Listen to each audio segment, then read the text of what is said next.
Hey boys, Chaos Wars continue. It's almost turn 100. Not very much. We have very often have campaigns at this stage.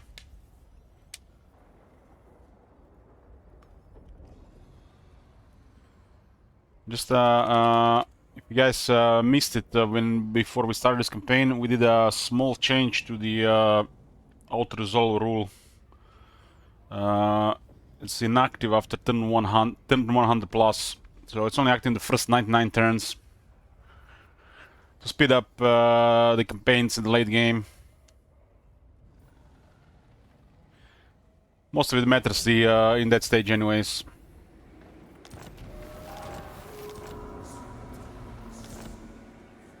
$99. Like that battle there at the Armenian where the goal to the god was winning out resolve, manual battle lost, but there's a follow-up, they got destroyed anyway, so it's just a slight delay, for example. Let's basically build around the regiment's renown. Okay. This is, I think, a fresh turn. Yeah, this is a fresh turn. Rank 10, we get trade with the Northern Province in Sylvania. We found out Murat is rank 2 with 38 settlements. At this point, we want to get alliance with the Grand Kate when it's available. You are deemed worthy of our assistance. There's a bug on the military axis. Yeah, that alliance that got cancelled, but military axis get perm-bugged. Even if you break it, it just gets back. Okay, Arkan is almost down. We got 18 enemies. There's I think under 40 factions left. And army number 4 is happening, so all good. All good. This is our main army. We have disbanded the special hell cannons. Because we're approaching turn 100, those are very nice for emergency. Hopefully Norgrag doesn't get killed by Brag the Godsman. Ooh, I forgot we have a bunch of stuff here.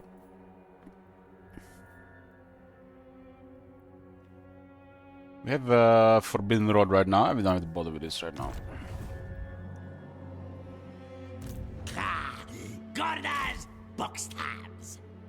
Okay, we still have like almost a third of Kate to clear. Grand Kate. I'm trying to capture that province in the mountains below a Kai starting area. The rest can go to Mami Ying. The second Razor Standard here. It's good on Infernal Iron Sworn.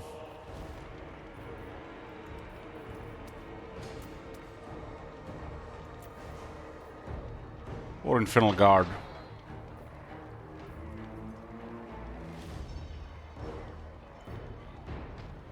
Yeah, this one is 10% physical resistance aura. Augment in the area.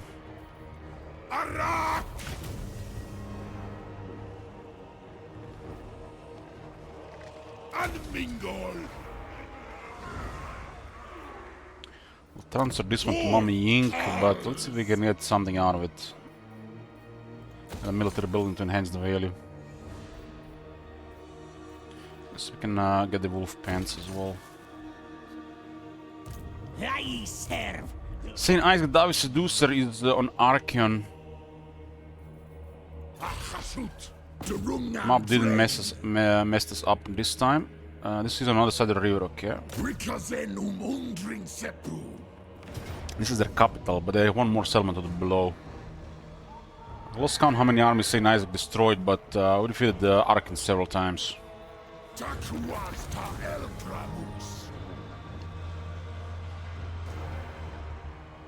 This is a massive province, huh? Oh, we just acquired another unique item. A cursed armor. A dissonant cry for battle emanates from this war gear, betokening an eerie anomaly in the sorcery that empowered it. It grants the character immortality. The character cannot hide. It gets plus 200 armor, but it loses 50% of speed, 20 attack. It also gains 20 defense and 10 physical resistance. Interesting. It's very good for immortality, especially if stuff is in a bad position. Banner of Eternal Flame, which enables flaming attacks, buffs base damage by 8%, and also has 2 AP these days.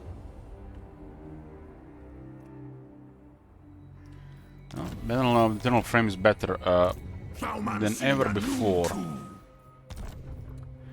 It's actually very good for the Infernal Guard. We have Agnieta's Fire. Will be ideal here. Units that are under its effect gain some damage, flaming attacks, and some. I mean, it's actually much nicer damage than before. Was primarily used in the past for flaming attacks, but now actually get some decent damage because of flat AP.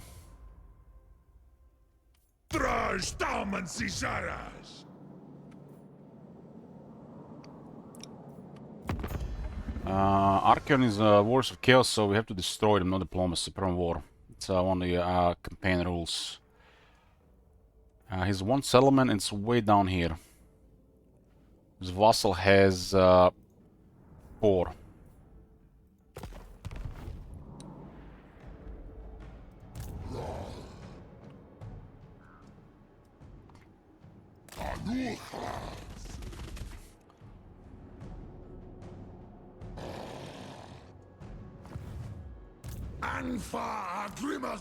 Judge rank 47.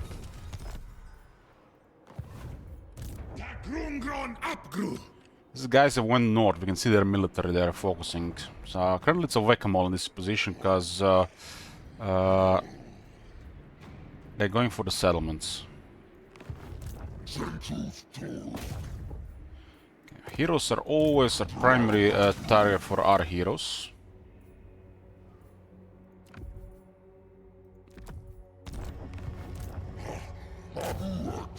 Okay, got him down.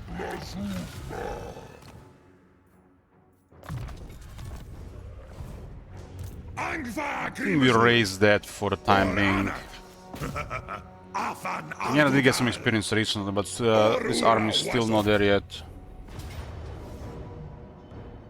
We don't actually have to raise this one, the challenge stone is raised.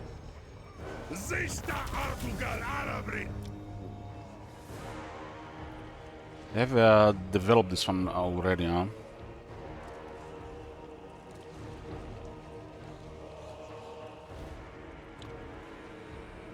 I need the raw materials.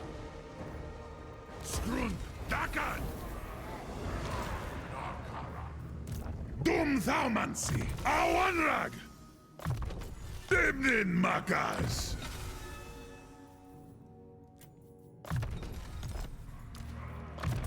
This is our army number 3, and army number 4 is being recruited.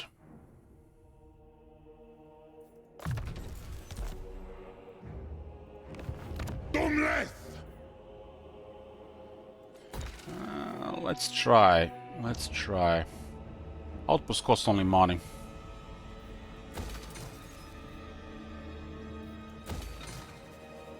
Solid tier 2, why not?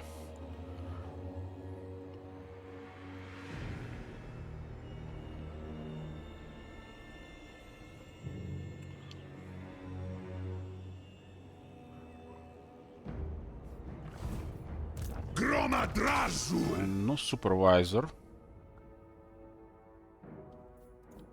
There's nobody in the area. All military is here. I didn't even see the third army moving around. I guess they recruited there. Subjugitash! This army could use some shields. Dabararthun!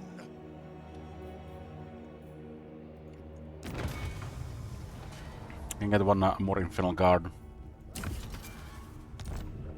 Idan Kazakmonger! Ula Krukma!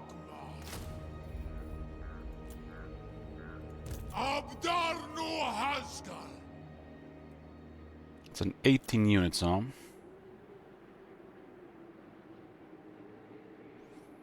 The Kedai Firemen are too expensive right now because of our Hellforge unit upgrades.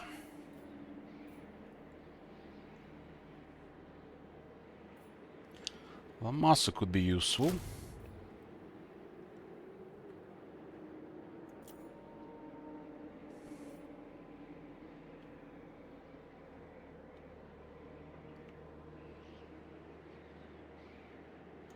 Let's go like this.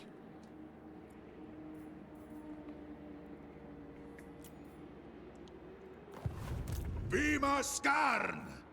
Abdarnu Tabarag! Switch this one for higher quarters.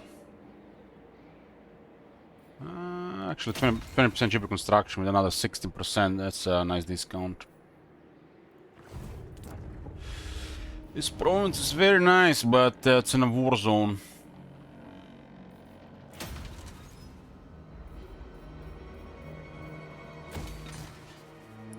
The Burning Monolith. That's this one here. Well, in case there's a small army moving around, we'll get some garrison. Okay, double check what the hell's going on. We done everything here. Construction, red wastes need raw materials. We're not gonna upgrade this, doesn't do anything. It doesn't even do anything for the global recruitment, by the way, I think. Actually, -1, -2. I don't think we're ever gonna get 10 though, so unless we have a chance to get 10, it doesn't do anything. This will be a second one, so we need 8 more. Unless we have 8 more, doesn't do anything. And this is a crazy cost of raw materials, even with discount.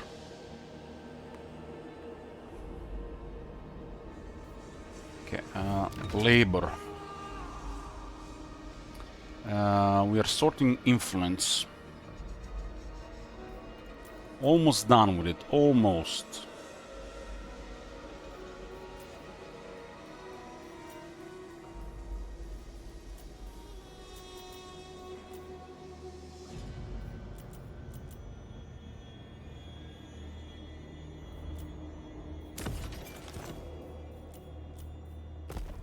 $429. This is the upkeep production. Spawns a temporary army of hobgoblins when sacking enemy settlements. Has 5 turns cooldown. Wonder if they can immediately move, because it's very good with rampage. Because if they can immediately move, we do save some time sometimes. This is also the last seat in the military districts, which is also 1% upkeep reduction.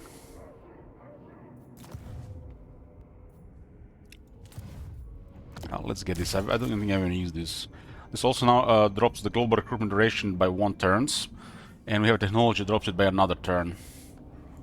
The war machine building in the local region can drop it up to another 3 turns, so you can recruit any unit in 1 turn. And we got military specialization, all seats, 10% upkeep reduction. Isn't there 9 seats? 4, 7, 9, but so you get a little bit bonus.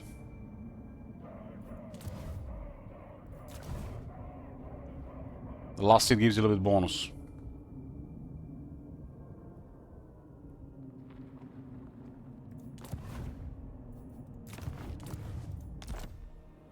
So I went from 8 to 10. So now we have a 15% upkeep reduction, another 10% with the final campaign skill, and we have no supply lines. It's pretty nice. This could also be situationally useful to buy some campaign movement or even turns. This Hobgoblin army with 5 turns. Because we can sack and occupy with the Hobgoblin army, and the other army just keeps moving. So they don't have to end the turn by occupying the settlement.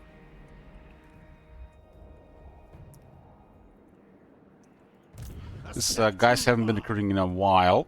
So it looks like they went to sleep. These guys will probably come from this direction, but if we raise this, they might ignore it for a while. I think Sigurd is too busy in the west to bother in the east, but he will try to do something in time here. Sigurd is rank 9 with 14 settlement. And is dealing mainly in the Nagarot area. So unlikely he comes here, but now that we are here, he might.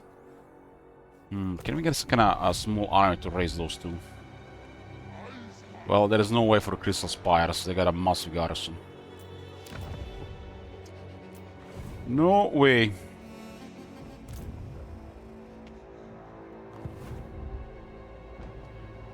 Maybe with all the regiments renowned, you had some kind of emergency lord. That's really good. Sounds like it will be possible later once we unlock the other two legend lords. We're very close to start using convoys here. This path will be clear eventually.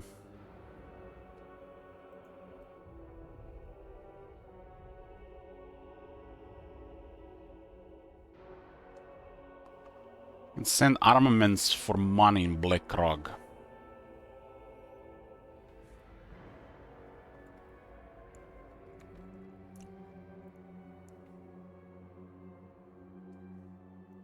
Karankar is owned by the Dread Fleet.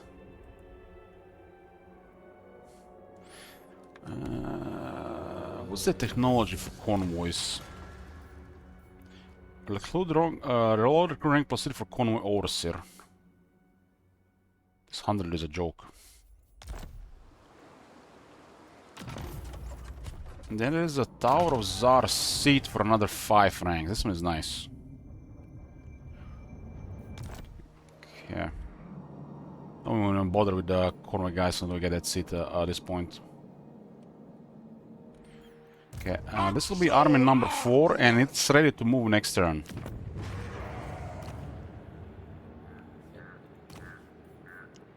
What do we have? Dark Evil Die can lead that army.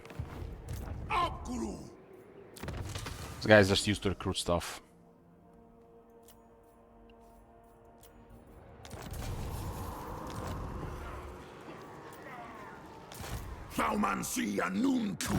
It's a Sorcerer Prophet of Death.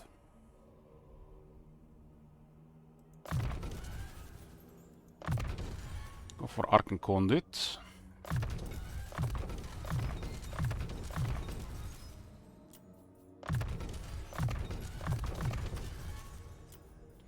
What kind of gear do we have available here?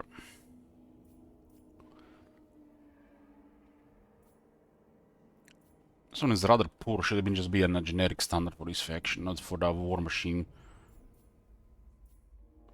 Not special enough to be specific. Some of these are starting to be useless. I'm just giving here to see for laters. Okay, that's best in slot.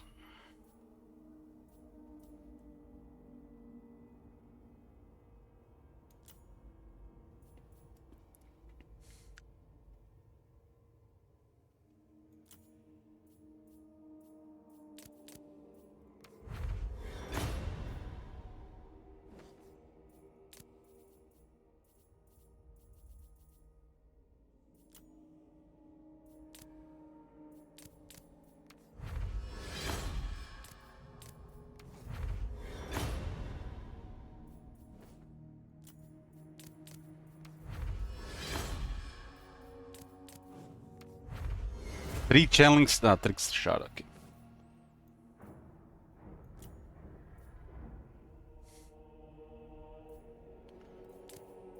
So only can create one item.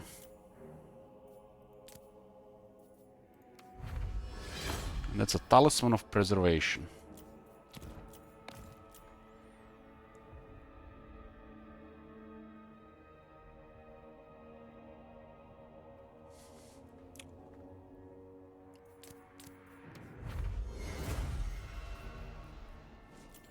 Book of Asher and a Chalice of Blood and Darkness.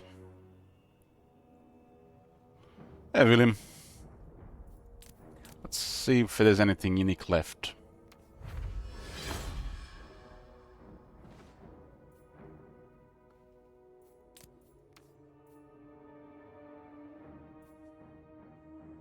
What level is... again, it's not yet immortal, but we do have an arcane item that actually is pretty nice for you guys.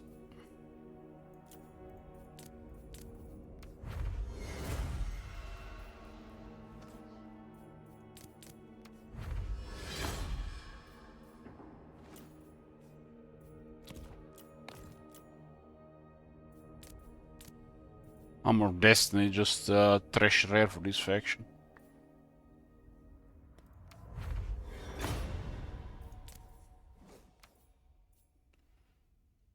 Okay, so channeling stuff, name, category. 3 trickster shards, 3 channeling staffs. It's an enchanted item, huh? 15 armor, 15 fire resist, fear, and a barrier. That's an interesting enchanted item. Like armor of old.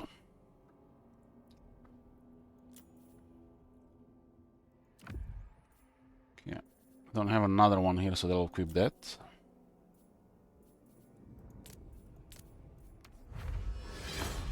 Demon Flask of Ashek.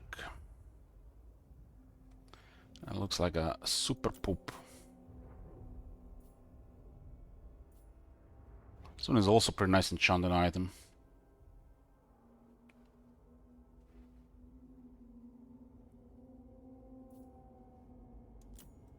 Makazia Thaumansi.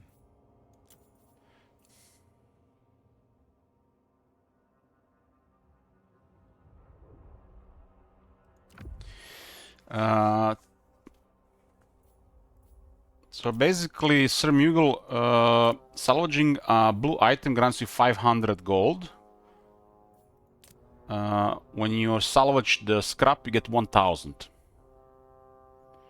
And we already did unlock some unique items from fusing, including Helm of Dreska, which is one of the more powerful ones. Has pretty good armor and it can grant you Dreska's power.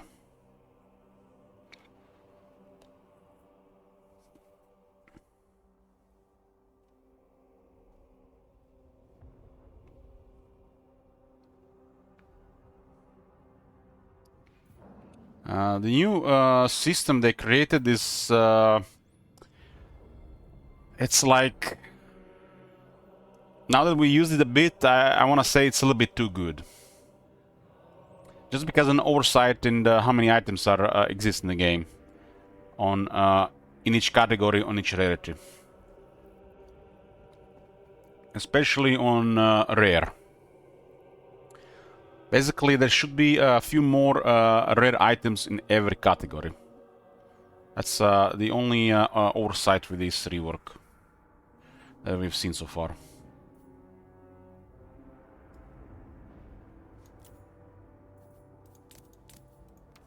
It is much easier to find the items you want and have more powerful items in your characters now.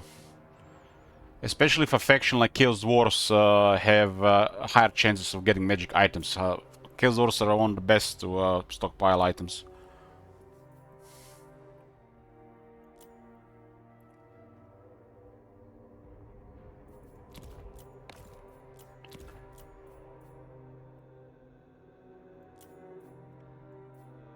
Our characters have some really good gear. Doomskull King. Really good gear. Doomthaumansi.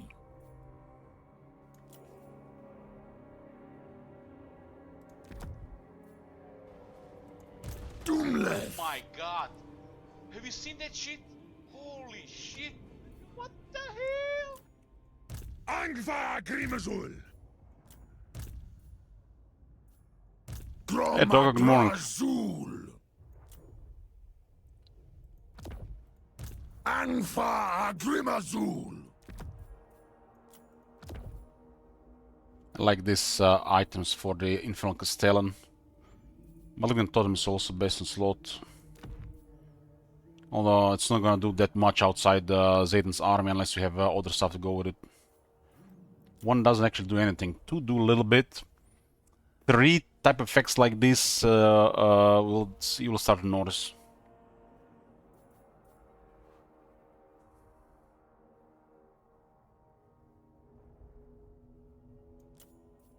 Gormleth.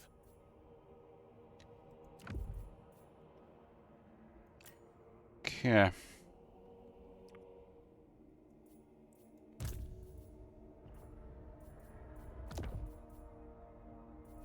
This is the army just fresh recruited. The characters always have some of the best gear.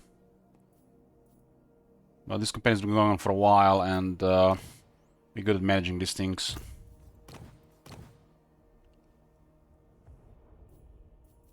Grunaz una gorma nunku. This cannot be put on a Kadai unit, which I thought it would be a thing, but for some reason it's not. It makes this thing really bad.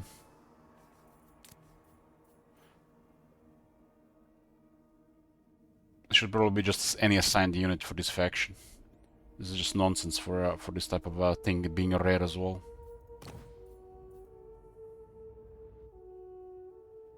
Even for a Skullcracker, it's not that good. Skullcracker has better stuff to put.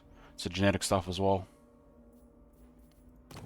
So the only thing that could benefit from this is a Skullcracker, but there's 2 generic banners that are better than this, so this one has to be buffed and probably put on to be used by more units.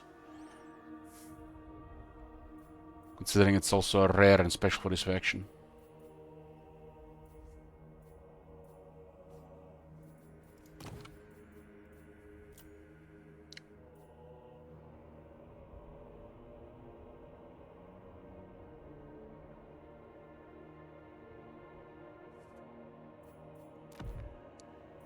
Abdernu grutasha nunku.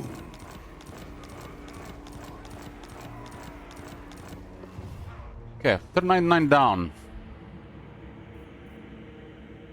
Army number 4 is almost ready for action. That's just what we need for proper expansion, as long as everything goes our way.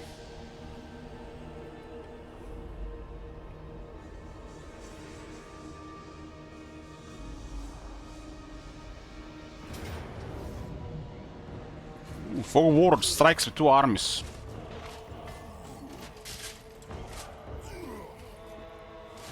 That's amazing. I don't think they would have ever attacked if we didn't have those hell cannons. Top manager, look at this shit.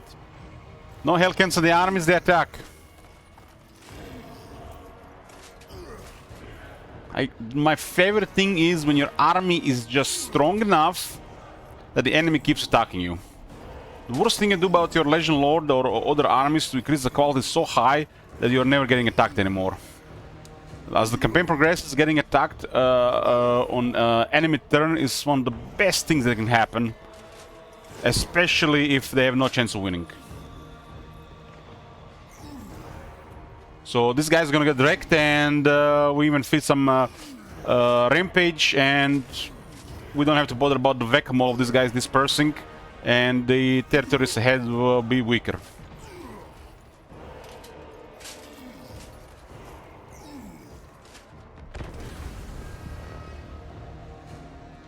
Thought about this ever since we started using mods. The level of quality in the army versus the AI desire to approach you and attack you. There's definitely like a good area where your army can still be powerful enough, but still be approached and attacked. And that would be perfect to find the right balance. Having a Legion Lord in the army makes the army very powerful, almost undefeatable.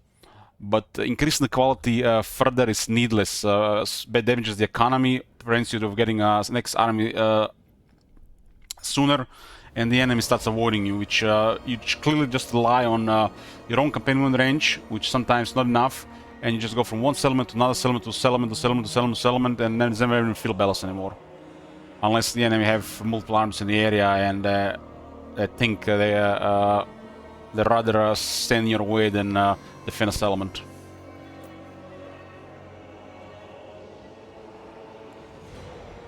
This is one of the better siege layouts in the game. You rarely have a battle in places like this anymore. Usually the one's attacking.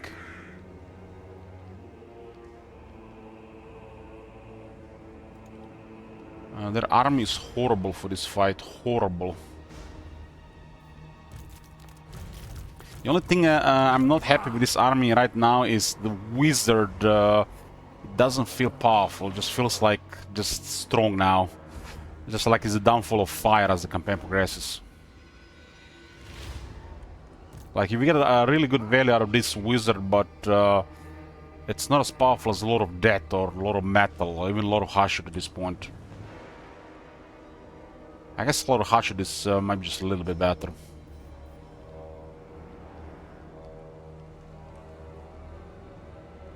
We still get the Kindle Flame and Flaming Attacks and some spells that speed up things, you know, Flamestorm, Flamestorm, Flamestorm, Flamestorm, but we can just ignore these 4 units, for example. But what about these units?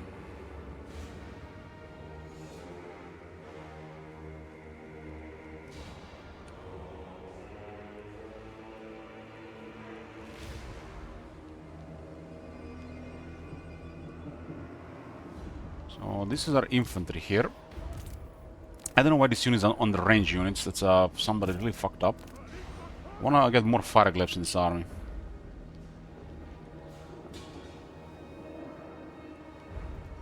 That is Lore of the Great Maw, and the guy has no spell resistance. I love it. Yeah, like sometimes they have like nothing, and sometimes they get like 50 spell resist. It's a Slaughter Master, huh? It's like I'm like, ah yes. What's my Spirit Leech? No Spirit Leech. No Final Transmutation. I guess we'll just shoot fireballs on him. Like, for example, if you had the Vial of Hashut, you could cast even 4 fireballs. And with Vial of Hashut, debuff, and Kindle Flame, the fireballs gonna murder characters. Because fireballs go almost full AP with this, and they'll do additional 4% damage. I mean, against this character, they're fully AP. They have no. He's gonna have no armor.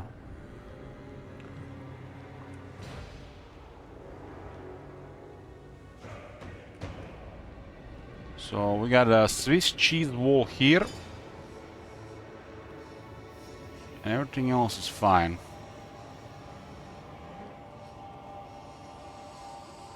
And we're dealing here with Ogre Bulls. Else like this, it's pretty nice to have bookend to renders because you can just move in between. But this will work as well. We have Zharr and Black gonna help fighting here, and we'll just bottleneck this with bodies. Yeah, Orc Laborers, nothing special, but they're sufficiently buff in this army to be good cannon fodder. Agnera.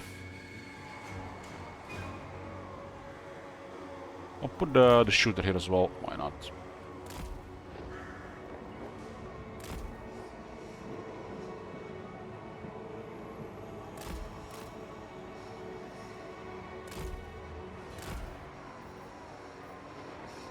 Someone gonna mod? Nice.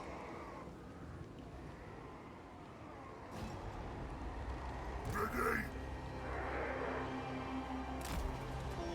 my god. Have you seen that shit? Holy shit. What the You got some to do. Yeah, there's still 2 changes to do for the Chaos Dwarves and this recent list for Tomb Kings and a couple of landmarks. And we can finally say that unless we missed a landmark somewhere, the garrisons for Tomb Kings are finally done.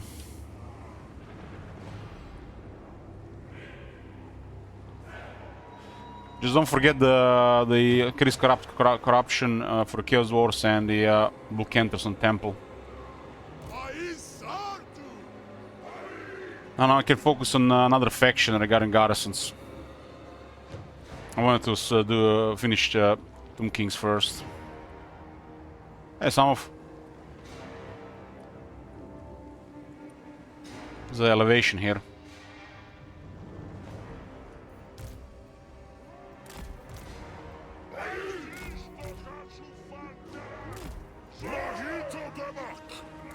Hell cannons are really crazy on high ground, and then you put the black powder and plant in the mix, and you get a really crazy artillery unit. Especially for this faction, they got 3 really strong buffs. Hell cannons on those artillery units that can always be on the high ground.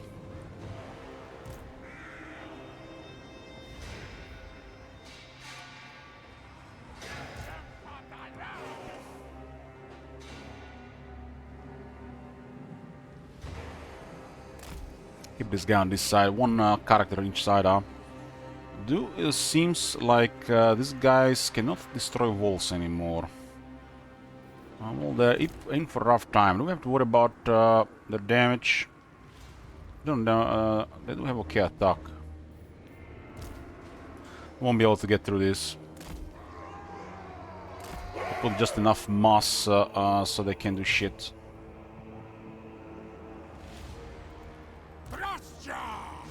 I think this is already enough mass for this place, actually.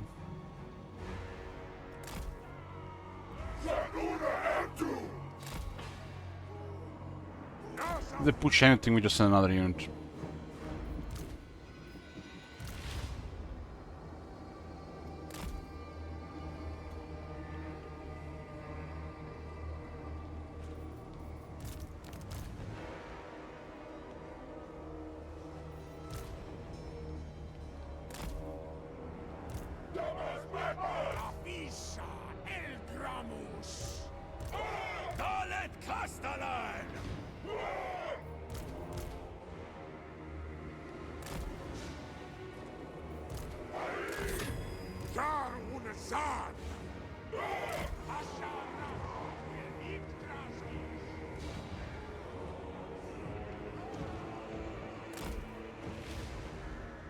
Okay, this is all good here.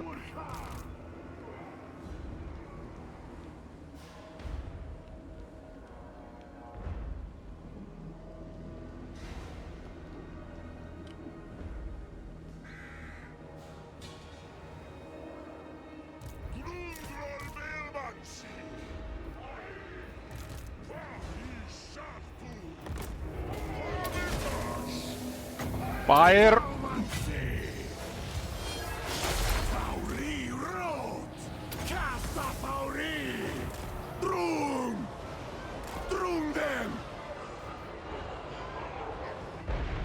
You see this shit? What the fuck?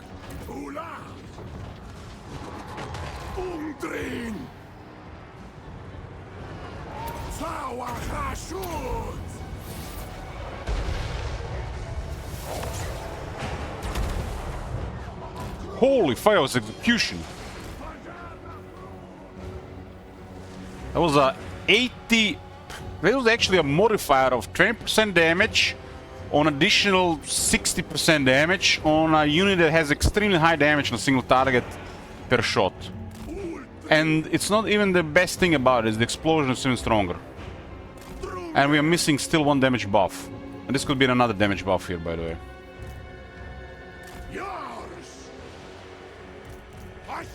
Hell cannons, man. Hell cannons in these factions are nuts.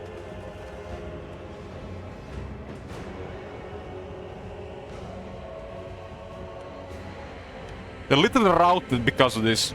Because they're scared of Zayton.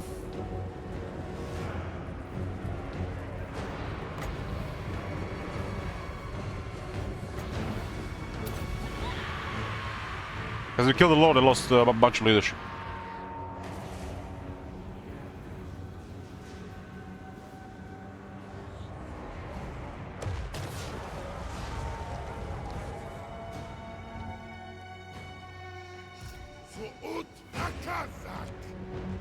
And this character does not have the trait for negative leadership.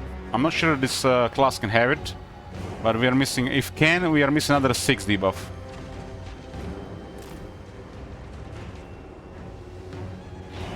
And it should be a thing to get. Our starting hero had that trait, we just miss it on this character.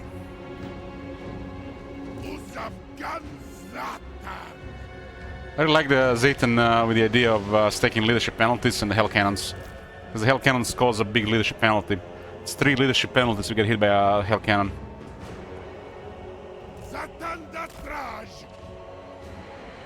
Losing health, getting hit by a range attack, and the Hell Cannon projectile.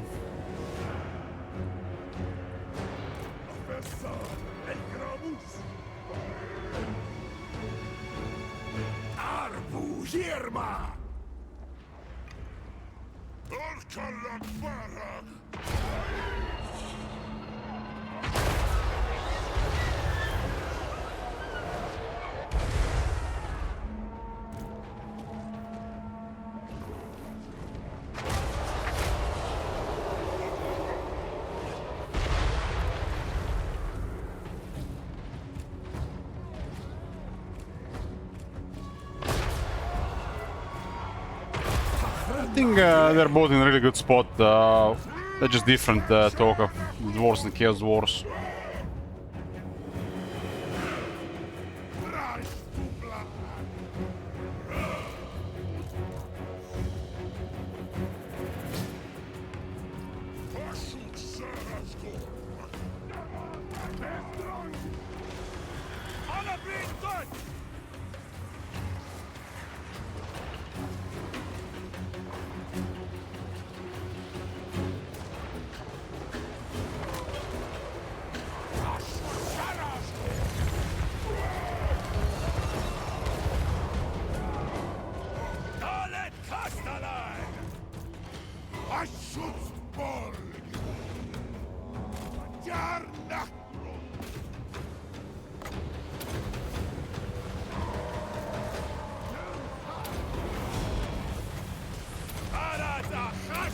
Fire guy is causing a mess here.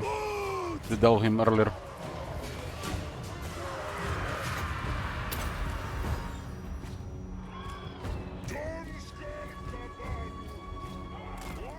That spell is pure AP, Tauka. He has another Trickster Shard.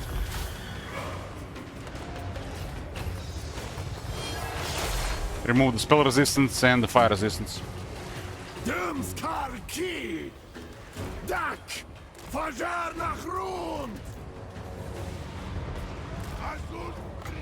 Let's fire the Dread Quick battery here.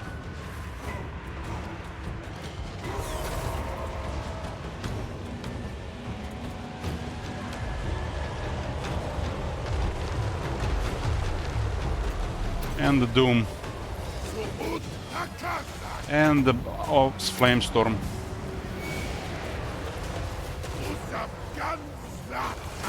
And Flame and Shadow.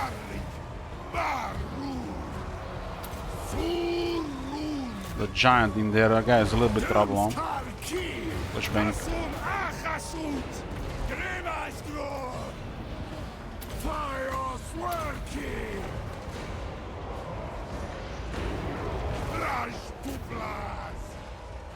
A little bit there to clog more.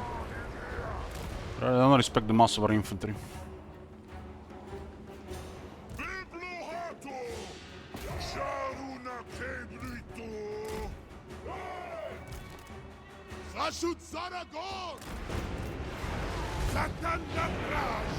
The wizard has went down.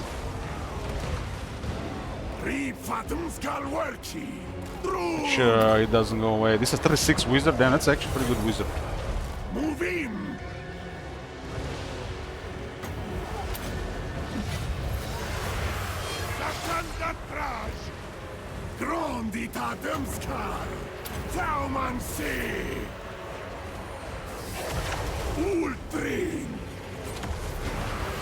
That guy's the fire resist though.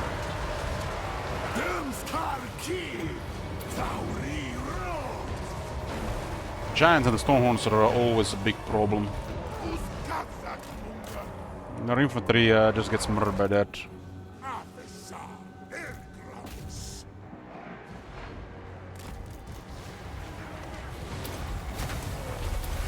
Expect army losses here.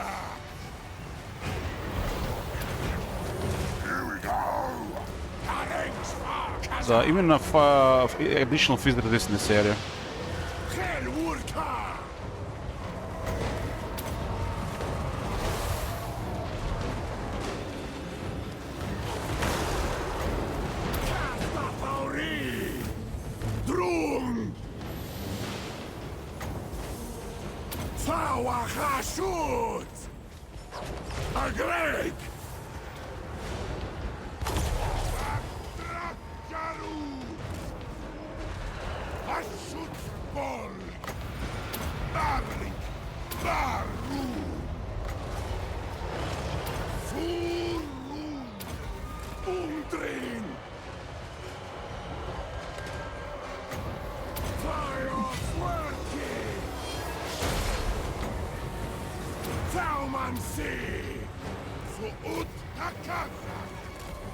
We got them routed.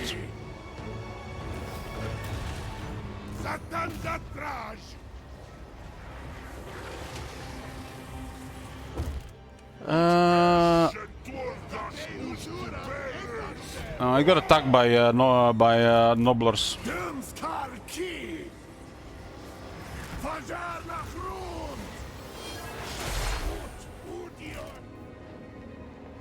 Should have, I guess, put one more unit on this side from here. We didn't need 2 units there. Ogre Bulls still can't deal with the gates.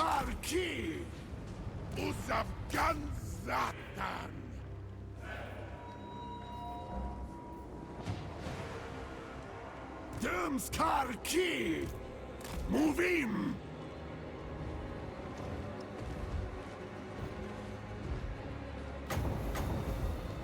Tauri Road!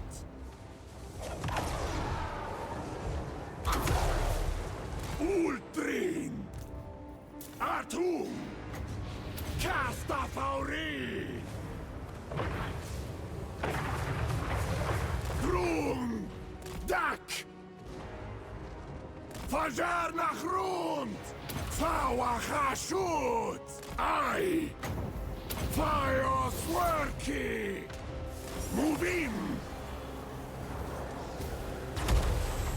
Arbufadraj! Fireball is more reliable than the attack on this unit. Kruz!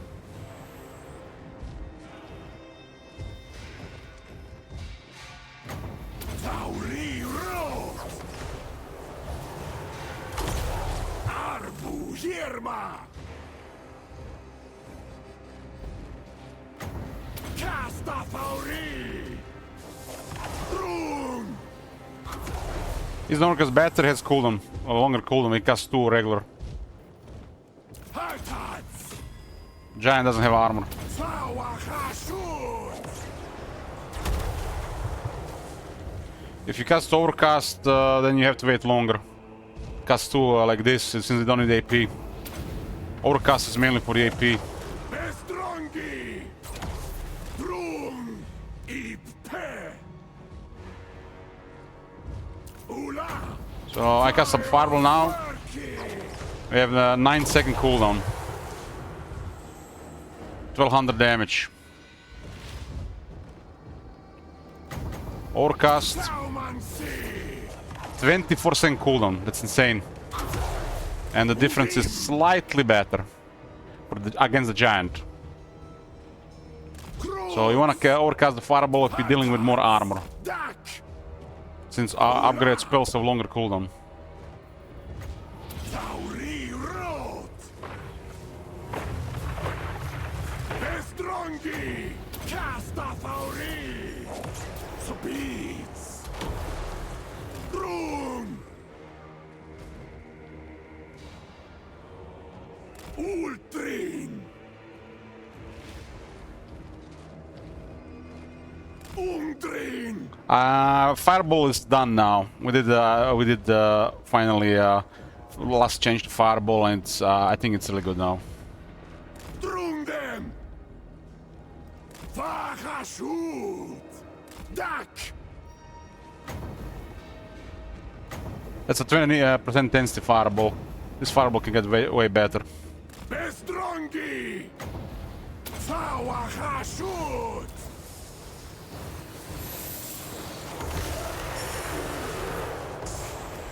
Like a slung fireball can be twice as strong compared to current fireball. Cruz!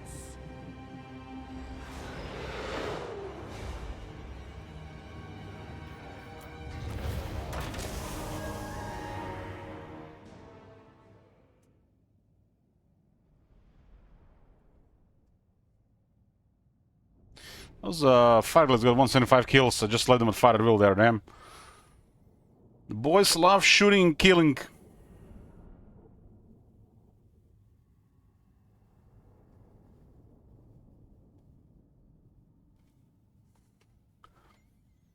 Demon Spin, Sorcerer, and the Prophet thingy with regarding units and synergies and buffs is lacking. Regarding this, worse necrotects. And yet they added more stuff regarding this, so it's almost like they're trying to make them something they are not. For example, adding the Hellforge attribute on the Bulkentarus.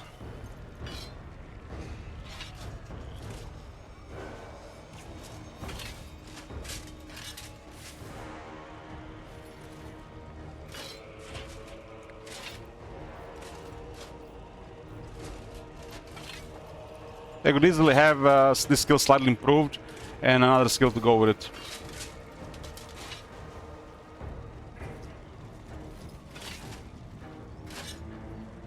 Victor says, I just cast an Arcane Forge into a unit of Hippogriff Knights with Grand Pepe and they melted to like 20% health.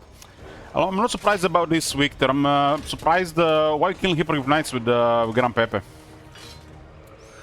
Although I do support Bretonnian genocide.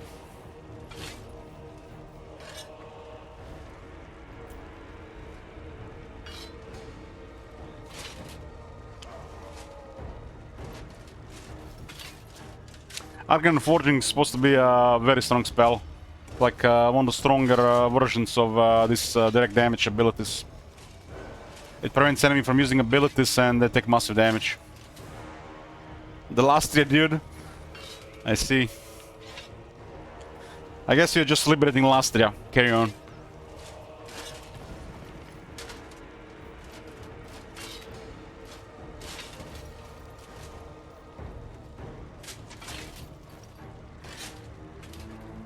Wonder how much of this 2,000 damage was Kindle Flame. But did it have a high ground and a very good line of fire?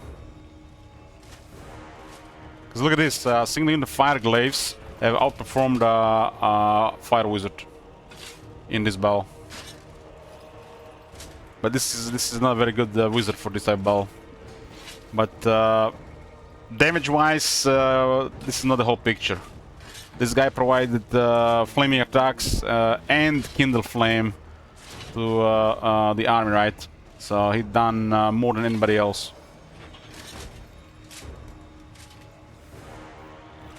Yes, Axel.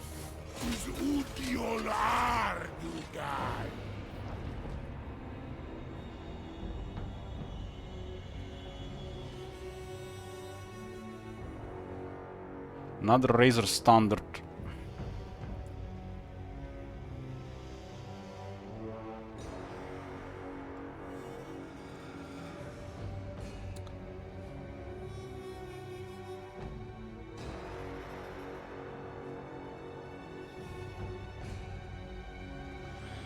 So Victor, what do you say? Arslan powerful?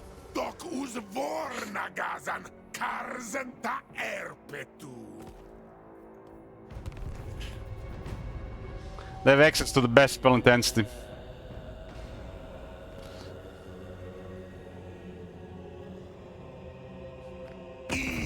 Stantashta Zharr.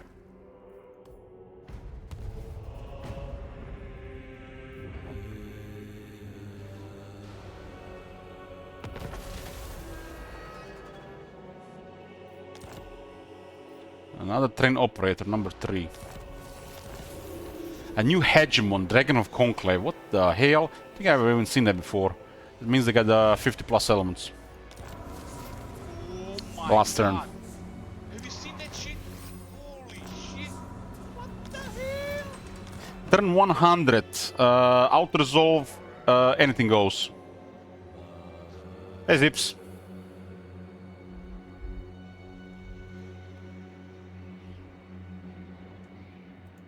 Thaumansia Nunku. Khasutanunku. Train operator. 5% more campaign wound range.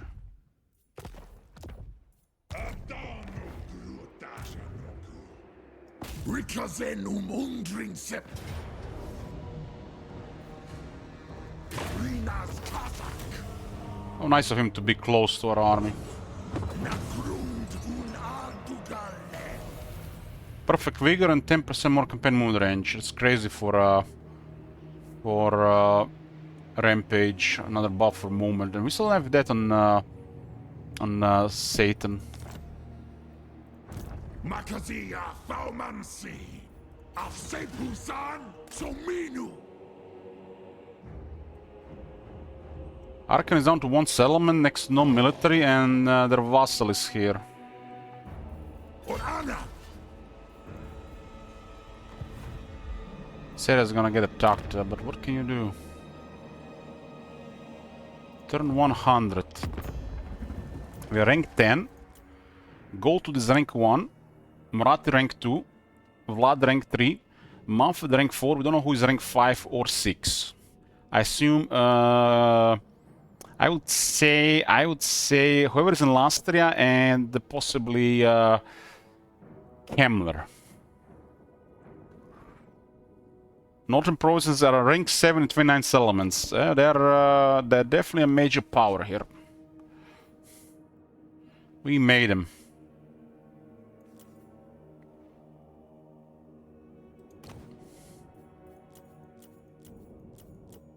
We have to destroy all of Norska, all of Warriors of Chaos, all of Dwarves, all of Beastmen, and all of Ogre Kingdoms to win this campaign.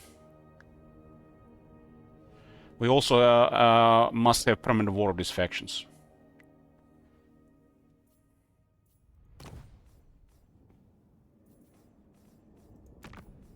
Do you seek the Storm Dragon's wisdom or strength?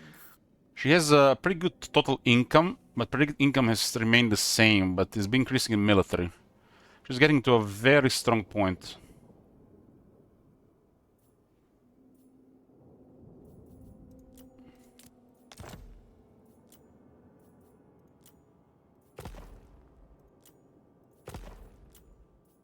Hope she trades with Vlad at some point.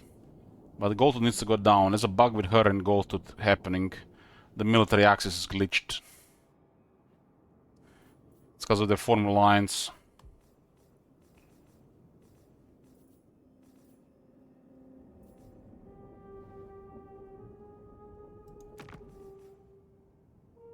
Manfred did manage to destroy Torek after the long time. He's been the entire time in the Shroud.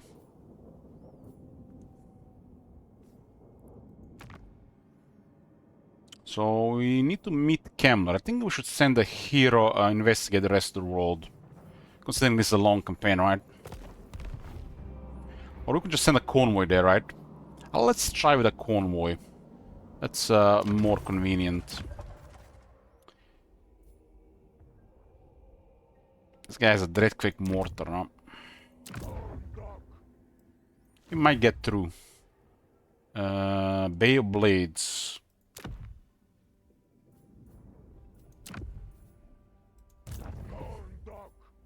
Get this guy as well.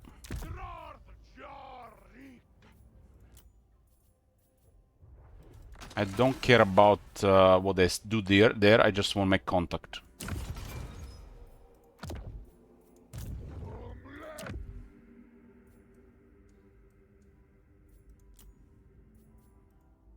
This one is okay for money. The gold is no value to us. Not much value, as much value as the other stuff.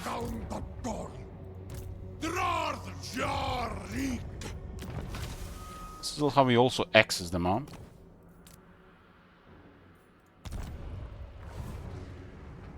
There are still are characters, but forces, but they are automated. Okay, continue clearing Grand Kate here. This is amazing because we can get a rampage going.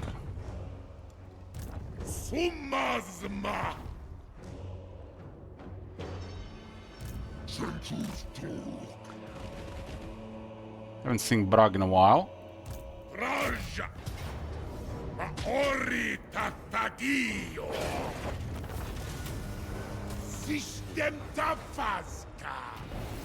I love it when they come to you. We basically get free movement here.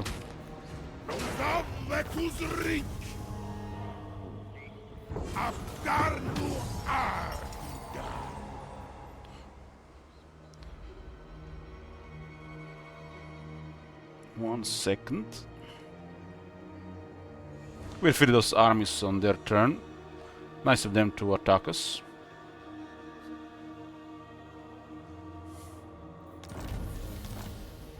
And look at this, we just moved here, destroyed 2 forces, and our movement is almost max. Fortunately, we don't have any settlements in range. But I like the idea of them coming again, huh? So we'll have the Shangwu here as bait. We will not transfer it yet. We got Maming all the way to the Noble Gorge border. The Haunted Forest will be hers, and the Grey Hollow Greases. It's a nice province, but it's going to be a second Kuno area. We can have 3.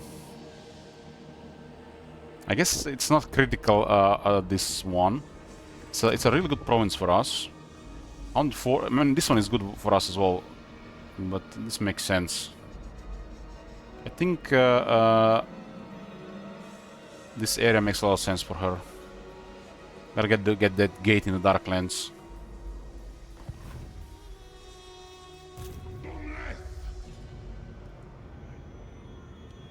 So it looks like they are dispersed now. There's a garrison there. It's almost like smell of desperation. Smell of desperation. Somebody could be adjacent though.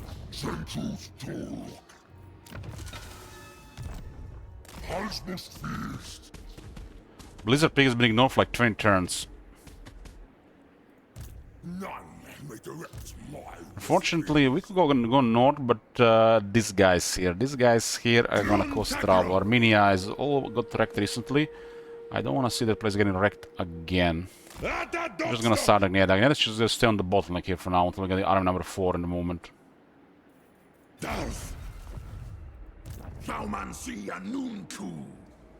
This is up to here. We don't see up to here, and this army comes from the left.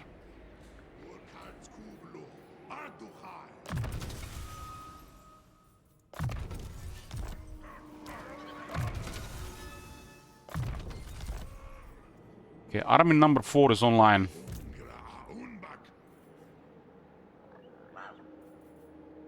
Is it though? Is it?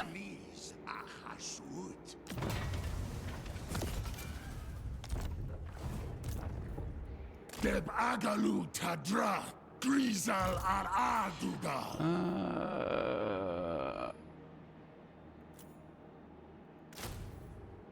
We'll be online 2 turns. I mean, they are actually ready to go, but let it last a turn unit. Dromadra Zul. Gorndok.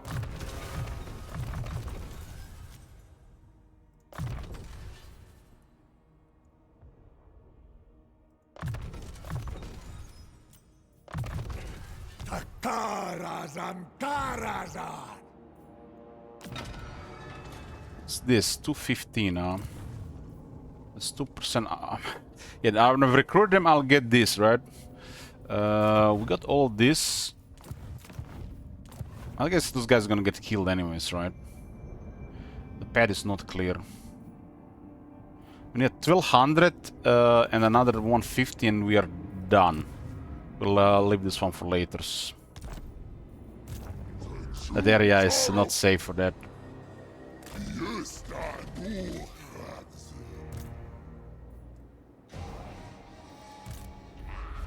Gordas, bookstands, Secteria.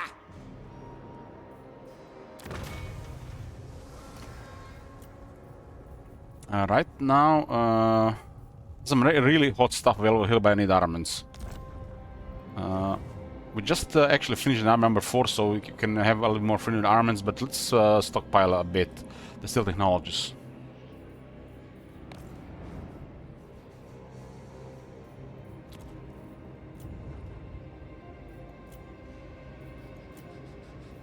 Dragon's Death. It's in range for an attack, though. At least 4 units under recruiting. We'll attempt it. The gold is not much value. With this amount at least.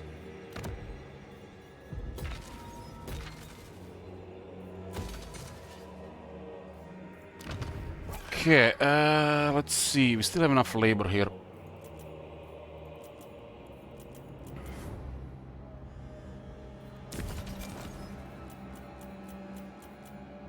Got 2 temples and we can still get plenty of influence. Once this is done, the influence will be used to build towers at a higher tier when we capture settlements.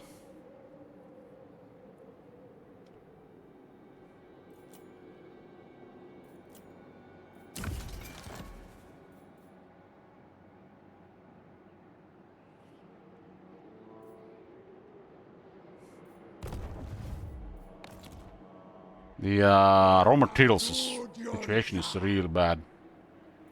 That's like, we have nothing. And, for example, this costs 2100 with 16% discount.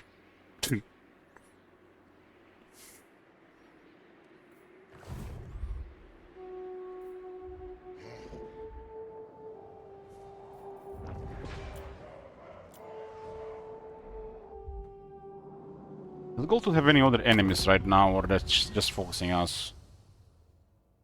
Wrong faction. War with those roaming beastmen. And they might have raised the Mogate. Happy partner anniversary! Thanks, Madara.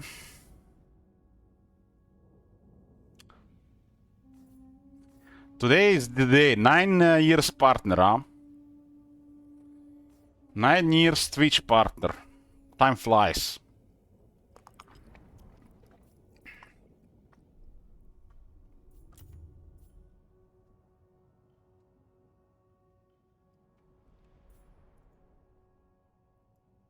You got military, but they're circling the drain. The Vlad must have crazy stuff in the area. You got the new enemies. Welcome. Sit by my side, and let us discuss mutually beneficial matters. I think we met a monk, but we're already at war. They were created as a vassal. This tells you that Sigvald is in the far west Nagarot. As the Norskans in the area of, around Valkia.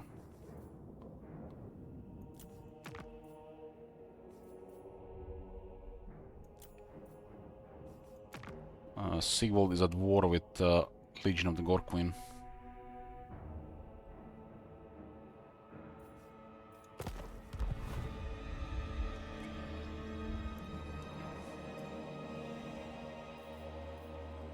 Dakuasta Elgram.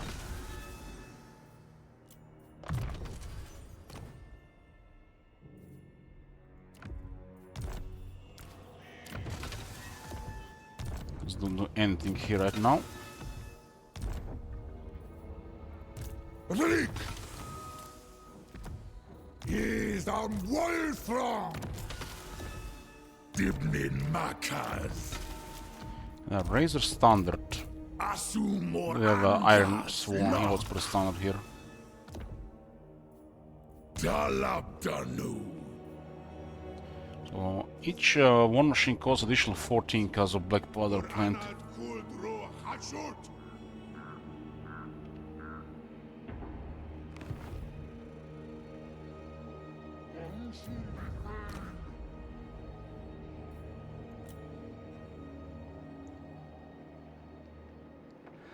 Rewards for the victory for the Chaos Wars are great, but they're not gonna do much in this campaign.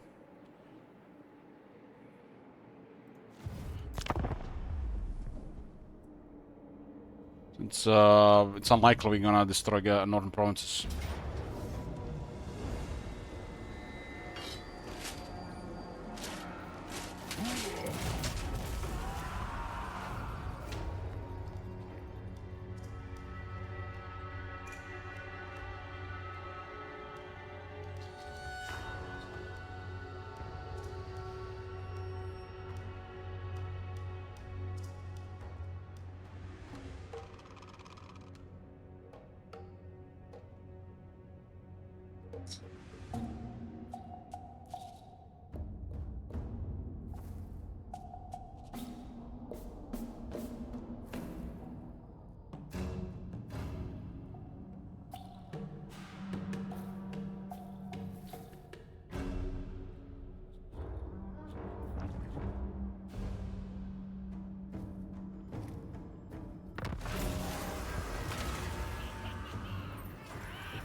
Yeah, 1000 to get a mini eater, huh? Why not? Top manager got wounded. It's rank 50, for fuck's sake. What the hell did that happen? This is why those trades are the way to go. We just lost precious moment here. The trades that lower the enemy hero success chance by 20%. That would have never happened against the regular hero if that guy had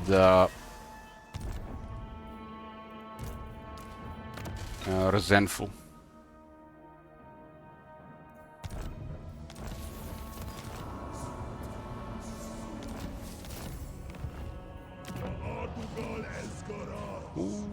Okay, let's let's roll here. Let's roll and see if we can get the third manipulative. So we get the one on last character. Zayton is the same. This is a guy rank 12 that did this. He must have some stuff for it. Trait and maybe a boon. He's on a single point assassinate, which that's crazy. Must have been a planetary alignment.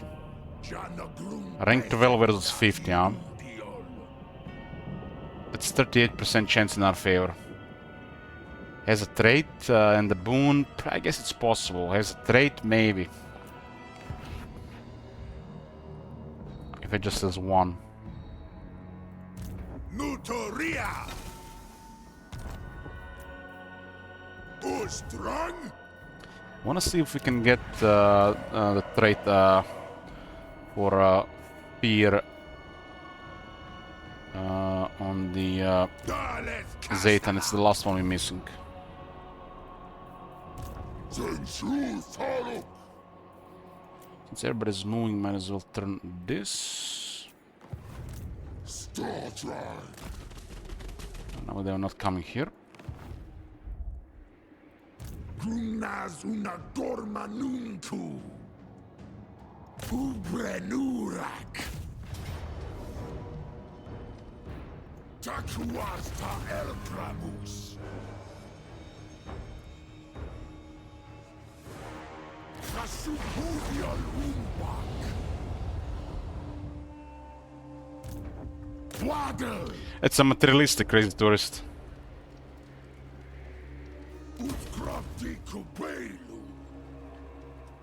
It's I confused that one as well before.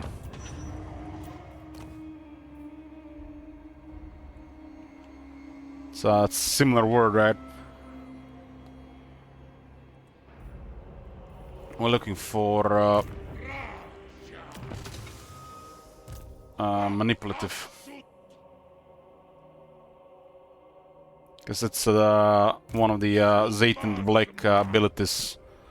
He has a Laughing Killer for -10. And the Boundless Cruelty. And you add Terror. And every character with a Malignant Totem. And all of a sudden the enemy is really scared of you. You use the Hell Cannon. They get shot by Hell Cannon. They get a leadership penalty from getting hit. Leadership penalty from getting hit by range. And leadership penalty by getting hit by the Hell Cannon projectile. Kill the Lord. And they're shitting their pants. It's the way to go.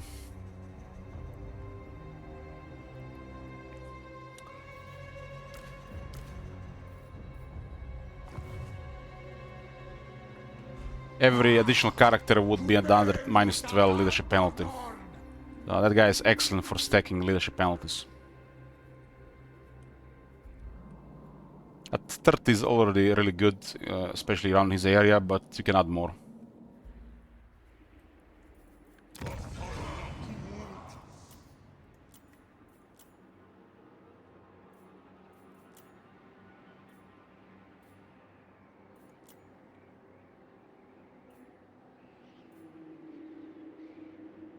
Like old school Vampire Counts. Vampire Counts actually have this in the game still, and it's even better than before, since their battle skill does the same thing.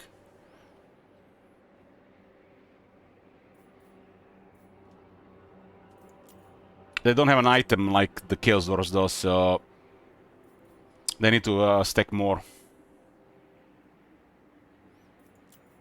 Chaos Dwarves actually have it easier to make the enemy afraid with Zayton, because this item makes it really easy for the Chaos Dwarves to be feared. So you get a Malignant Totem and everybody with Manipulative and already 5 characters, and they're gonna be shitting their pants. But with Zayton it's much easier because of the Laughing Killer. So Zayton with -10, -16. You see, I'm not even using Talisman Preservation here. I'm rather using this. And this ability is also very good. So, it's the way to go for this guy. Make this skill strong.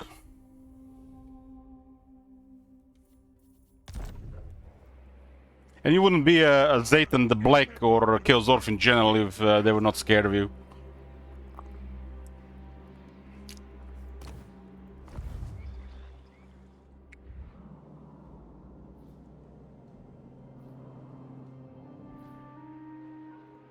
Zharr un Kuz!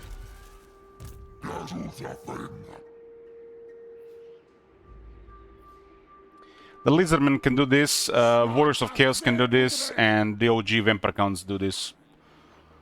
We enhanced also the strategy a bit in the mod. So you need less to make it efficient. Without stacking too much with this.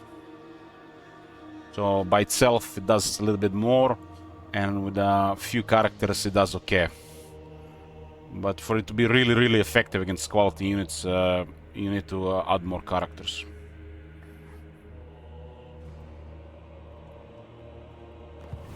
The Lizardmen are much better at it in the mod, for example. The Slants are terrifying, they got -10 like Zayton. So you have 3 Slants in the area, without anything else it's -30.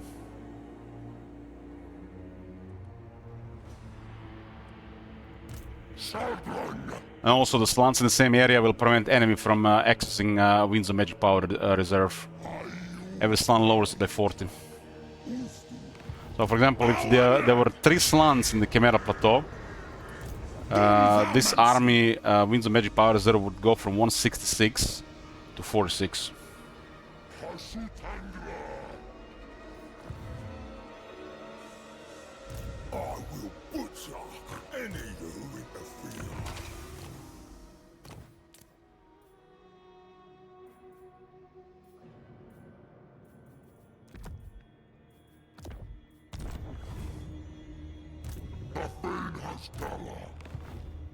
Ain't cooking for anyone else.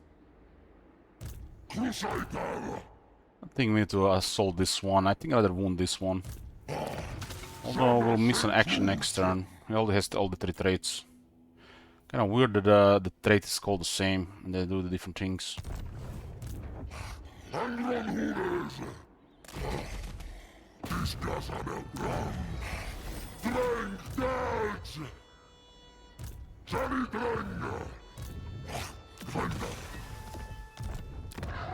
Drаж da baratu! Takuas da egramus! Drаж grafti! Groma drazul! We do have another arm in the area here. I think we'll protect the dragon's death in an ambush. Elgramuskul! Paital grimpak! I obey only the great Moor! Angva Grimazul! Drastrom!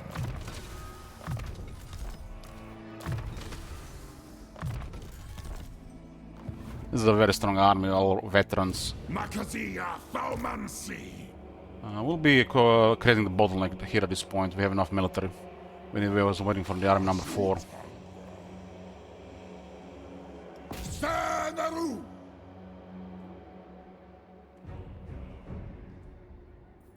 Suferayo!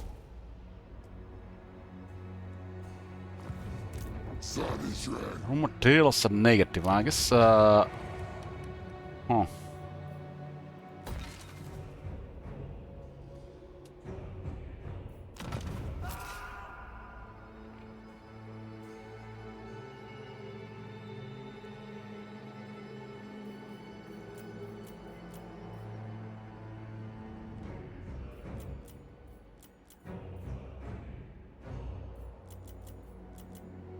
It's only the last round of influence for now.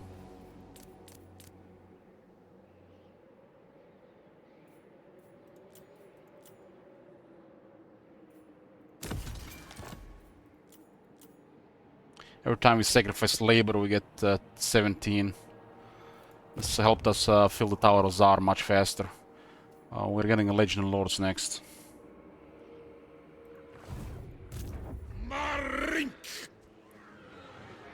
Don't like these greenskins in the area, but we're gonna have to tolerate them for the moment. I'll ignore that. Hey, Malgrim, thanks. We'll just focus on Goldtooth here. Make sure Mummy controls territories. Our ancient empire has not survived until now. We are without very close to friends. this alliance.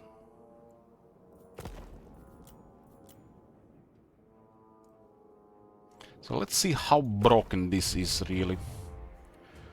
And we know how it works at least.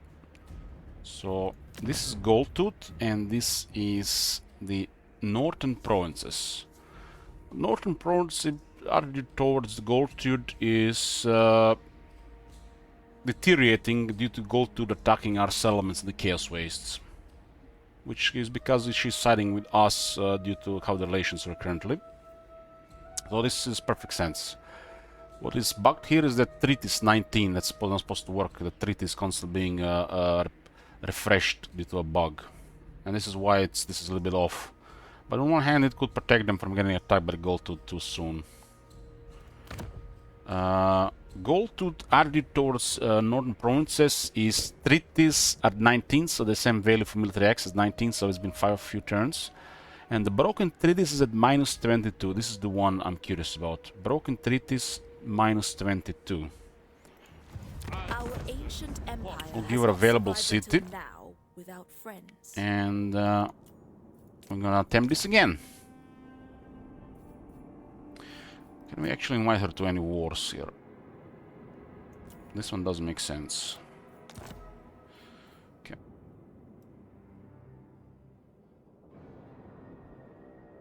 You are corrupt, but not witless. Okay, minus 22, remember. Now we go to Goldtooth again. We mouse over Mummy Ying. Treaties are at 19, so they still have the treaty. And broken trees gold tooth minus 22, so that's extra bugged. Our ancient empire has not survived until Because now without here it is. friends. Military axe is still here. It is offered to be broken, but it's permanently bugged due to them breaking alliance. There's an option to break alliances, but I guess nobody ever really does it, so they never discovered this bug. I think I've experienced this bug in the past, but I just forgot about it. Wonder how many people know about this bug. This bug has existed a very long time in Total War, because military access is a part of the diplomacy, the alliance treaty, but sometimes you get stuck with a military access you can't cancel, and when the alliance stops, you still end up sometimes in military access, and you can't even cancel it for a bit. The workaround for this thing in the past, I believe so in Warhammer 2 especially, was by going to diplomacy and offering the faction to break the military access. But this bug is not happening to us, it's happening to northern provinces, so it's not fixable. The only way we need to... it's basically just another factor to mess up our relations, another arbitrary value against the player. So we have to put a little bit more effort into relations with northern provinces. It should be rock stable when we sign an alliance. Do you seek the Storm Dragon's Until wisdom then, it or will be strength? shifting unpredictably due to that treaty. Just because we are attacking a faction they have a treaty with, and the relationship is shifting depending on the rest of the relations. Because if it's not in our favor, the relations, they don't care if we are getting attacked by Gold Tooth, and they care if we are the ones attacking Gold Tooth and doing damage to them. But if the relations are in our favor, Gold Tooth attacking us is working against the Gold Tooth and working in our favor, so that treaty doesn't do anything. So that will shift in our favor over time, but it did cause a little bit trouble in, before to put more into relations. Because we could have already had an alliance at this point.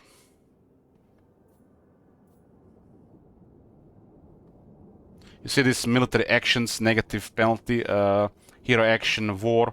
It's because they have a treaty. And the treaty is bugged. So we have to pay the extra attention to this so it doesn't shift again against us. Until we get an alliance. An alliance wasn't really a good thing for a very long time due to how strong Gold Tooth is. She could have just get attacked again. And then we had to do this all over again. At least we have enough military now to make sure that whatever happens here will stay like that. Because we can send another army and we can cover their territories against the ogres.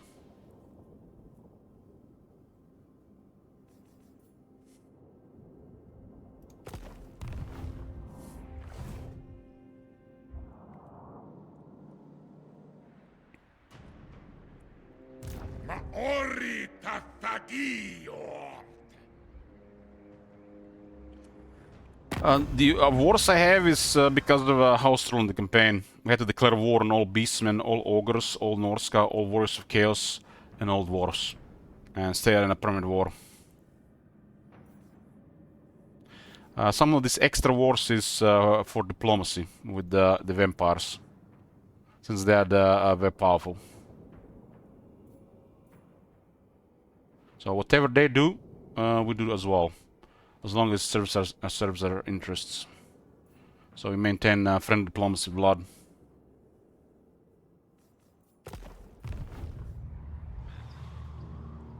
Vlad is the somehow created Eternal Empire this campaign. Zank. Here's the Bragg the Gutsman. Gelta. Outer Zone here is not safe. There might be multiple armies nearby. The Empire has allied recruited nobler flingers from the ogres. And the basic Empire archer unit is better than the nobler flingers.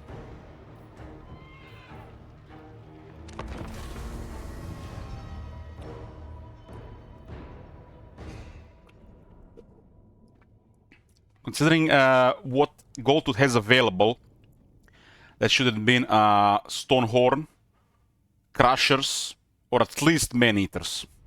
This is hilariously bad code.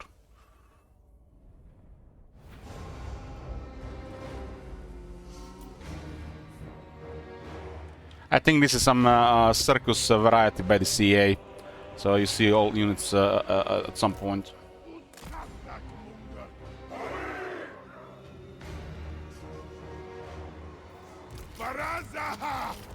So I think Guild does have resistance. If it's the Clanation, we don't see him. Zharr will kill him. This is a wizard, has 25 fire resist and 25 missile resist. No, we're shooting fireballs. 85 armor as well. This wizard on the hand, 70 armor. 95. No, this wizard really worth firing fireballs on. I got a bunch of guns as well. Well, just shoot them. The leadership is not that high here. Giant is 77. Yeah, the leadership is pretty poor here. We bring down Guild, they'll probably rout.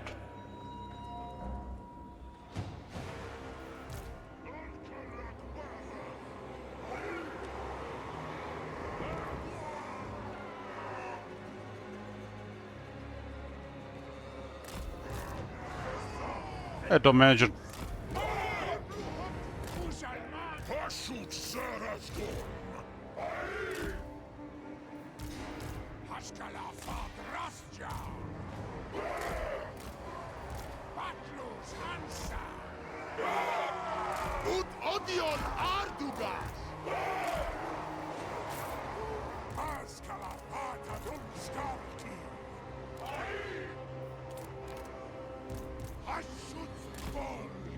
It's Empire. Oh, we got fire.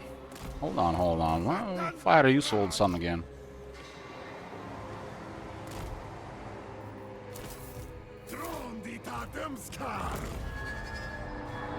We'll have way more unpredictable damage now on our armies due to auto-resolve.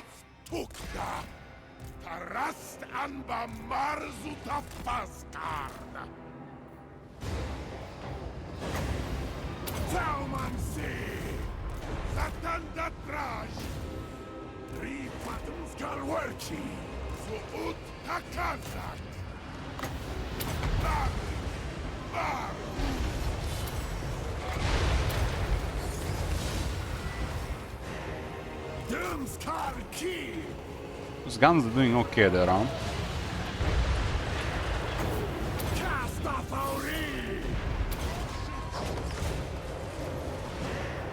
And to kill Guild so we can rout them faster.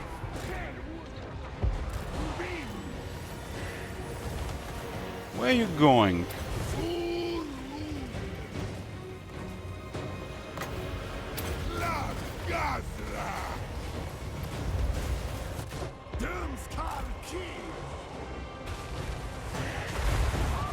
Our hell cannons have taken massive damage from something.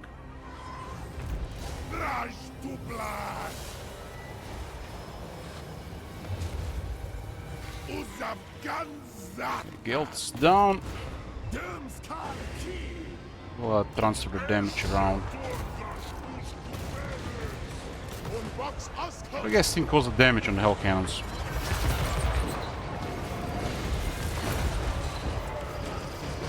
There was some mega damage in this area.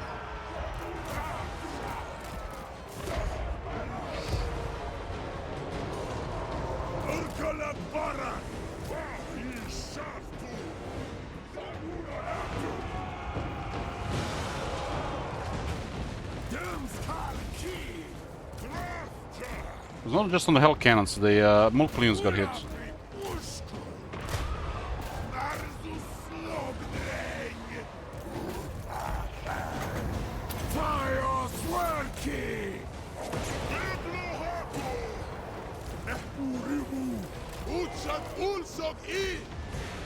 Oh, some really nasty damage in the back area.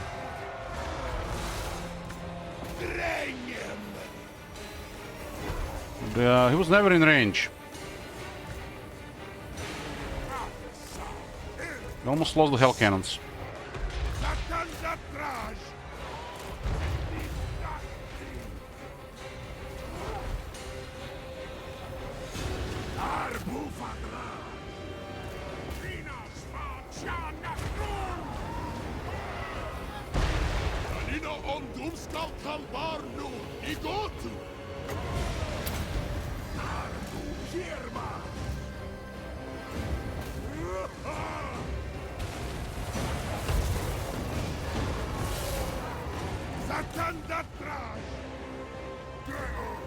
Almost routed.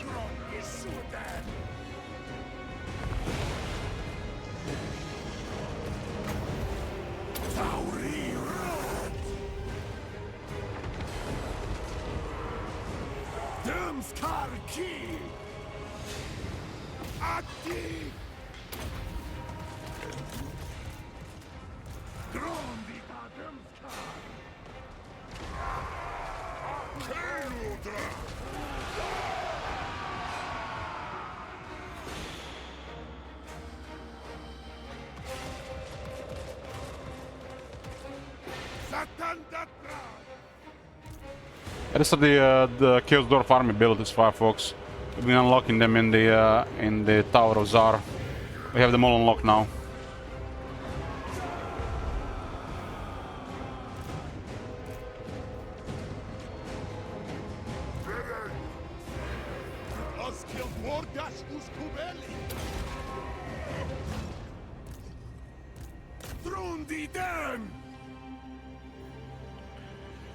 We have the wind one. It's basically the one from originally from Vampire Coast. Dwarves have something similar. We got a summon of the Fireborn. That one is very strong. This is an armor. We had always more than one. I guess I missed multiple streams. This one buffs armor and defense of units in the area. This one is a mega bombardment hit on a single in an area.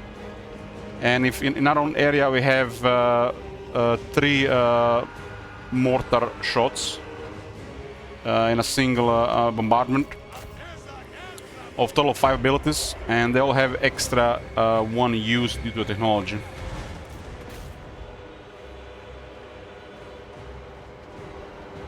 The summon and the doom and the battery is really strong with additional use.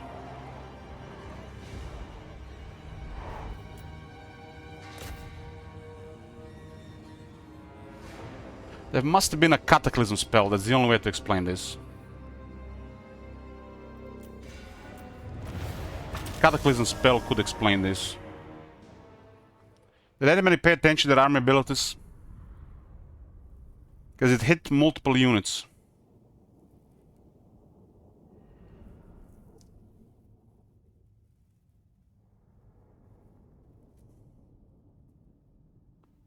Yeah, Cataclysm spell would have explained that attack in the back.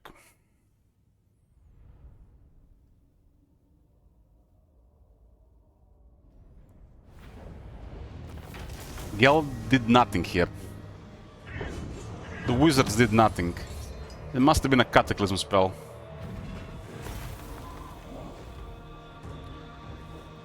Let me double check. I guess nobody was paying attention. How I didn't see myself. I'm curious what caused that massive damage in the back. It must be a Cataclysm spell.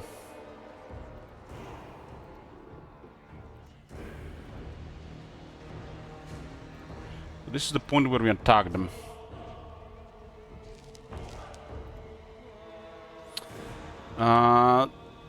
Zayton, I'm taking a leadership penalty and using the Wizard and the Hell Cannons to break their morale.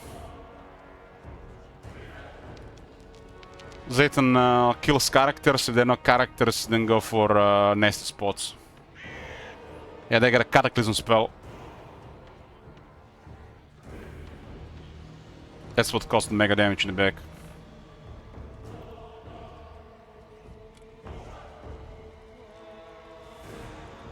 Okay, so they casted it on the Fireglaves. You can see it now.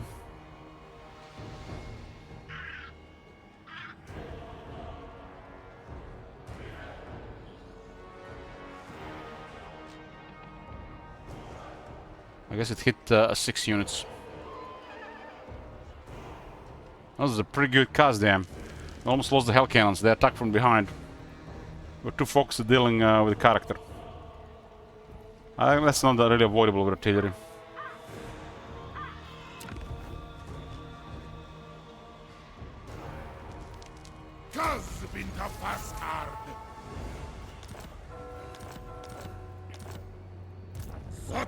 So I like this army to go around the Laughing Killer. So we stack as many enemy leadership negative effects as possible. Primary source, Laughing Killer, and the Malignant Totems. Every character has it equipped, even over the Talisman Preservation. And some characters can have a trait called Manipulative, which is another -6. So enemy has very poor leadership dealing with us. Hell cannons do apply 3 leadership penalties when the enemy get hit as well. And then we just target whatever is giving the armed leadership. Make them waver and flee instead of fight.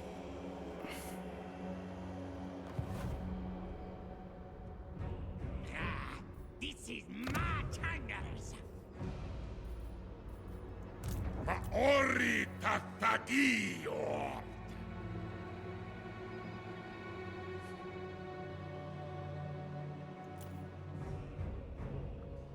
Well, Great Taurus has terror, huh?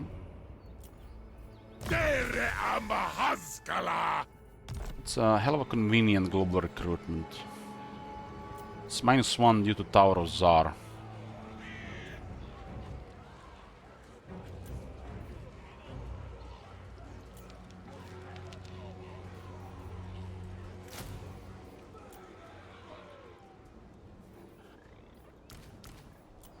Gorth calls.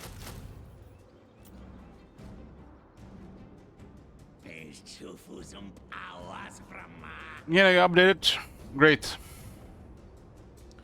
Hands up.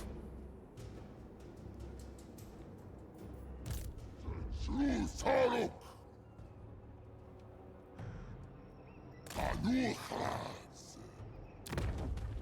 It looks like Archeon destroyed the Arbel early.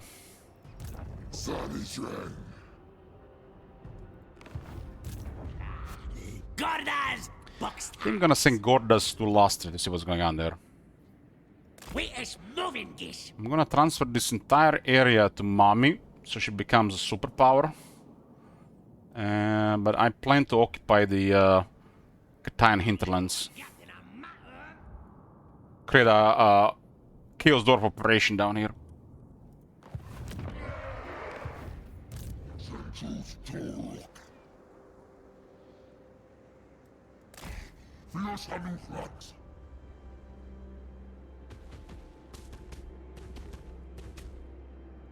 I concur. Yeah, the 4 settlements province are nice. We really need like at least 2 right now.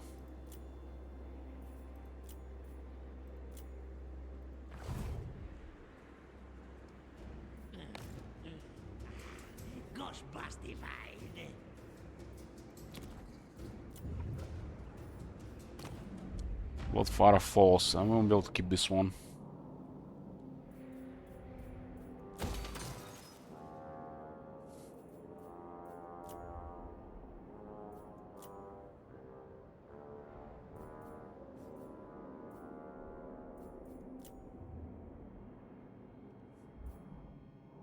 I'll raise something for materials. Thaumansia Nunku. Gorndok. Chasutanunku.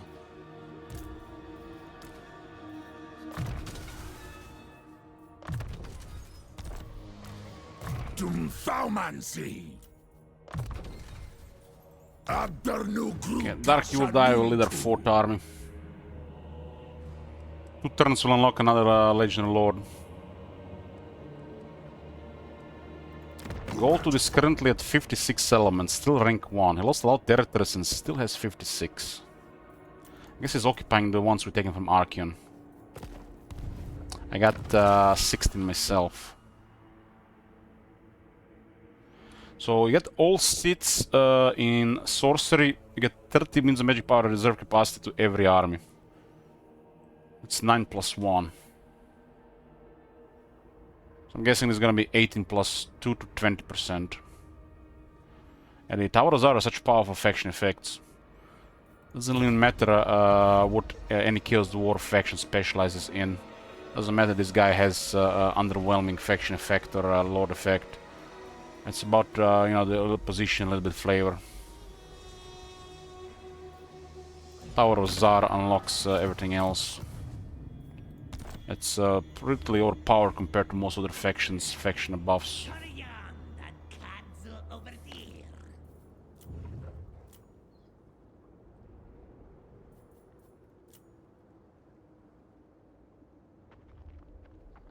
Yeah, they even have access to faction buff on short victory, and access to special items on long victory. But unfortunately, this doesn't fit this campaign because we are working with Mummy Ying. Will not be worth destroying her at this point unless something really bad happens.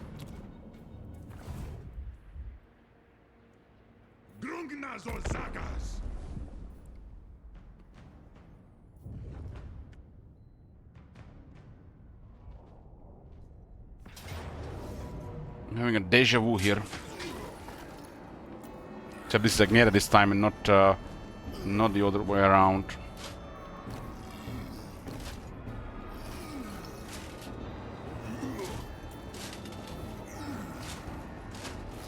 One army was in range. That sucks.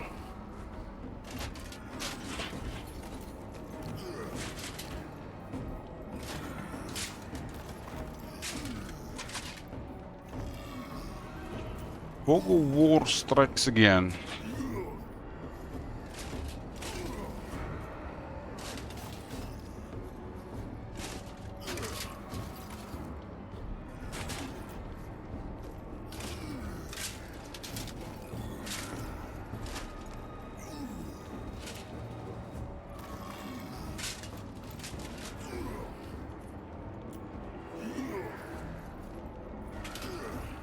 They have 4 Cav units in that army.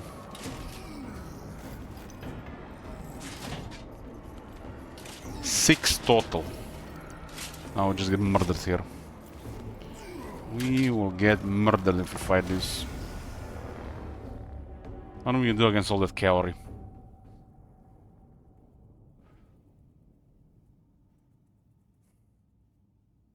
We saw one army, but we didn't see the second one. The second one was reinforcing. So they're doing some really good extra recruitment here with global.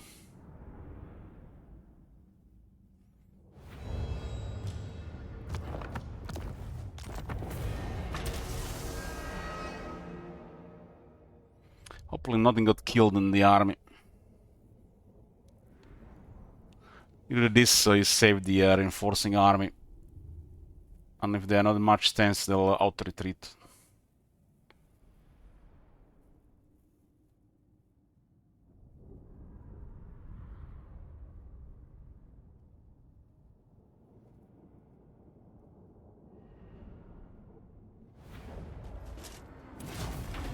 Damn, let's scale this. At least not the entire army got destroyed, we just did recruit another army.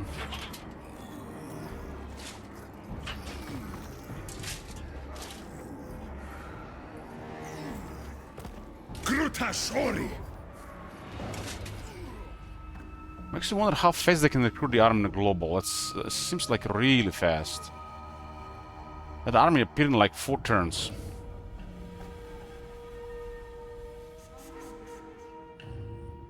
I have to be careful about the Fog of War. It looks like they can literally get an entire army full of nasty shit in 4 turns.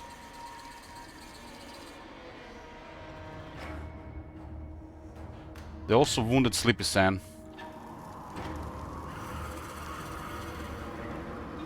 And the guy has plus 20% chance to avoid this.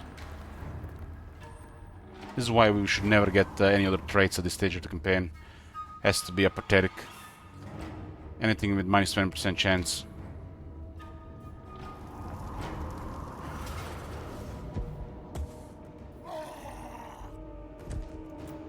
this happens every time we try to send a convoy. Maybe the second one gets through.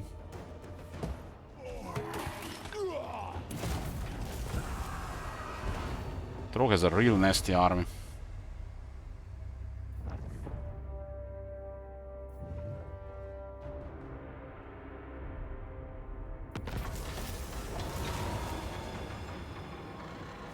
It's a terror geist, huh? Yeah, there's no fucking way those are stacked Vampire Counts units.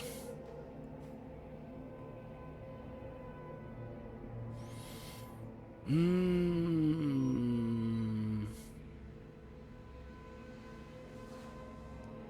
won't be able to fire on this. Nah, they have the extra buff. I just have to meet Kemler with that one, and this is why I send him.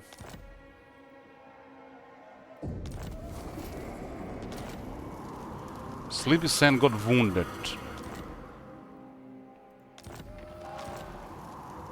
This guy got wounded. No doubt by...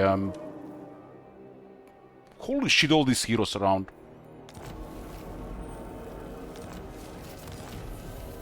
All our cars get extra health and damage. Another malignant totem. We even pick all our characters with the enemy hero action success chance minus 20% trait. And they're still getting wrecked.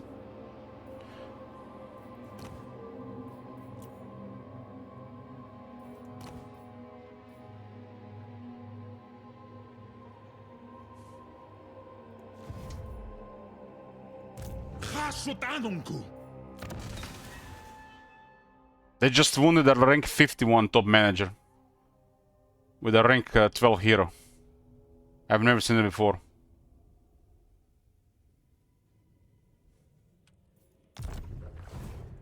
Never. See, there's no engineer in this army.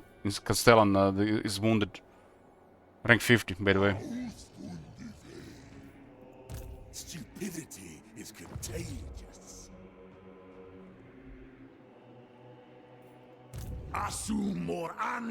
Just when you think you have enough here to clear the area, they send more stuff.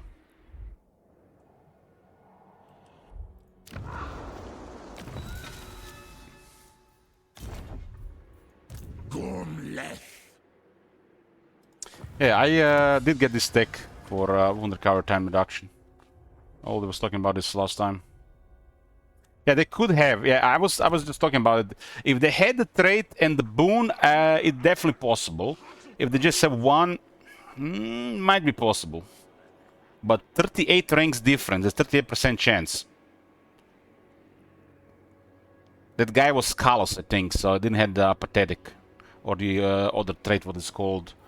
Didn't have the pathetic or resentful. Chaos Dwarves, this is pretty much their standard trait with it, minus 20.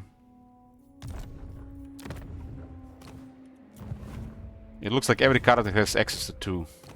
Actually, these guys might have access to 1.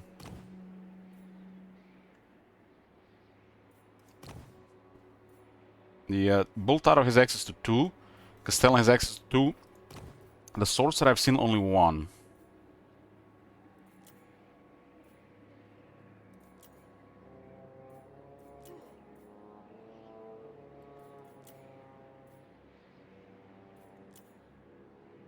Yeah, you gotta recruit everybody with this effect. They're targeting heroes quite a bit lately.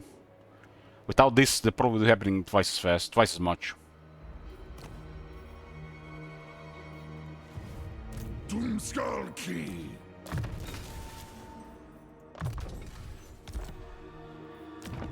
At the rank 50 guy is callous, I think, so if they had that minus 20, they would have not even attempted it. You couldn't afford me. These guys are currently coming with more than we can handle at the moment. If these two weren't ruins, this would have been really bad. Also, those ruins here gives an advantage.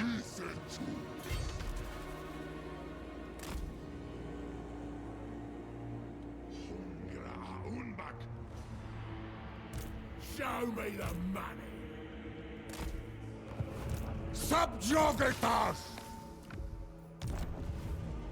Tagrungron upgrade! This army got wrecked and the hero is wounded.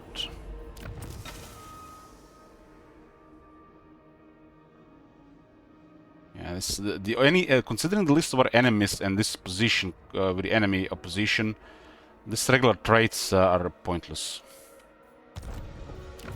We're even wounding their heroes and they're still going down. Considering too many enemies and mega enemy with million heroes, we gotta get everybody this. Everybody this effect. Everything else would be just reckless. Zul una Zharr! In the regular scenario wouldn't matter, but right now there's no progress here, so they're targeting heroes all the time. Ulastas naitiwas! Waddle!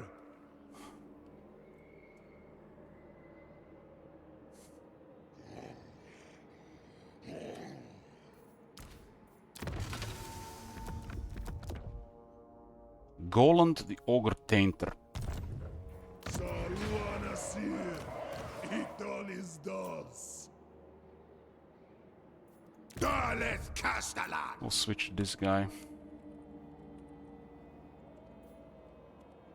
Izu di Klonclav, Tadwari Yarbin Kazak!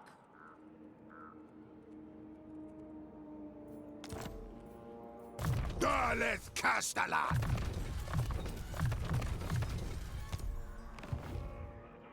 Dum Thaumancy! This is not horrible, but yeah, it's too much pressure from their stuff. Gromadrazul! Gumleth! The Lord matters less, because they can wound the Lord.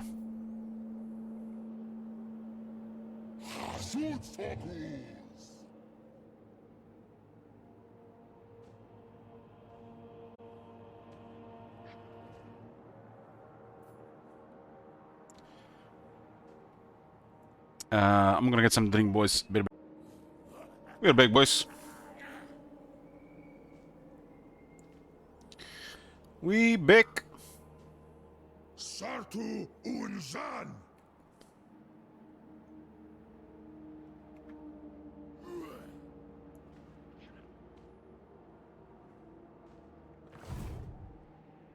Gotta get new units again.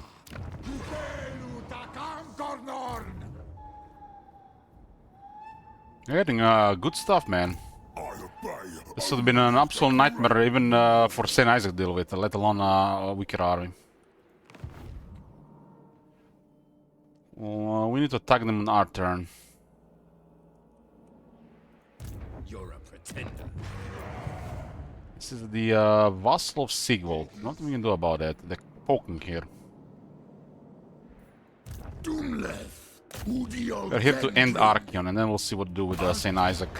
We should automatically just target factions for destruction so they don't bother us.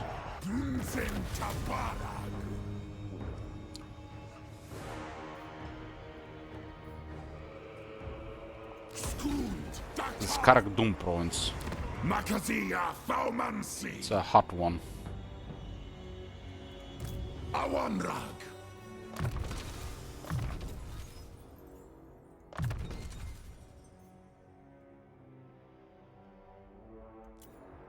Don't have any mentor Tauruks, but everybody else. This guy's campaign the experience is so bad.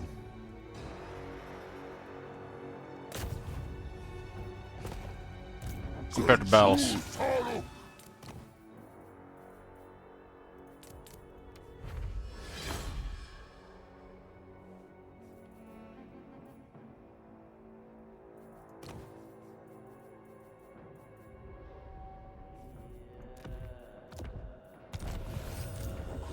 That is Lothar. The moment they equip the follower, we actually see him.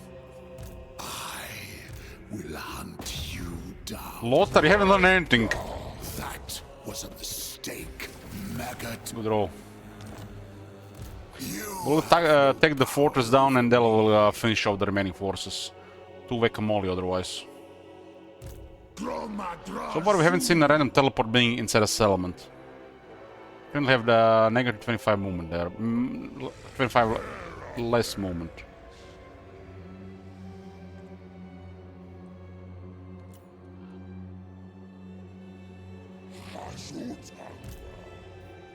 Soon we're gonna be fighting at least 3 more armies of Archean.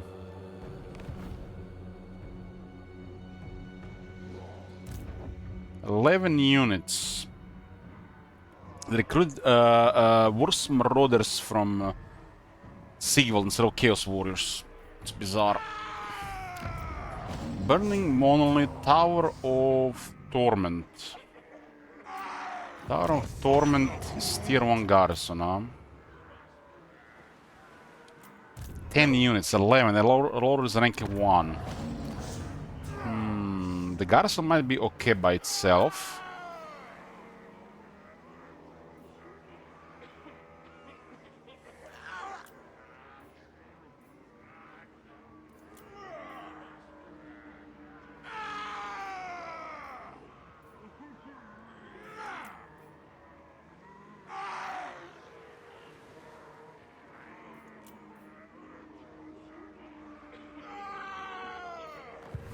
Denied.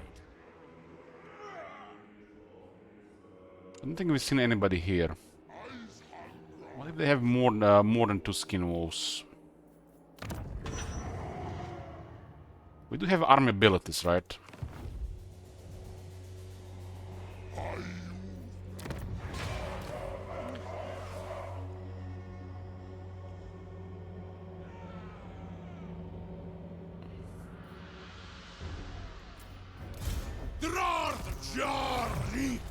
I'll have this guy help here.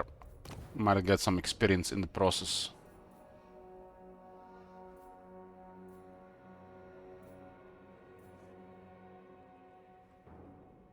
Because we can make him immortal, so we don't really care, right? We got a cursed armor.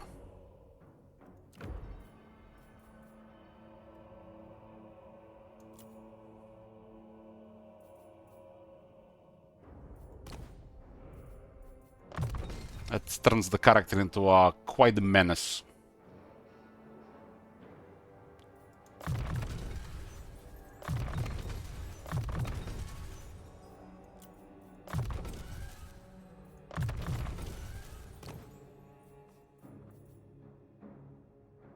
We can use these things until we sort the situation with the Mummy Ink.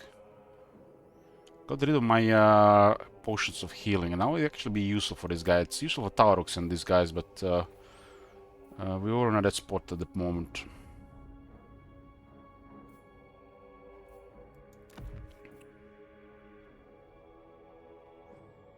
It's a cursed armor. It grants you 200 armor.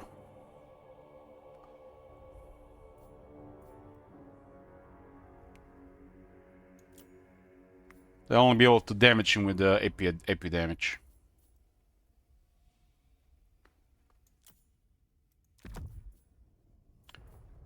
But 20 defense goes well against this stuff as well.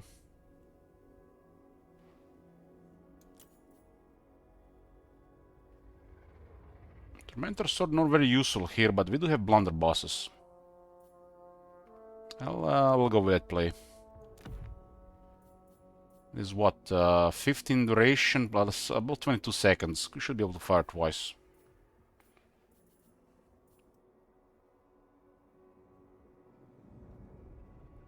Yeah, this armor is just supposed to make you really, really, really tough.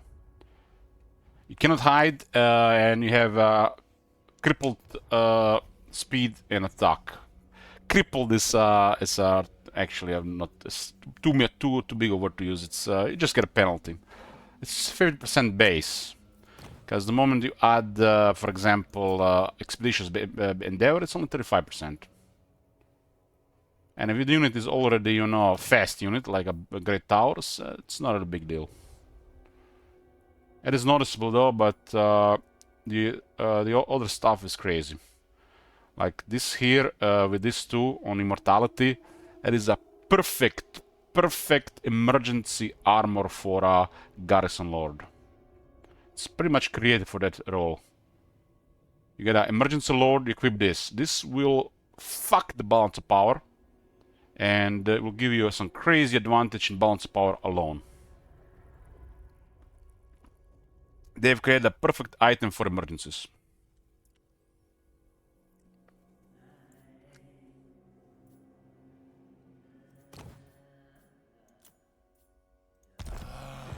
Idam Wolfrum. I said I'm gonna be using armaments to clear the tech, huh?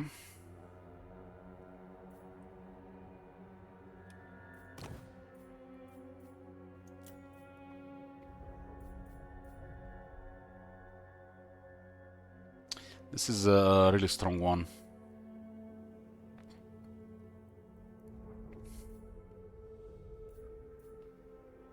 Let's get the living metal armor and defense for bull cantors.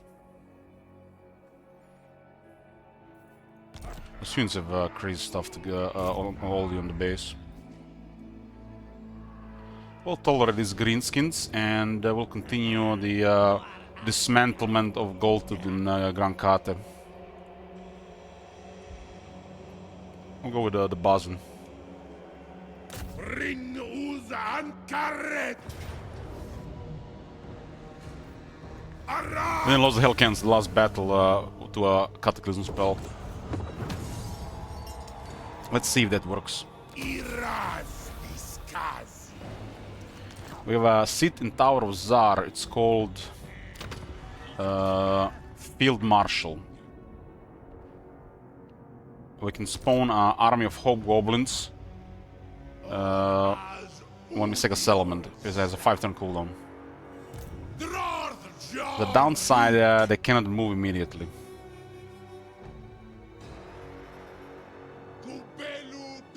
But it will still buy us time here. Because this guy can sack everything and this guy didn't occupy everything, so it's still amazing thing. Gives us extra things, extra room. Incaris. This is very good. Because we just create another piece out of nowhere. And they can be used to end turn to occupy. Because if I occupy this Shaman Rest with Zayton, his movement turn would have been done. Sometimes you lose most of your turn just by to occupy settlements nearby. Hey Bukes. It has upkeep, but it has this buff here.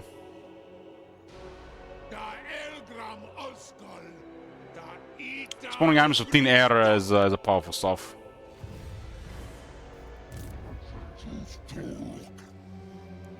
We're getting harassed here by heroes too much. These guys are not even immortal. Should have probably stayed in the armies a little bit longer. Thanks, folk.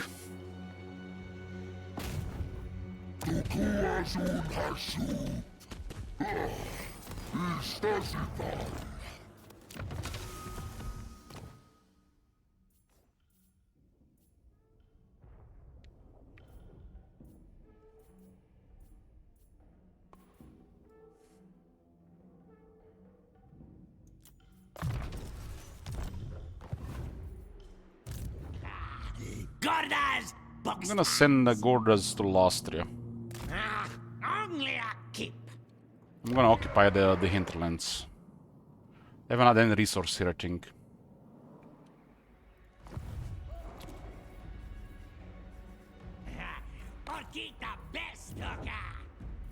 Okay, let's finish the turn. This one is getting targeted, but nothing we can do about it. What about labor? We're still massing up influence.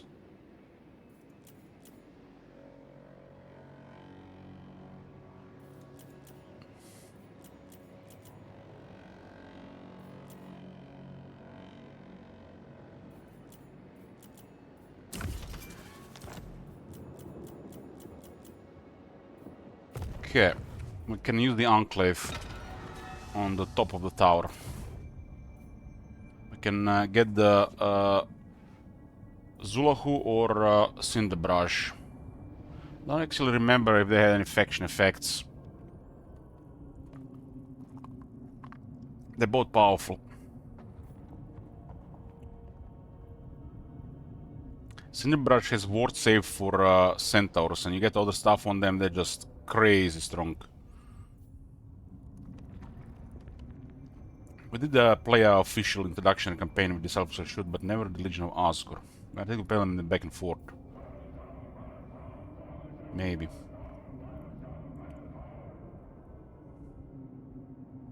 I think it doesn't matter who we get. I don't remember about any of them, what they have. Only on the surface. Okay, we got a subjugator. We have confederated Legion of Asgore. And now we have another legendary lord.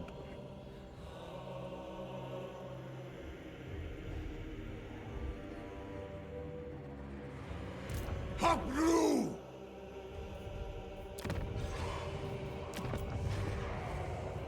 He's a rank 8, so I got murdered early. Tyrant of the Black Tower has more movement range, lower upkeep on Kadai units, and units we can tap have a 8 attack bonus in his area.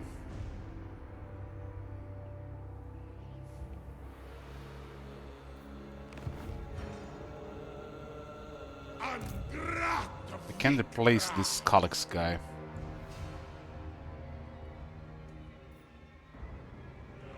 Let's see what he has, just to get an idea. Drazot. Doesn't have his magic items yet. Has 3 items, damn. Same as Satana.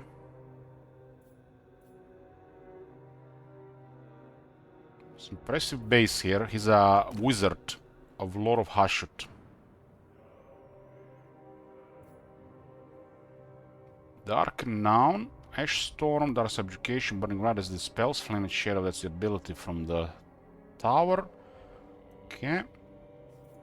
Set bonus is attack for all Infernal Castellans and has a -5 leadership enemy armies in the region. Guess one we forgot to put province-wide.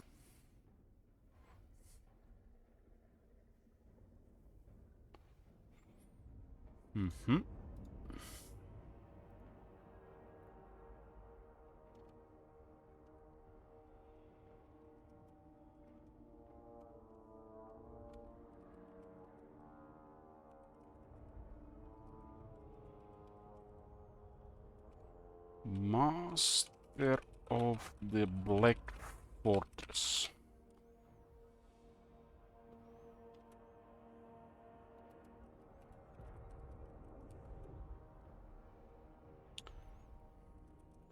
Increase the enemy leadership to 10, because 5 is nonsense for Legend Lord, especially the one like this. The rest of the set bonus, who cares? Hey, Victor. 5 by itself doesn't do anything. With 1 Malignant Totem, I guess it's okay, but it's not worth enough to clip with 1 Malignant Totem. The twisted, power-hungry commander of the Legion of Asgore, Drazod is the undisputed master of all his surveys.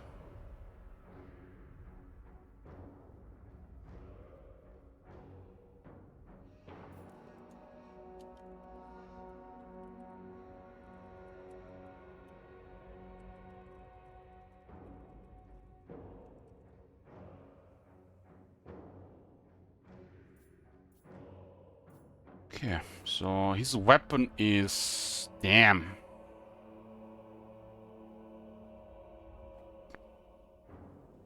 Holy fuck. 3 control local province, 5 attack, and Graven Scepter. Where's the rest? Demon Spite Crucible. Ooh, has a powerful ability. That's the Elspeth level powerful ability. So stuff like this, it's kind of like inconsistent with the rest of the game, because the rest of the game don't have access to stuff like this outside the mode. His arcane item is very powerful.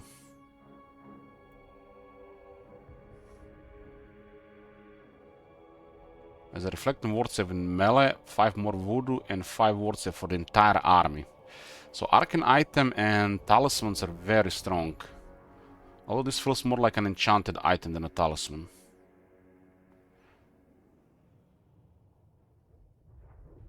This is like what the enchanted item ought to be.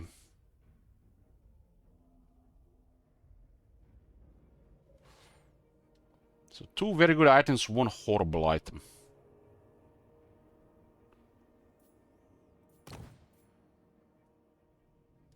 Cinderbread is a Bell Taurus on rank 11. Has a lot of health, and this puts him over 9. I guess because of the technology.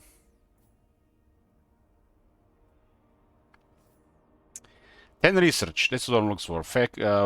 Faction-wide bonuses. 10 research on rank 12. Local province face construction, cheap construction nonsense.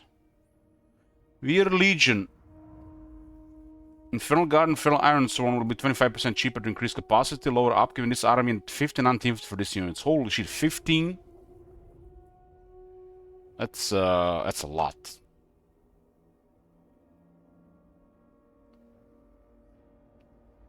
I guess, you know, it's aimed at the Skaven and the Dwarves.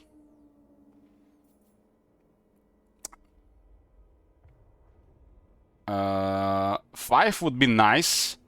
10 would be great. 15 is a lot. 15 is a lot. Let me show you something.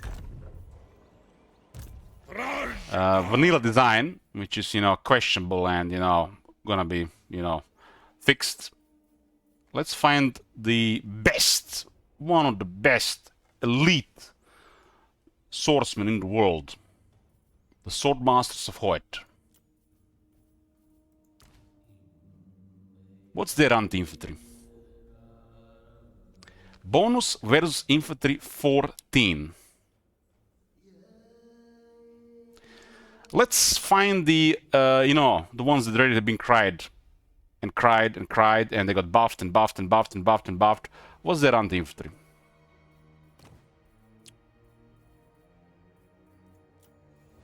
The great swords.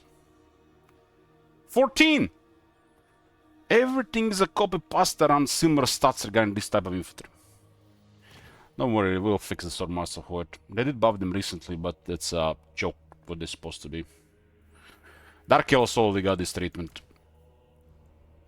The Hargan Executioners have been made proper. So if you like Hargan Executioners, enjoy.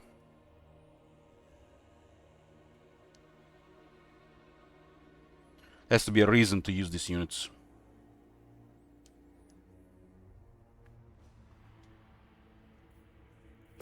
So this being 15 is crazy considering the rest of the game.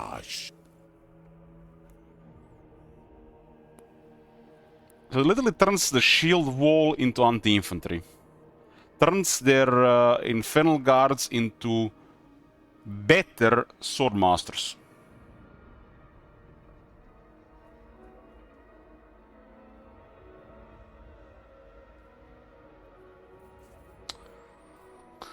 Matt, wait till you see the Sisters of Slaughter and Witch Elves.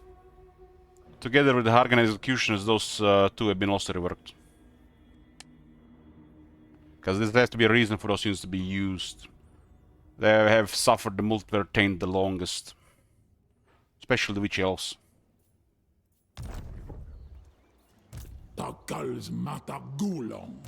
Recently, we also, finally, after all these years of neglect, we have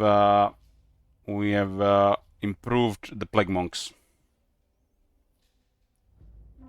They were pretty much, like viewers said, on the level of High Elf Rangers. But no more. They got higher attack, higher defense, higher damage, higher anti-infantry. And most importantly all, they are finally proper durable like they're supposed to be. So this is a pretty sweet unit now. We could have done more, but I think this is more than fine, considering how this unit is available and how much they can get. I think this is more than acceptable.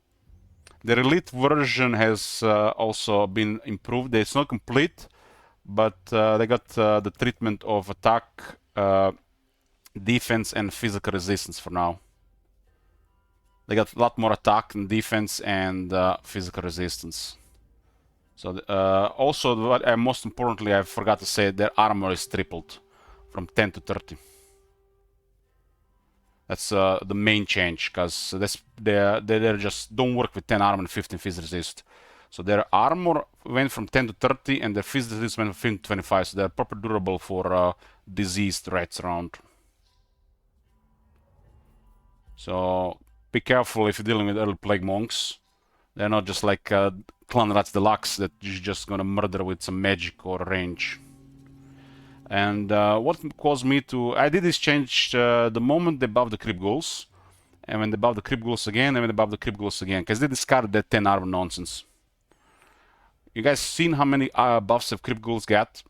And this goes against any inconsistency in the game with the design of this type of unit. So it's been green light to not make just buff plague monks, but to buff them properly. The sensor bearers for now just got additional armor, attack, defense, and phys resist. I don't think this unit needs to get any more, but I'll keep it in mind. I think the plague monks are done. The sensor bearers just might get a little bit more. I think they are great as it is. They got good damage, good charge. They just needed a little bit more durability. The Regiment Renown, guys, you're gonna love. You're gonna love the Regiment Renown.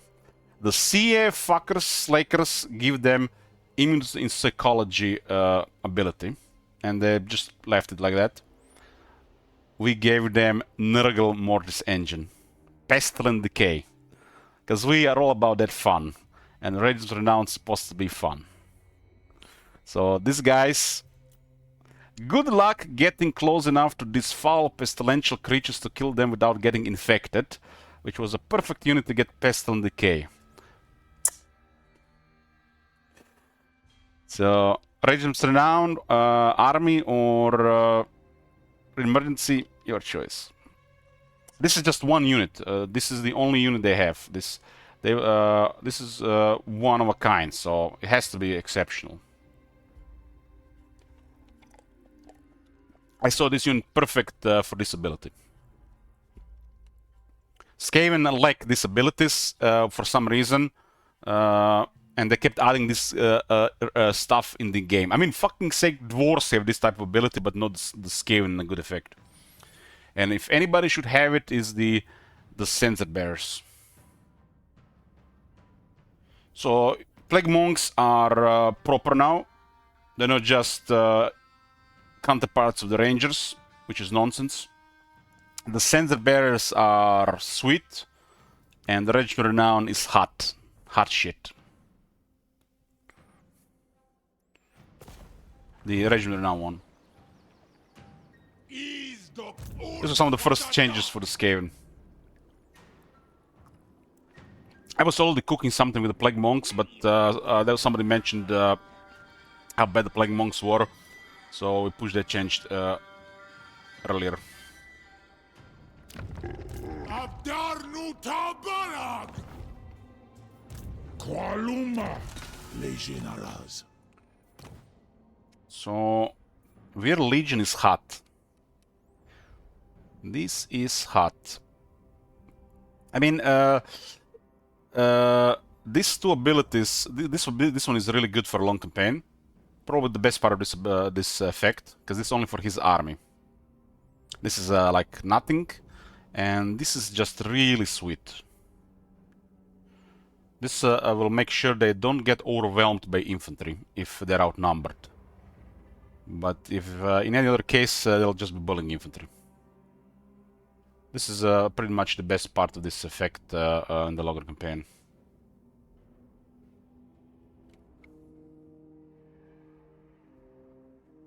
Wow, nice flavor here, nice flavor, because the infantry is not a problem. The problem are the large units. having these guys get to a elite status against infantry is sweet. Grid of Asgore, all cities and all raw materials outputs by 10%. This is what I was looking for. This is what when I asked who to unlock first. I want to know about stuff like this. 10 research, which not longer beneficial that much, but this. Master of Hell. The capacity for one is less valuable since the tower. Because you need way more of these units than you need of these units. His army will have additional 15% weapon strength and physical resistance for Kedai units. That is crazy! These units are already have demon features. And having demon features, they have enjoyed some demon buffs.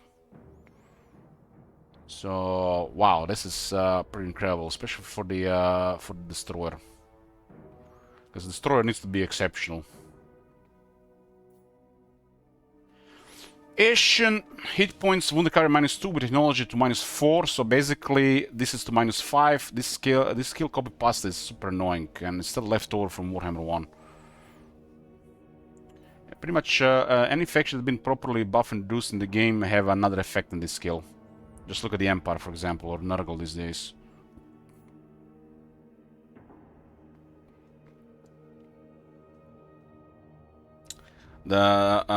From all the Legend Lords of the Chaos Dwarfs, Drazoad has been always the nastiest. Always the nastiest. This guy is just hella nasty. Always a pain to deal with. The Zulahu is pretty strong, but it's not even come close to nastiness, this guy. And the weakest one was Satan, always in the AI hands. Because Satan has a little bit different role compared to these two, because the other two are wizards. Wizards are more powerful mounts. But this guy has been always the nastiest. This guy gets some kills, gets some spell mastery, and then all of a sudden your units are going poof. And he can get kills usually pretty easy due to abilities. So I use abilities on infantry to pump the Master, the Black Fortress, the what's it called, the Demon Spike Crucible to 60%. And then his spells go crazy. So right now, this is 6 times stronger than a Forbidden Rod. And you notice that wizards are doing a fine job with just, you know, Forbidden Rod. And with Arcane Conduit it goes to 70%, so this guy has plus 70% intensity. Which puts him to some of the strongest wizards in the game. And the Chaos Dwarfs do have all the wizard stuff.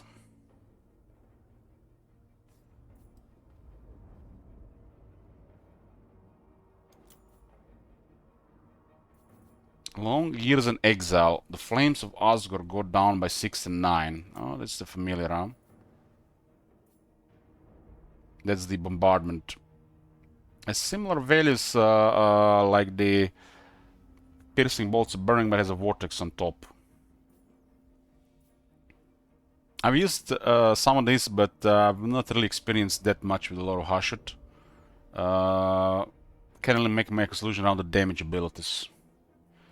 From the mod, they only got the Spirit Leech buff. Every spell that's Spirit Leech damage has gonna be buffed. Curse of Hashut is basically a Spirit Leech copy pasta.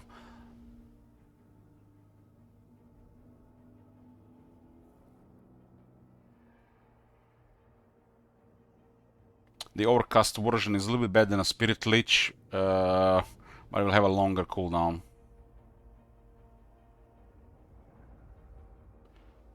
The basic one has a better range than Spirit Leech, but has lower duration. This is basically Spirit Leech.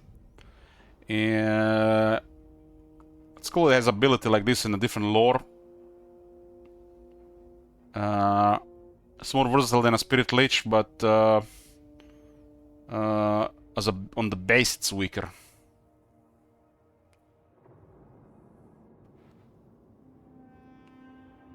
This one I've received the damage increase like all Spirit Leech effects.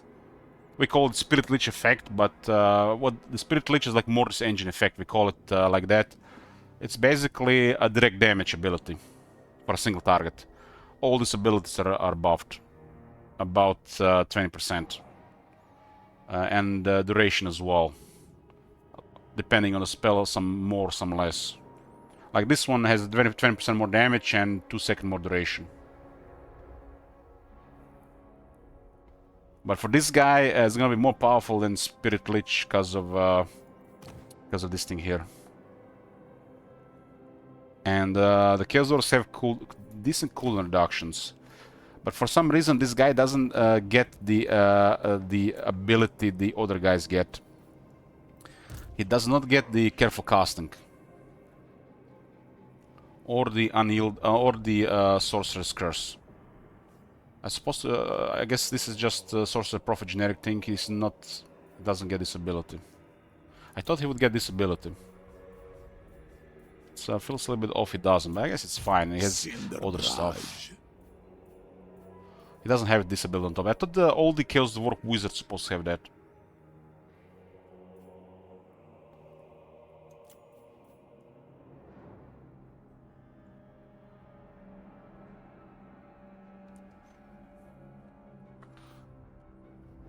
It does get a little bit extra in the fighting section. This is why he's such a menace, because he gets this better than a Sorcerer Prophet.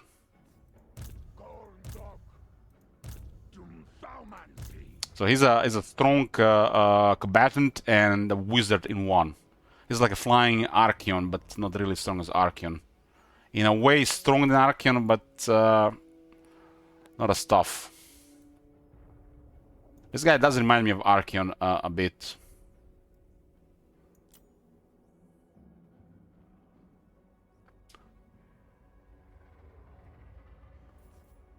Okay. We're gonna take Bridge of Heaven and then we're gonna respec him. This is my tangers. Sumazma.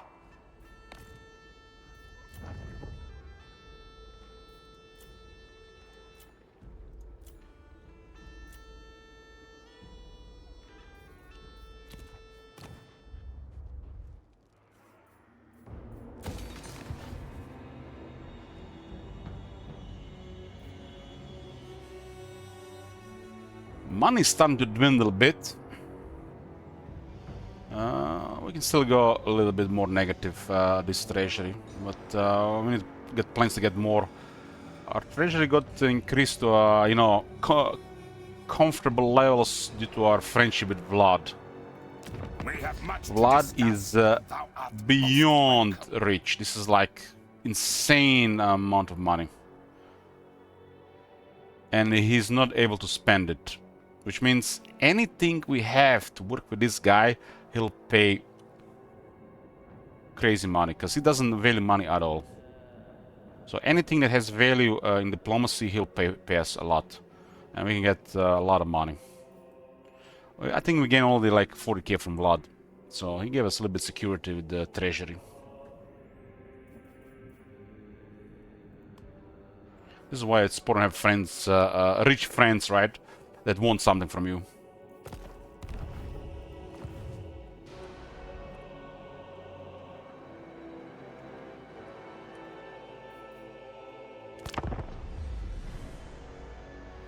We've been struggling to expand most of this campaign, but now that we have military, this will change.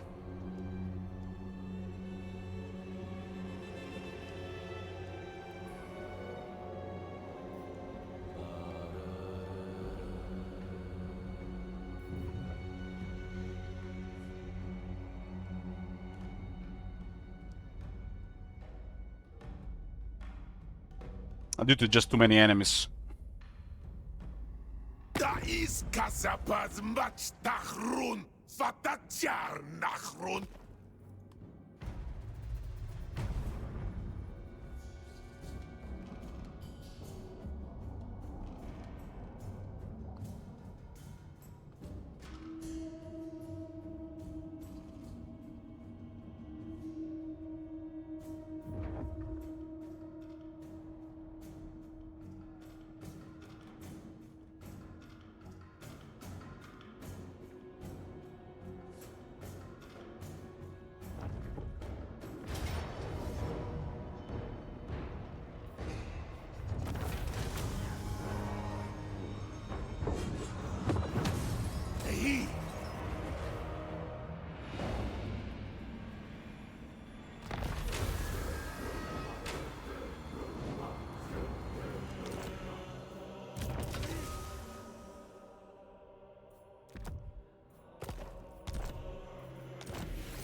This guy's attacked Goldtooth.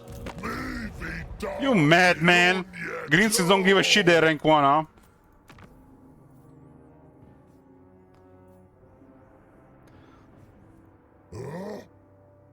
They didn't care. Okay.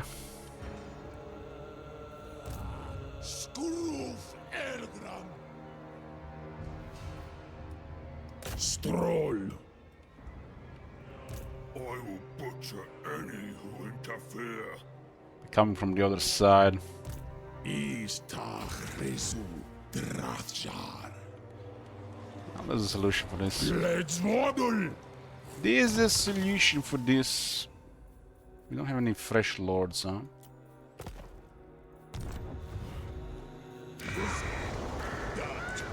I don't want to recruit a random trash guy.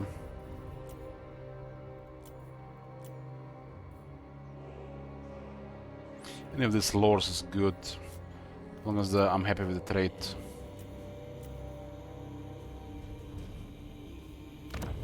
Qualuma. Les généraux.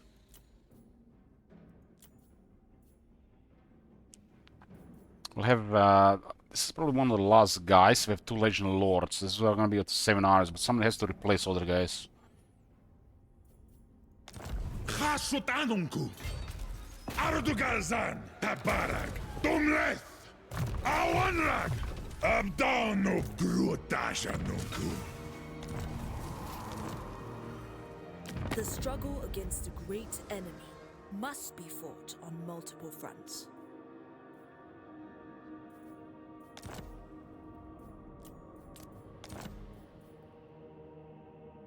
The storm. It's not showing now. Fixed! We had to learn to break it like 3 times. What this like the military axes with shield 3? You gotta be broken 3 times.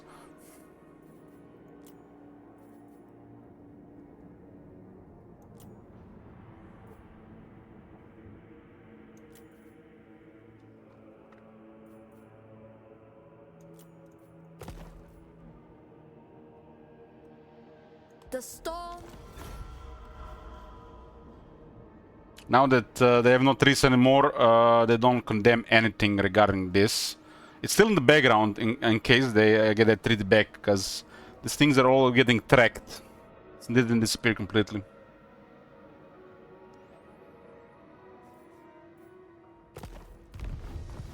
Wondering if we're gonna get any use from her military at some point.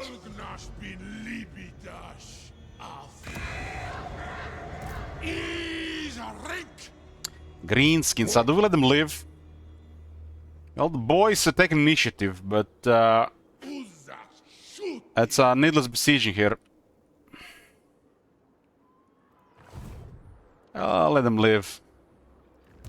That could be useful.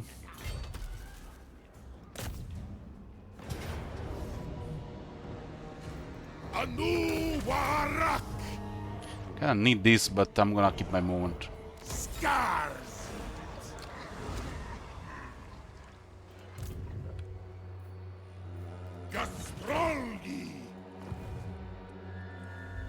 I'm gonna clear this island here.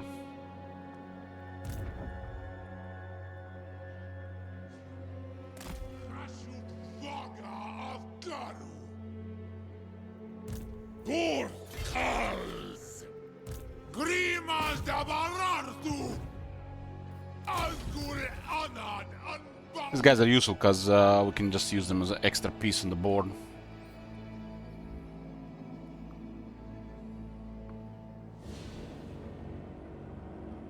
The single lord can really keep up with the armies that have extra movement. Unless they got the extra movement as well. Temple training will make the book enter capacity increase cheaper, 10%, and on veterans they get perfect vigor, and they also get 5 additional attack. This is just crazy unit, crazy stuff. Crazy, crazy, crazy stuff. Take this into account on their base. And then, look at this. Minotaur's Blood Grid.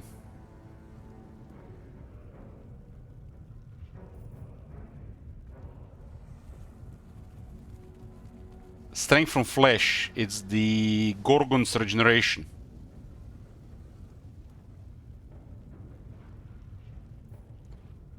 And this is basically, you take the Dragon Ogres and Minotaurs and you create a better unit. They're that good. And for the Zulahood, they got also additional 15% ward save. Which is the most absurd part of it all. That's only for the Zulahood.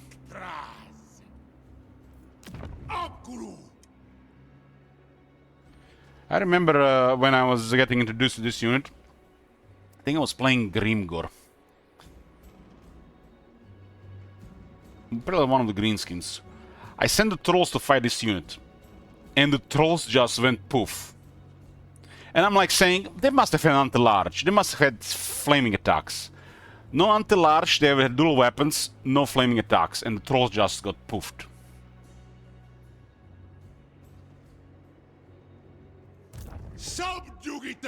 Now imagine they had fire and anti-large, which they can get. Not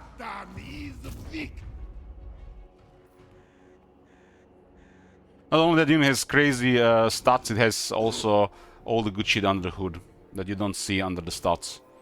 You know, like attack interval, for example, weapon range.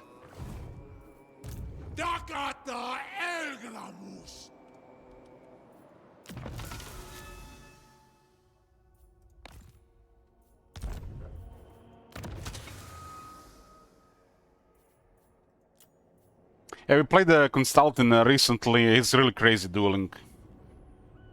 He literally can have so much damage. It's like he's wearing a Sword of Cain, and without wearing the Sword of Cain. And his weapon doesn't even take into account. You could even put the, you know, Sword of Cain, and then you have like he's like wearing two Swords of Cain type of damage. You have a Sword of Cain.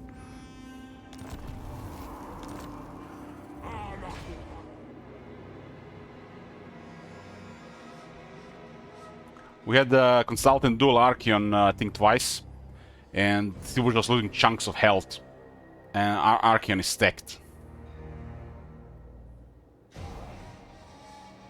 And this was without the new Trickster Shard, or the Trickster Shard. Now imagine dueling with this shit. Anybody can equip this.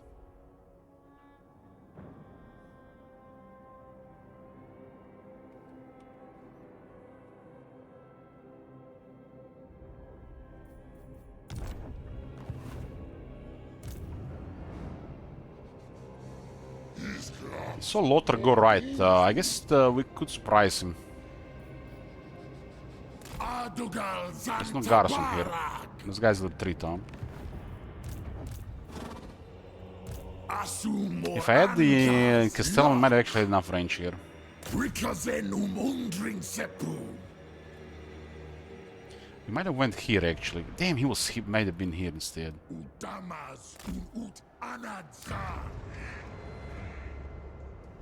It might have been a wasted turn. Damn, he was here and he had range. I wasn't paying attention. I will hunt you down.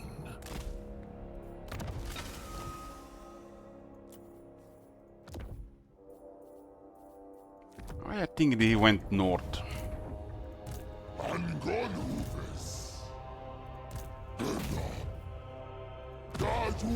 Yeah, blow their tanks. That was a mistake, maggot. You have no power over me. Yena's army got wrecked, so we gotta rebuild the army. The Spiders in the fog of war had to retreat.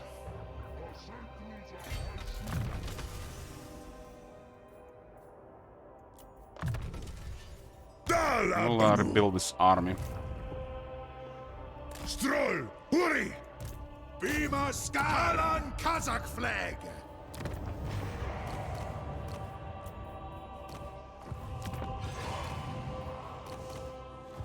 One on Barras! Okay. Rank 7 plus troops. Lost the renders. I guess we can add additional ones. Great weapons are just really good having the army. Had one increased by the tower recently. Nobody actually important got killed. We might recover this army in 2 turns.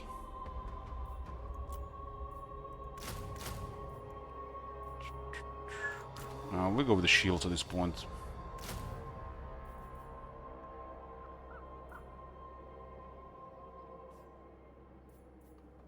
This is a balance of power, huh?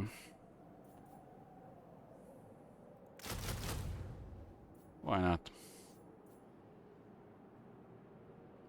Sorcerer is recovering, he will be back in 2 turns.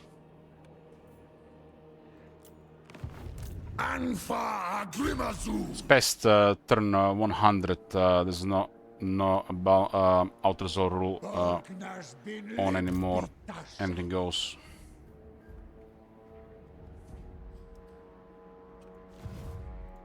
Hands off that cash box!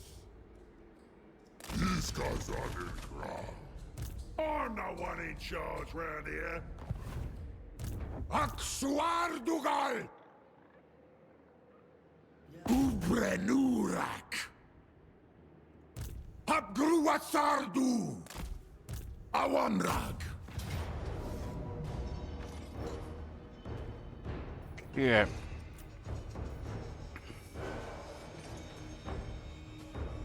It's almost okay to auto-resolve, but the damage will be too high outside the replenishment.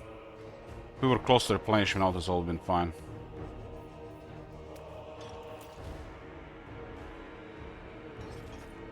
Since this unit is flying, might as well give it the standard of Zharr. You can put a standard of Zharr on a Lamasu, but you can't put that rare banner on any unit. And it's not even that good for the unit that can you only put on. What the hell? Makes no sense.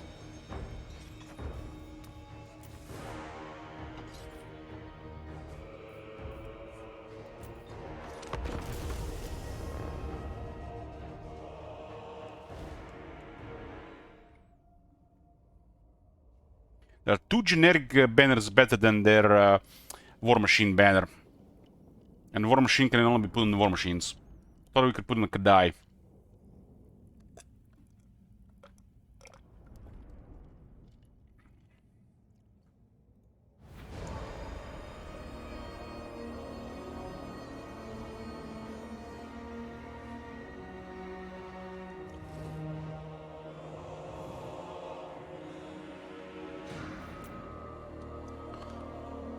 Okay.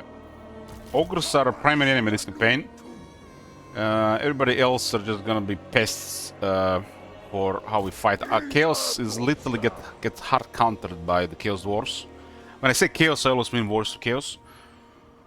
And Norska also get hard countered by this faction. Ogres are actually a pretty good opponent for the Chaos Dwarves.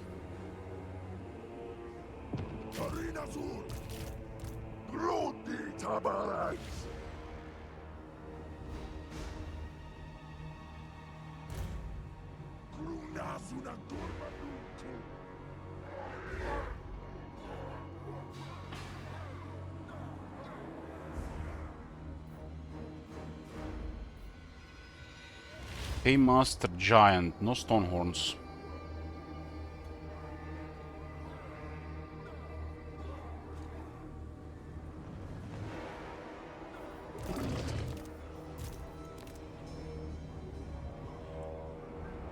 I guess we'll shoot the lead belchers. I don't really care about the giant getting close, we got plenty of firepower. Lead belchers are always must kill.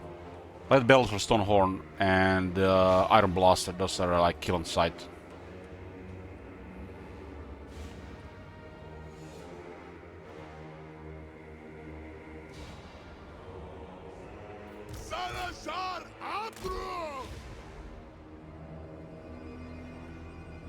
What's that other thing called that's not a Stonehorn? Thunder Tusk?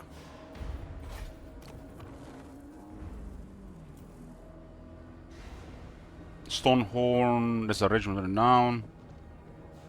Thunder Tusk, yeah, this is also kill on sight. So stone horns, thunder tusks, iron blasters, and most of anything else, lead belchers. Lead belchers is like always kill first, and then the others. The others are probably on the same level as their wizards.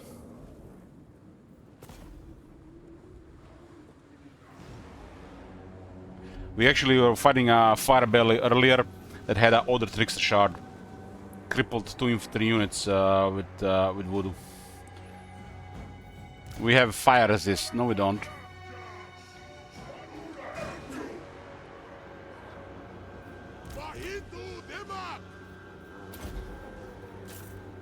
I think when we are firing 3 death shriekers into a monster unit, only 1 should use demolition rocket and 2 should use the death shrieker rocket. Because the demolition rockets are strong enough to kill an entity, and they'll be shooting corpses if previous one hits the... Well, for example, they fire rockets and the other one's aimed at that same guy. That guy is dead. That guy already is preparing to fire. He fires. The rocket will hit the corpse.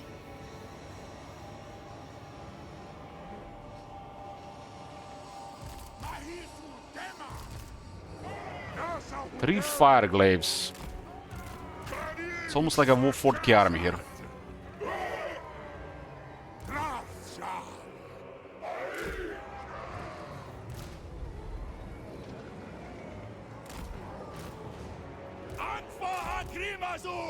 There's this lore of metal, but it doesn't have good stuff.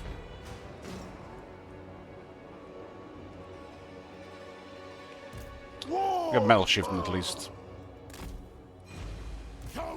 And this is Dark Hill Die, Lord of Death. That's the good shit. This guy's still low rank.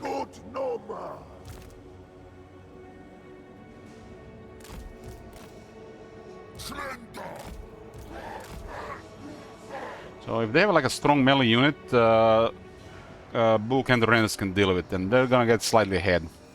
This can deal with like 4 strong melee units. Matt, give 10 subs so much, Matt. God. Have you seen that shit? Fighting the depression.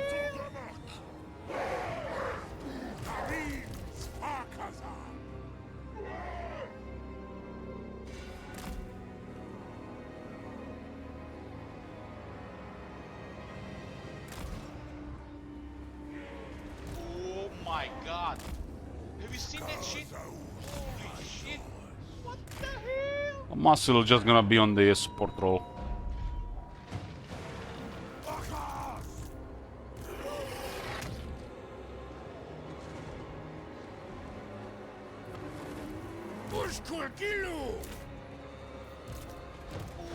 my god. Have you seen that shit? Holy shit. What the hell? Oh my god. Have you seen that shit? Holy shit. What the hell?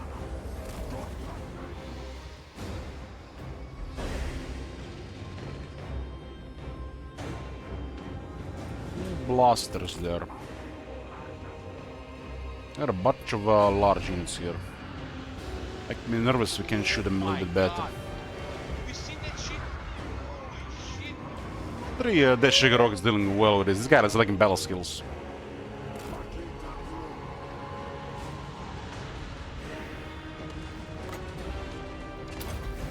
Yeah, that's a good volley there. Fire glaives. Poofed that unit. Oh my god. A high ground. Have you seen that shit? Holy shit.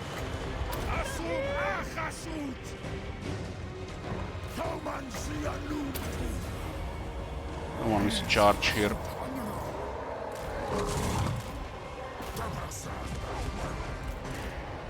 Oh my god. Have you seen that shit? Holy shit. Let's make sure that guy has nothing to bother us.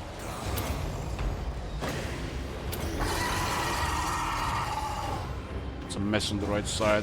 Loaded armor damage. Destroyer can deal with that shit. Oh my god. Have you seen that shit? Holy shit.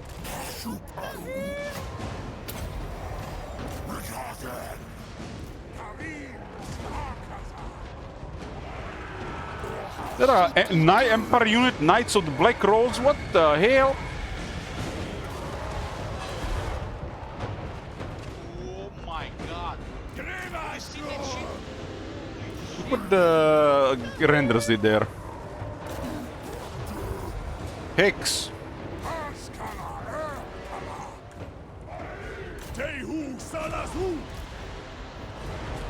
The bells are going down. Oh my god. The Emperor unit has murdered us from behind the charge. Maybe we can rout them with fear. Terrify them. They're actually immune psychology, but they'll rout.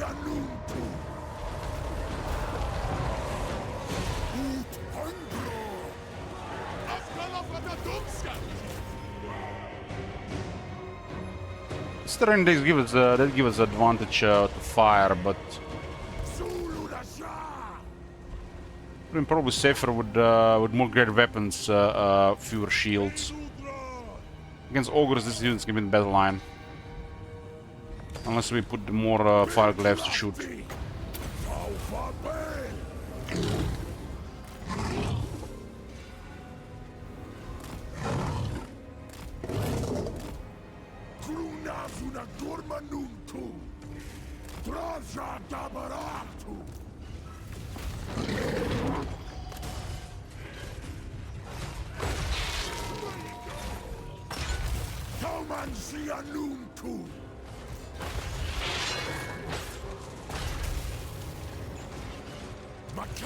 Looks like that attack animation doesn't always connect. It's not a miss, it's that just doesn't connect. It's a fancy drag of the blade on the ground, but it missed the hitbox. Getting stuck in trees.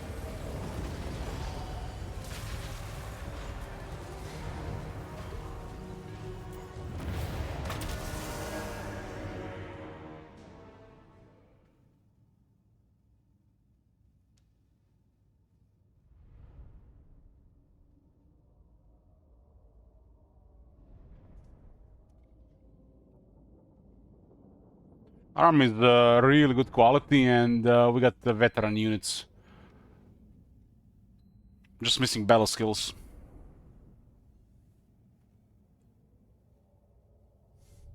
You would think a colossal monster like a Kadai Destroyer or a Dread Saurian would be trampling to the trees like they were Strider, right? That's a thing to consider adding the mod Strider to colossal monsters. I think colossal monsters should have a Strider, right? It's a no-brain. I mean, what are we talking about here? Put a note, put a note. Strider. We don't have to actually Strider. No, that's not good, not good. Woodsman. Because it will still get... I mean, should the uphill terrain slow down a colossal monster? What do you guys think? I mean, uphill terrain will slow down almost anything, right?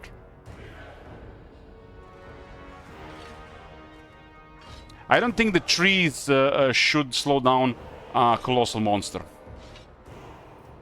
So we not give them Strider, we give them Woodsman. So they have no penalties in the trees. I think that's that fits a lot. I mean, there's only, what, 2 or 3 colossal monsters in the game? We got a banner of swiftness, the best thing to put on this thing. And what does it do? Strider, Wayfarer, 30% speed.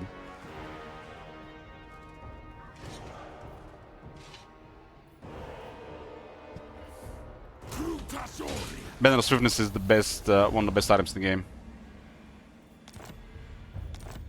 So, how many colossal monsters are in the game? Colossal, just colossal. I think this might be only 2. The OG one is the Dread Saurian, colossal monster. Has 12,000 mass. Nothing is bigger than this. And it does not have Woodsman. Okay. Change. Feral Dread Saurian.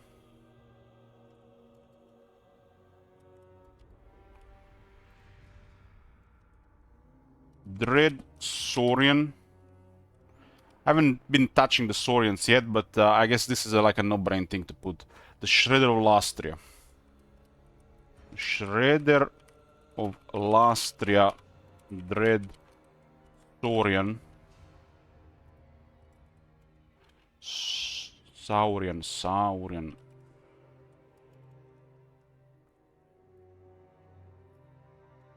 If no other units have this tag, we'll consider the mass for this. But we'll check it out now, since this is a very curious thing. I'm just making quick notes for the mod. This makes perfect sense.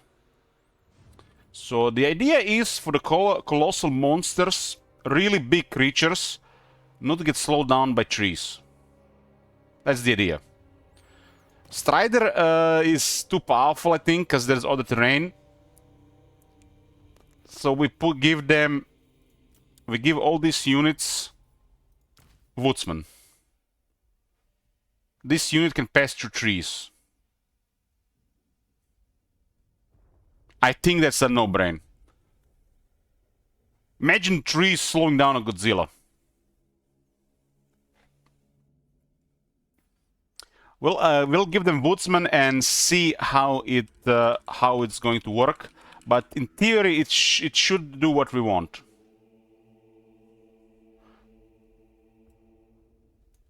So added Woodsman to these units.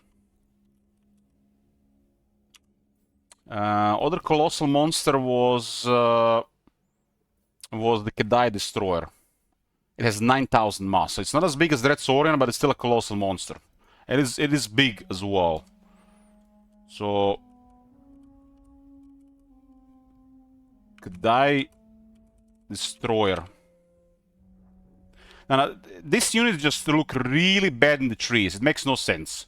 And since the trees cannot be destroyed, it's the only thing that we can do about it. We'll check other big stuff since we are on this. Kedai Destroyer added Woodsman. So these are 2 colossal monsters. What else could be colossal? Coming to mind, there is the Hero Titan.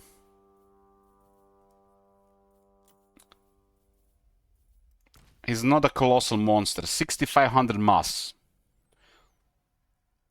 Okay, he's on the edge of this. He's on the edge. The giants will not be part of this. They will get slowed down by the trees.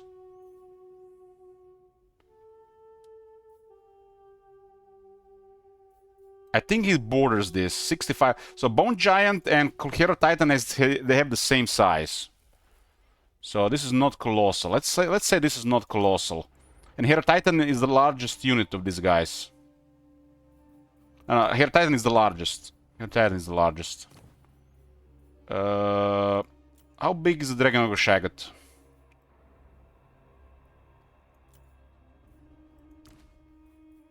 $5,500. So same as the Necrosphinx.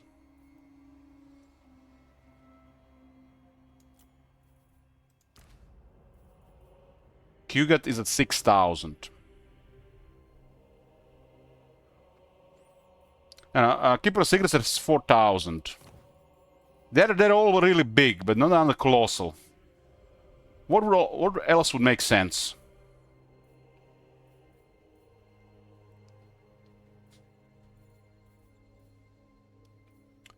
I don't think Kugat is that big. There are big things and there are massive things. Toad Dragon, maybe. Kugat is 4,500. Now, Kugat is not. He's big, but he's not massive. War Mammoth could be considered colossal, but it's probably in the same area as Hero Titan. Exactly the same.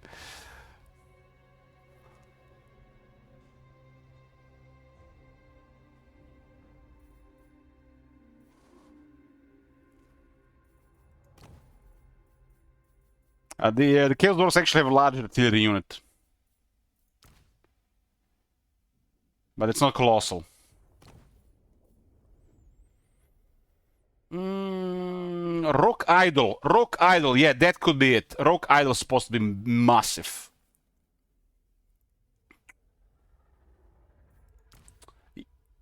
Yeah, Rock Idol is colossal. Rock Idol will get a Woodsman.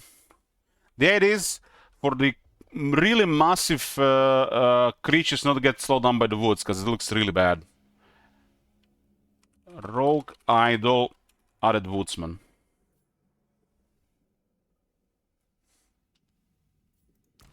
So Rogue Idol is the same size as the Dread Saurian. That's like the largest stuff. Toad Dragon. I haven't seen Toad Dragon. Hold on. Toad Dragon is colossal. Toad Dragon will get as well. Toad Dragon, added Woodsman, Tamurkan on Mount. Toad Dragon gets Woodsman as well.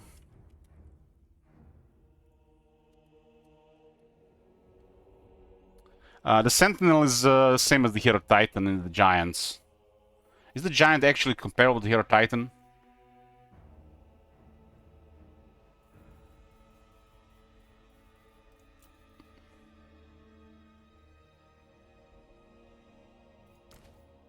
Yeah, they have the same size. The Giants, the Hero Titans, they have the same size.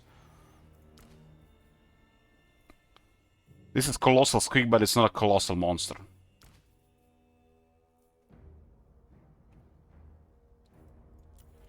I think Terracotta Sentinel is in the same area.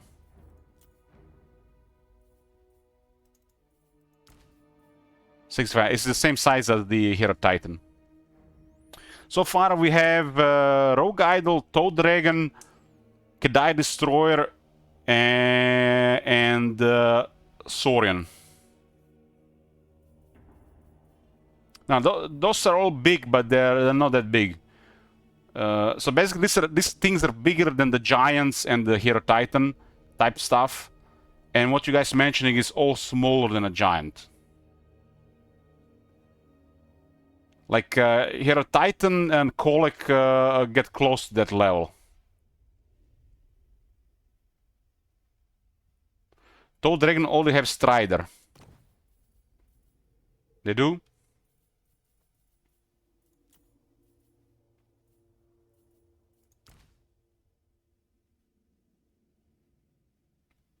Interesting. Is this the most recent one included in the game? Of course it has it. Of course. Okay, we can then remove these two.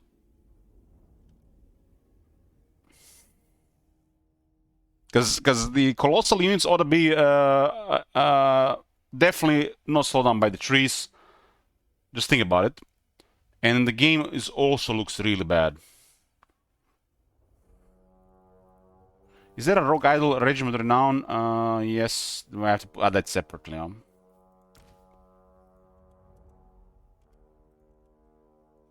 The big one.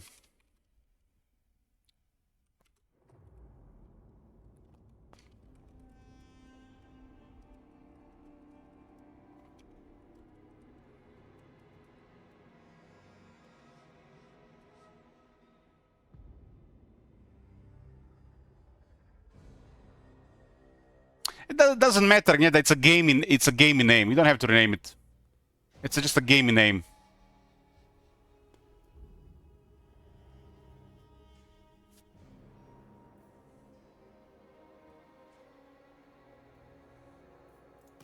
It doesn't mean anything. This is just a game mechanic. We don't have to rename it. We can actually check Hell Abomination, but I think Hell Abomination is big. It's a dragon-sized.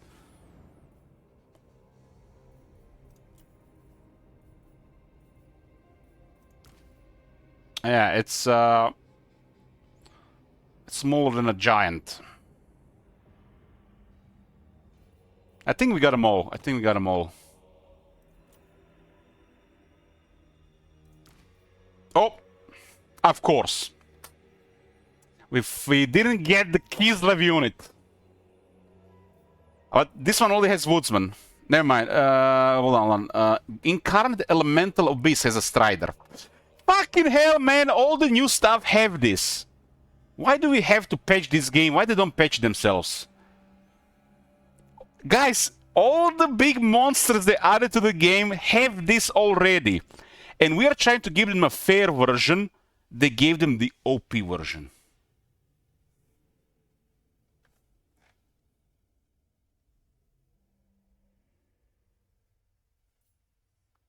Should we give them the Strider as well, instead of Woodsman?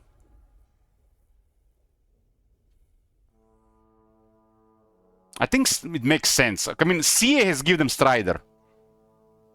CA has given them Strider, so we should give them Strider as well.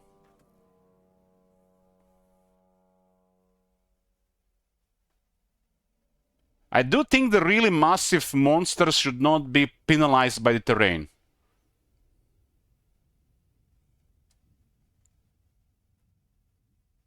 Because they're really big. They're really big and the terrain should not be a thing, right?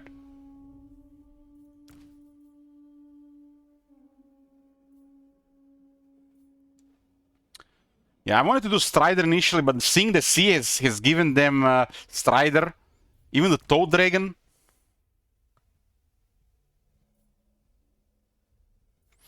Sea has already done it, we're just going to finish their work, something they have not done.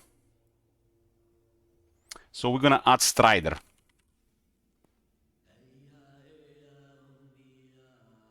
Player using these units will be using Ranger Standard, and they'll be using Banner of Swiftness. So this is a bigger buff for the AI than the player. Because look at this.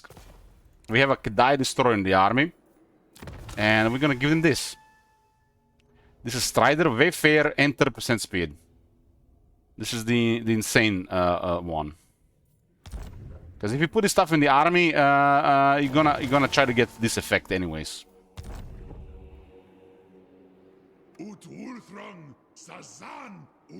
So Dread Saurian, Feral Dread Saurian, the Sheriff of Lastria, Kedai Destroyer, Rogue Idol, and the Big and Rogue Idol. These units will get Strider. CA has already given the massive things Strider in the recent power creep. They forgot the old units.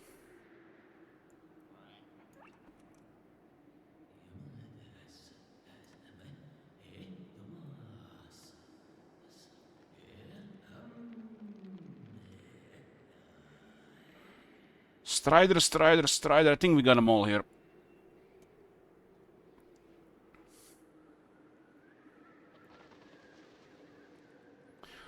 And we'll send this to Agneta for changes. Strider in some situations just a little bit better than Woodsman. Strider will make them better on if they have to change the elevation on a steep terrain. So they'll not get penalized if they get attacked on a hill from the higher version, from the high ground. But think about it, these things are supposed to be really big. Like, just imagine something really massive. We are buffing the things that are bigger than those things. And these are very few units in the game. The sea has already done the same thing, but they didn't buff the old ones. This will be the first buff for the Saurian, Destroyer, and Rogue Idol. These units will get more buffs.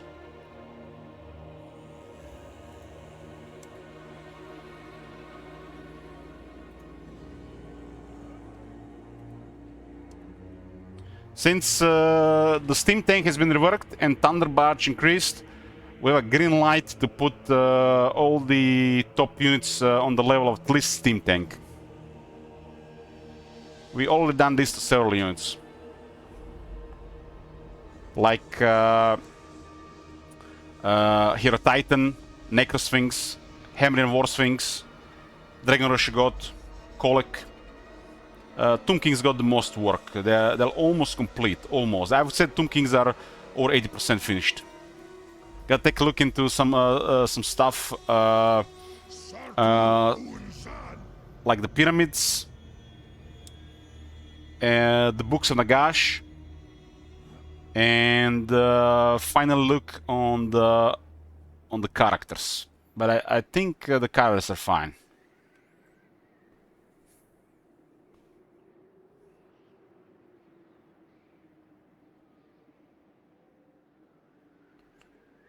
Okay. Ushabti Landmark is actually has the the same philosophy or what we are doing. It's already over the top.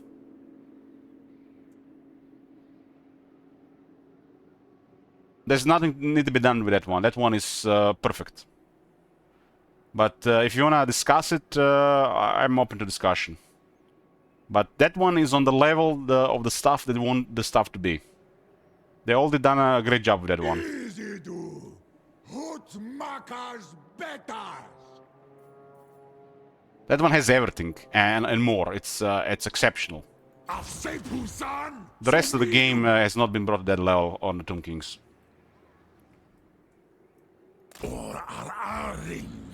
The books, yes, I mentioned the books, Staff Manager. I'll take a look at the books. Some of the books definitely gonna be buffed, but a few of them are fine in my opinion. The army book and the hero book are probably the level of powers for the books that we want. The rest we're gonna have to put some thought into.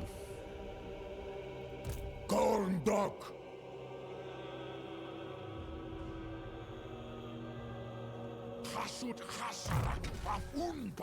Agneta has told me what we can do with the books, so we'll do something at some point. Zharr meta drinkaras.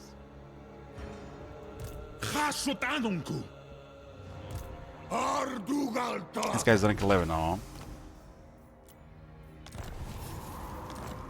Tumskalki. Asumor Angas Lock. You know, everything we do, there's always room for more polish, especially as stuff get released. But we don't have to just focus on one thing too much without working on other stuff at the same time. I think right now, as of right now, you know, Tomb Kings are amazing right now. There's definitely a couple more things to do, but as of right now, they're amazing. I want to take a look at the Vampire Coast next. Tomb Kings and Vampire Coast suffered greatly over the years due to multiplayer. Vampire Coast is the same.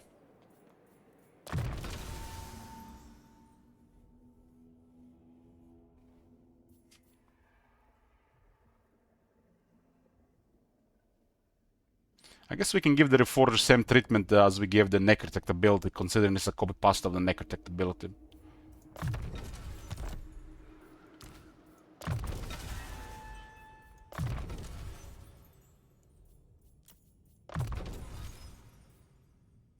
I mean, we can do what we can to manage. You know, we can do what we can. Improve the buildings a bit, improve the characters a bit where what's missing. Remove multiplayer technologies. There's definitely things that have been done.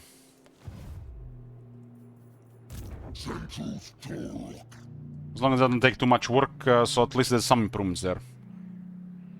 Hopefully make the AI do a little bit more with those changes. Because usually you experience Vampire Coast through AI. And they're really nothing special.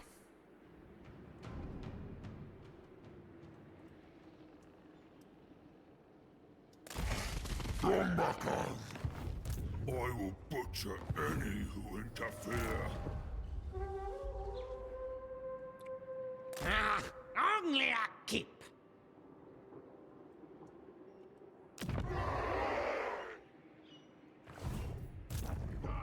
Castellan.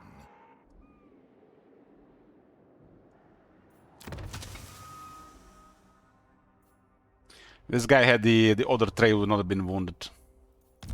But what can you do? He's rank 50, he should not be replacing for a trade. Thaumansia nunku. Ula stars. Nahi tiwas. Shudilag. Better roots. Dumleth. Grumnas una dorma nunku. Every hero except Demon Smith Sorcerer have 2 traits that lower the enemy hero success chance by 20%. So those are go-to. Awanrag.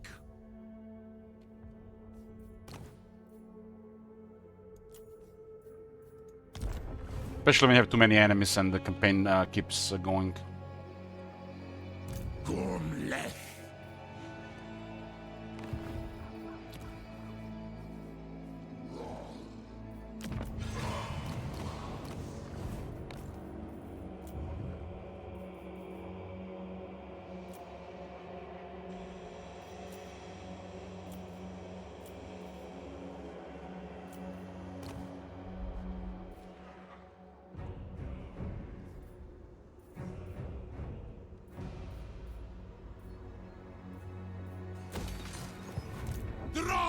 Zharr Sufereu.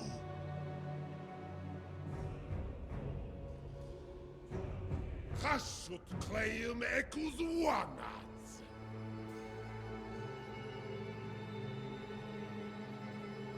What's the lower dwarves? None of them have females? Are they like orcs, disparate or martial and stuff? What do you mean no have females? Do you see any women fighting in the Empire military?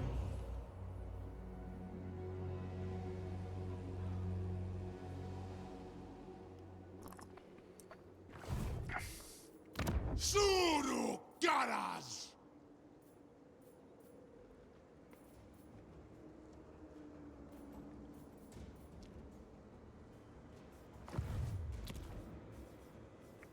Masartu Bolgdanus Kuz.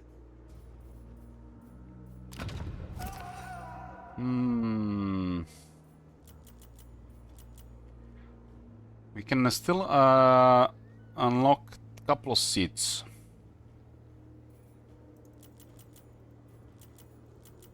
Hey, St. Isaac.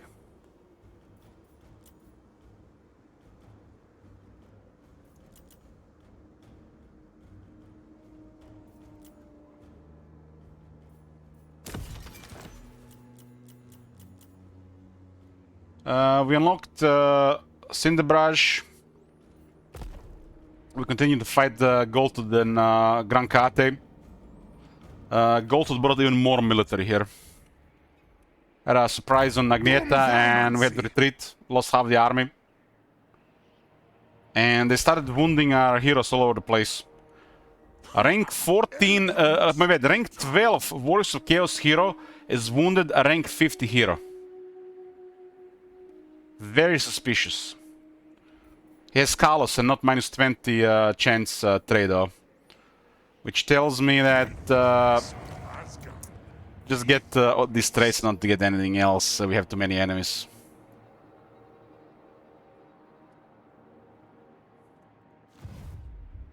We also unlocked another unique item, which is one of those crazy armors, which is perfect for an emergency lord.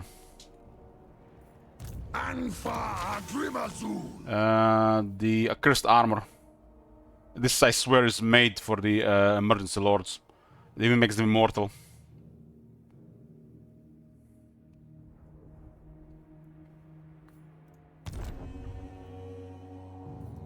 Dromadrazul.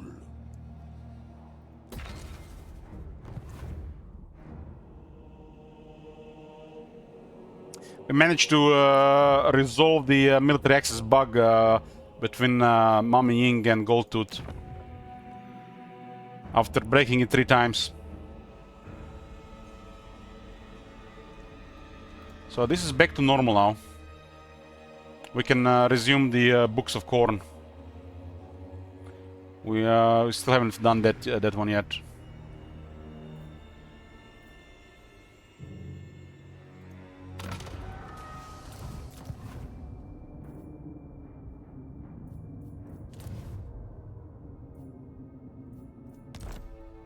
I'll be only the great more.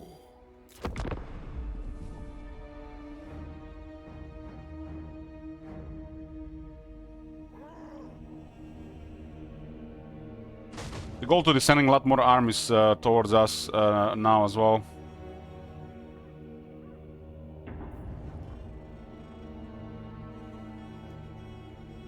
They got attacked by a minor greenskin faction, which is hilarious.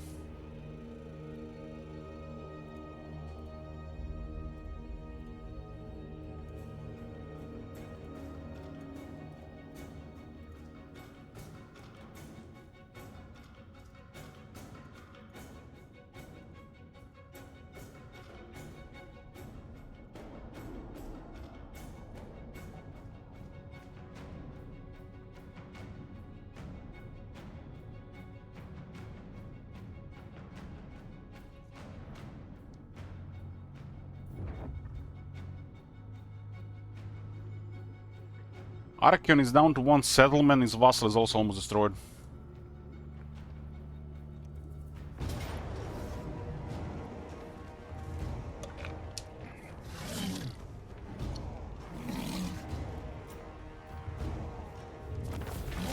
Another raise of standard.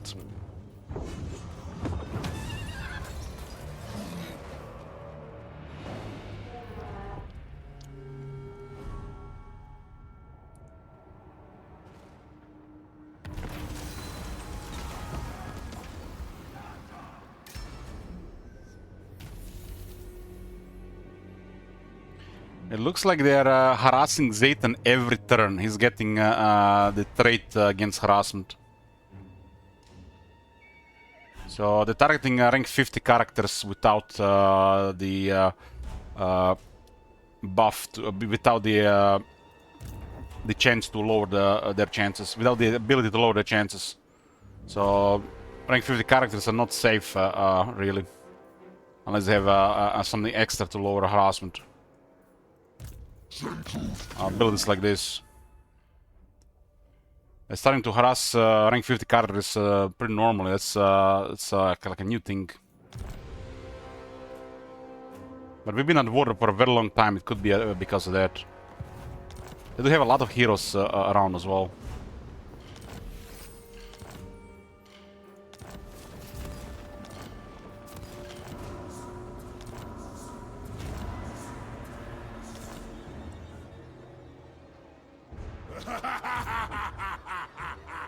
The struggle against the great enemy must be fought on multiple fronts. Okay, we can do the books. We can do the books. That the issue was resolved. You are deemed worthy of our assistance. We're rank 8 right now.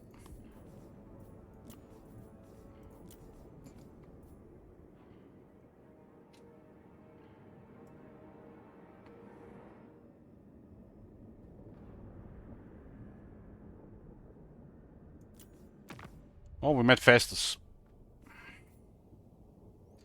Good thing he's not working with Vlad, that would have been awkward.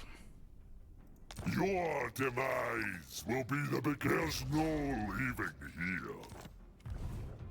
What the Vlad think about Festus? Maybe we can get him to destroy him for us. Oh, Vlad has decided to don't like Mami Ying. Nice arbitrary penalty against the player. To just screw with our diplomacy. He's like, oh, I don't like her.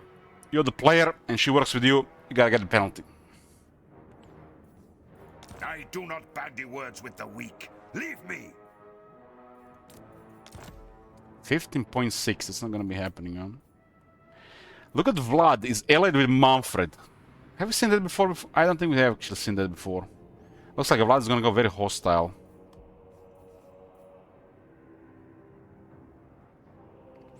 They are decided they don't like northern provinces because we are giving them stuff.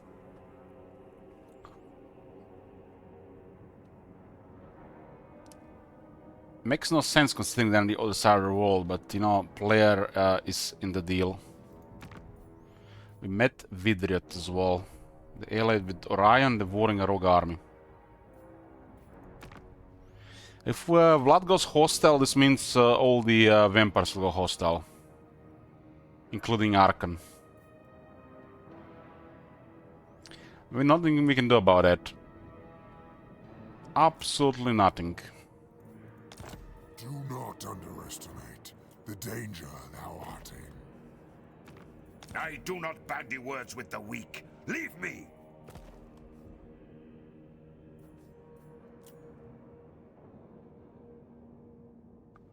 We will need to get close to his territories to gift him settlements.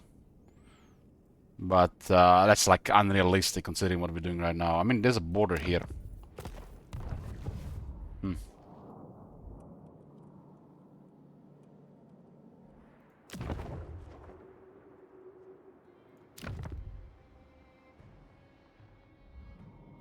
Thou shalt treat me with the respect I deserve. Gifting settlements could work if we get close.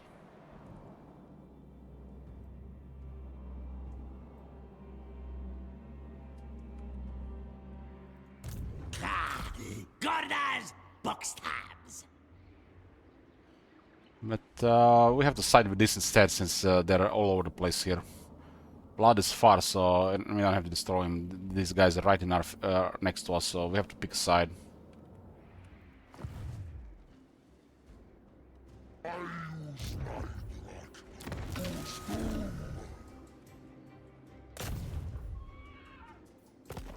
Braga.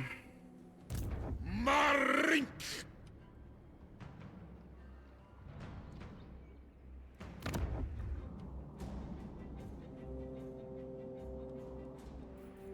Grimas da Barartu! Hasutven!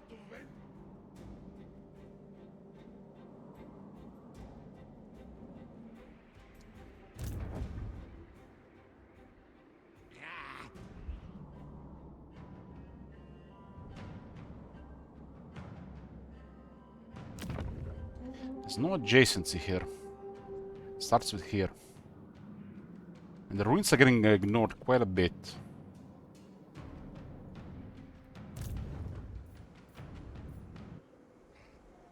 Hey, 204. Ardugal starts undringi! We don't exactly know how much military is in the way. Crusader!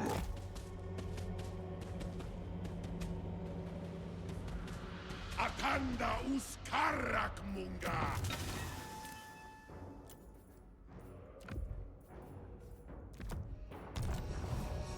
Sargon! Dragoon! Who ranks that guy? 49. The army has seen some shit, and look at this, all the good stuff. Maori Tatagio!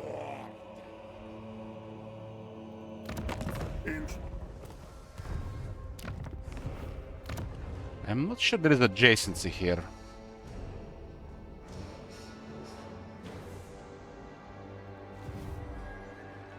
If I remember right, there is no adjacency with this island. Enter. Yeah, there's no Landmass adjacency. defenses are lowered for you. This island is not connected to Gran Kata, it's on our side.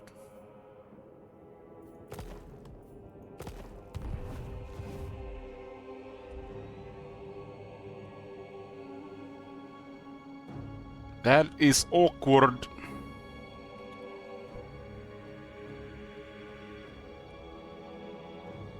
They made these massive rivers and they forgot to create land adjacency for borders and settlement trade.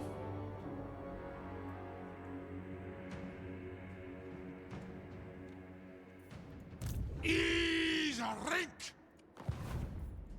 Greek!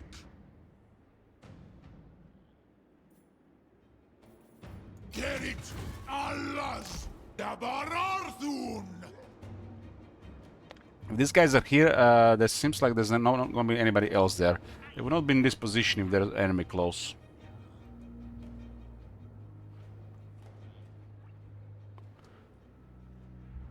So this is the mainland of Gran Carte, but this is an island. And it's not connected to the mainland.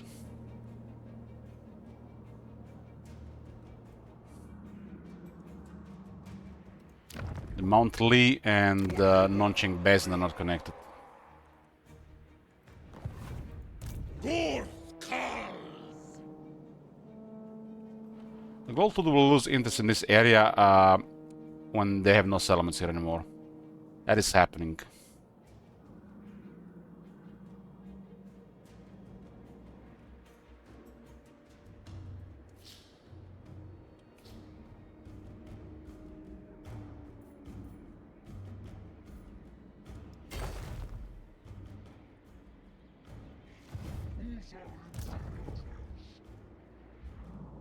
I've confederate Drazot so far.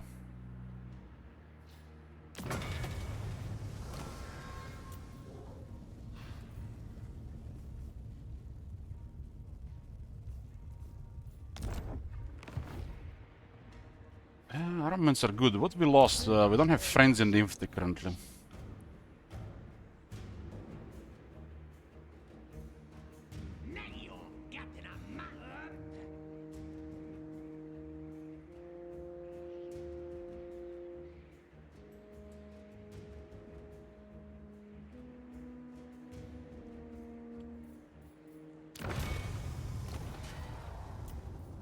It's a cheap one and pretty good.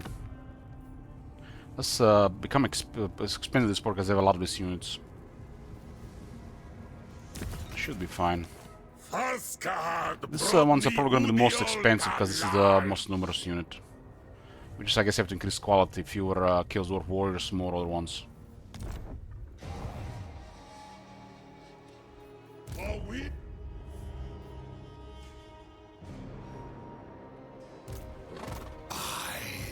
Will hunt you down.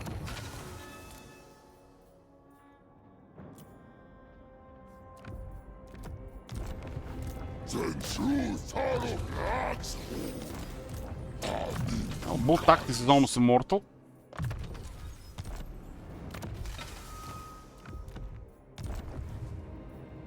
Makazia Thaumansi.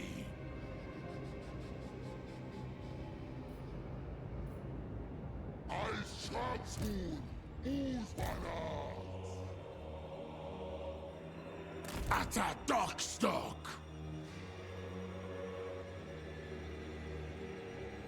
We'll go for the Karakdum. I can easily just return the settlements to these guys, but if they don't have them down a settlement, I'll do something else. So just fill Soviet Mole with one army around. If I don't get settlement to Vlad in time, he's gonna go hostile. Should be bordering the Skull Road. He decided he doesn't like Grand Kante, what can do?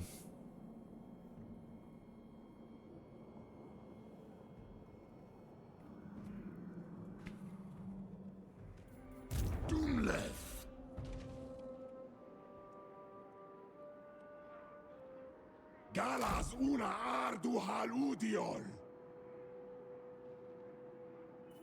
Skastral.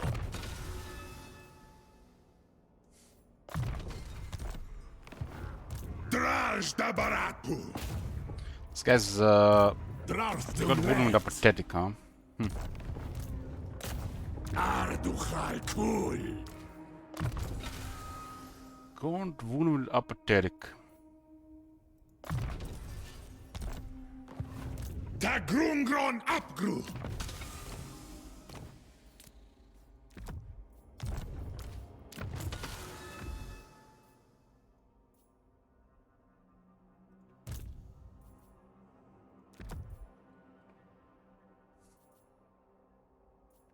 Amdano gruotasha nunku.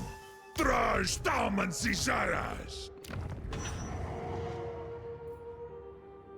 Groma drazul.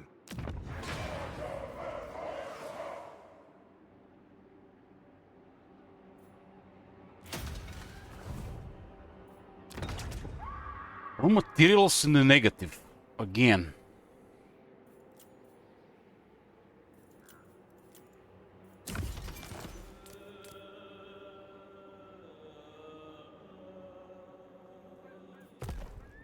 There was not a fight this turn.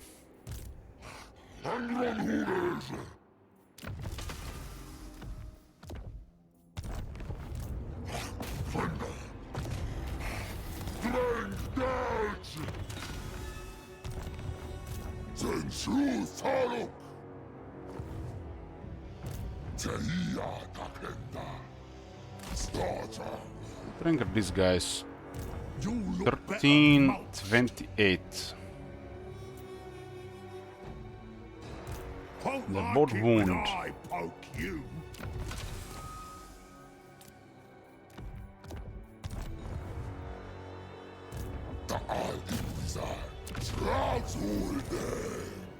Valentine is just failing.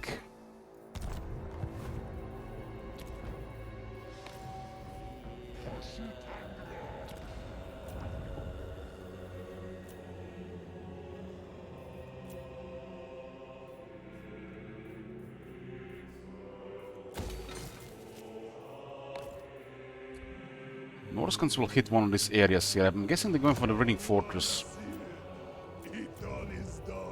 Not much we can do about it.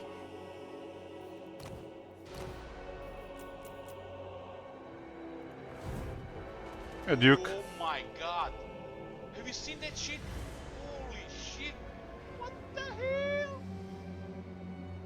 We're almost cleared this, and we're almost close to Vlad. And the Vlad is going mad because of our treaties with Grankate, which is an arbitrary decision because we're the player.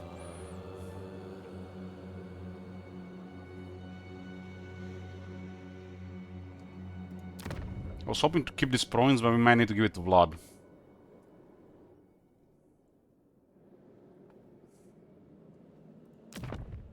If Vlad goes to war with Goltut, that would be ideal for the rest of diplomacy. On thy knees. Then and only then shall I hear thine words. They share the border, but they're ignoring each other. They were fighting weaker factions.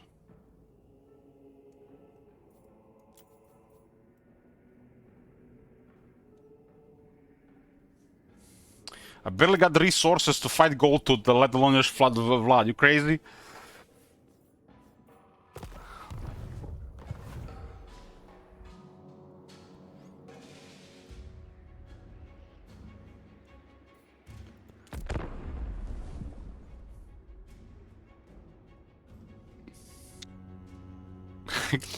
God damn it, cookies.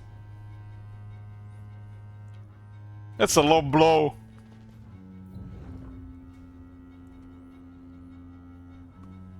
Man, I get a fourth army and go to send so much military here we can push them anymore. Now I'm rebuilding the third army again.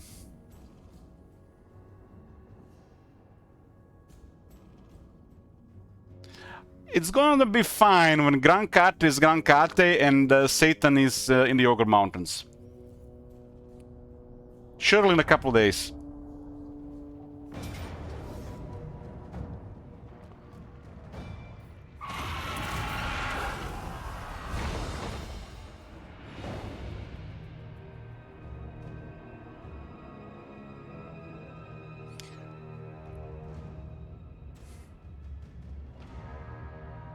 I have an Legend Lore, but I have no unit capacity. I just got enough for the fourth army.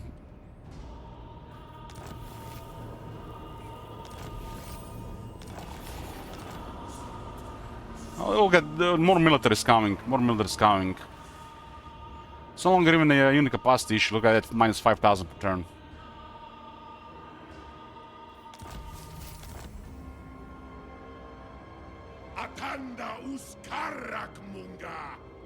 Turn 105.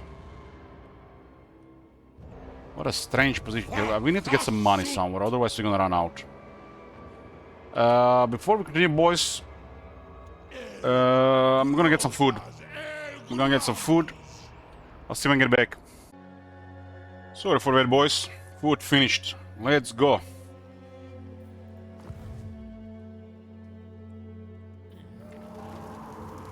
Running out of gold and raw materials.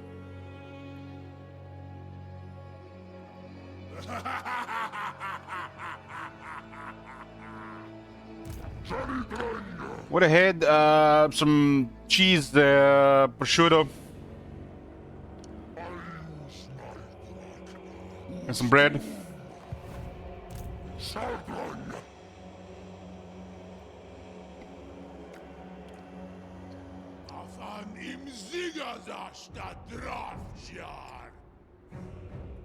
Get away from the gutsman, huh?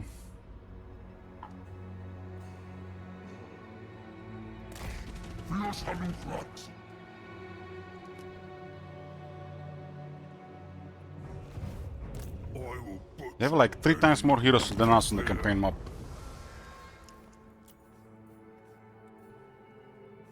These guys have been alive for a very long time. And every now and then you see ruins pop up on the map. Hey, Cludis. I'm watching Naked Gun tonight. I'm excited. The trailer looked amazing the few times I've seen in the cinema. I'm a big fan of Neeson as well. I haven't seen him in comedy before, but he did comedy before.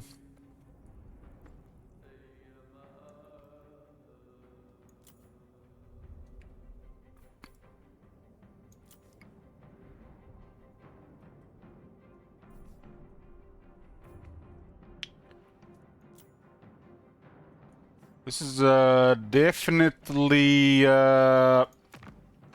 It's probably because we're the only one fighting them and we don't have enough damage to cause them, really. If you fight them and you don't cause... Oh, we have met a better legion. They just keep building. What the fuck is this? Where is Sleepy Sen? I need to talk with him. What the hell? What the... What the hell is this? This must be a high roll. But all the vampires? I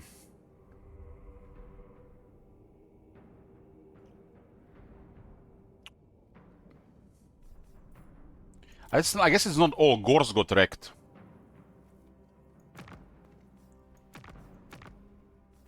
Guys, look at this. Vlad is allied with Manfred and Kemmler.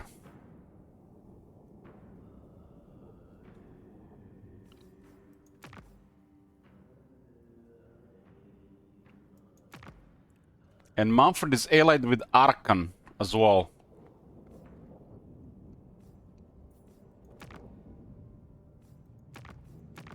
We've seen Kemmler do really well in one of the tests, even invaded ult one.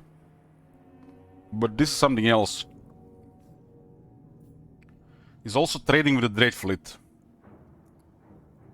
He's at war with Nagaroth from the looks of it. Go on then, speak your words, but don't mistake me for some hedge wizard. I have more important masters than you.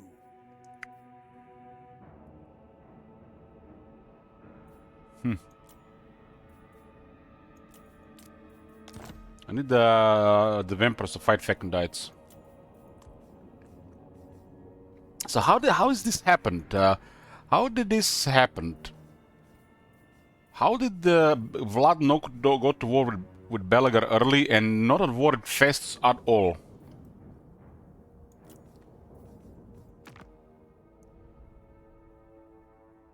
For some reason Festus is completely ignored Vlad and went for the dwarves.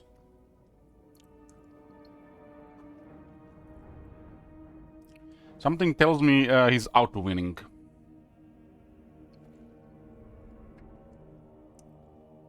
He might even have the Nemesis crown.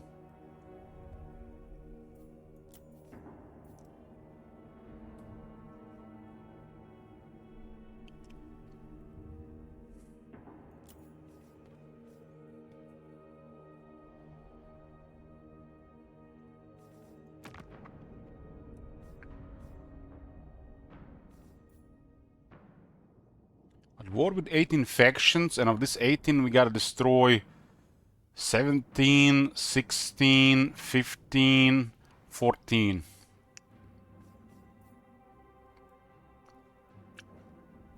I think at this point we met everybody we have to destroy, except maybe just Valkia.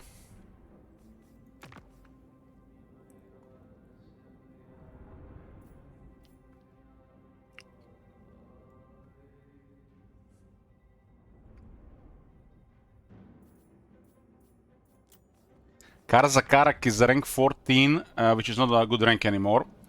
At this point, unless you top 6, are very strong at this point. With 6 seasons left, looks like they're gonna die.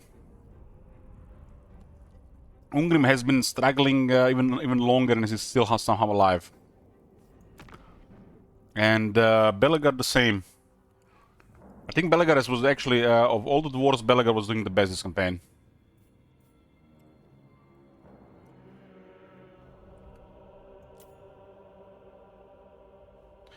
Hey, Sorority.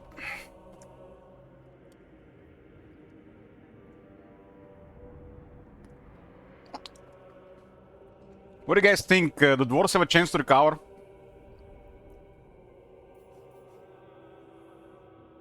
I have seen dwarves recover from worse. Maybe not at this late stage. I like to think the dwarves could recover. They got potential, right?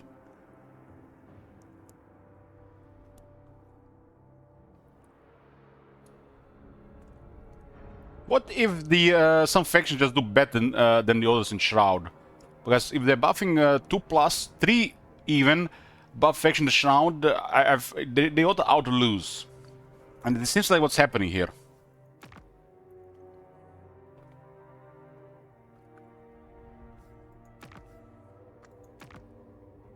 Vlad is turning hostile on us, but I don't think I want to invest resources dealing with that.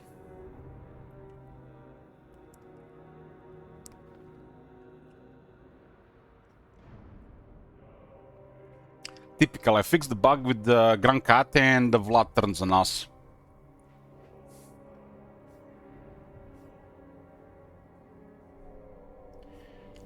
What is the reason for this? It has to be a reason.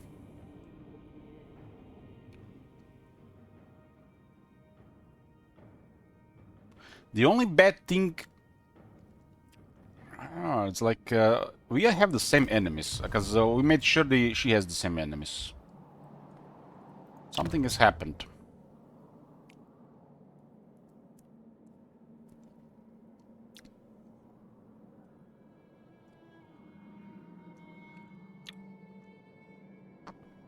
Now this is just an arbitrary penalty because we're the player. It originated from the penalty towards us, and then it extended to the point where they dislike us to drop relations further against us.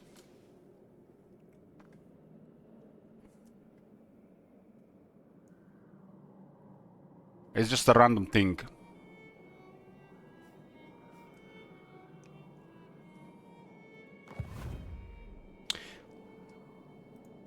Now, Vlad actually and Grisus are hostile because of the dwarves. Grisus is on the side of the Karzakarak.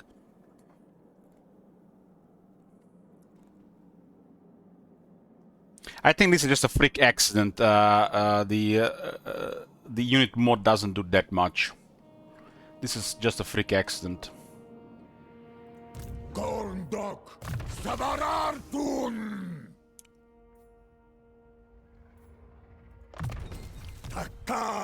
Well, the convoy reached these guys for for to meet Kemmler.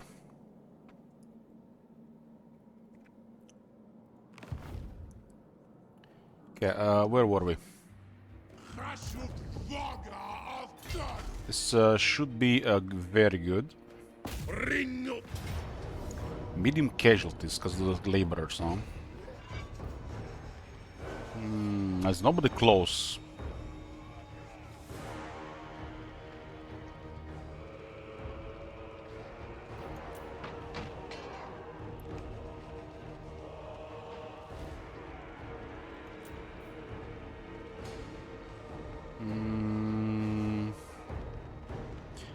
I think we'll occupy it.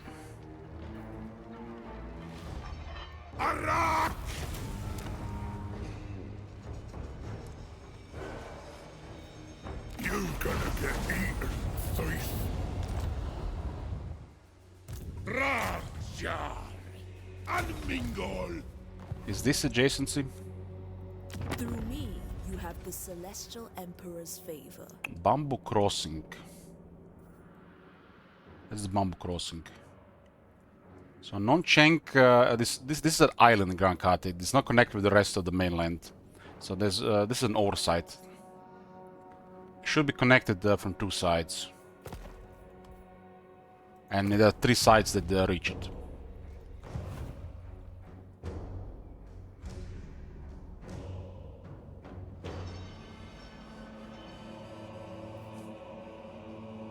I can alliance at this point. But I don't know, man. Just takes a couple of armies to go other side and it's all fucked. We have to be here for the next good 20 turns. And they get attacked from here or here. There's gonna be a total disaster here. It's gonna be like a natural disaster. We won't be able to catch them up and it's just gonna shift again. Best not to get an alliance yet.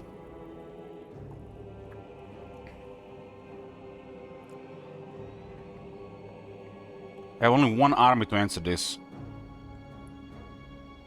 Go to these folks and their armies here. Let them keep there until we deal with this shit.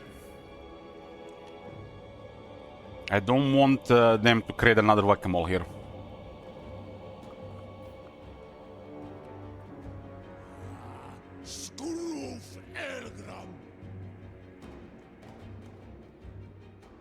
This has already been crazy amount of work.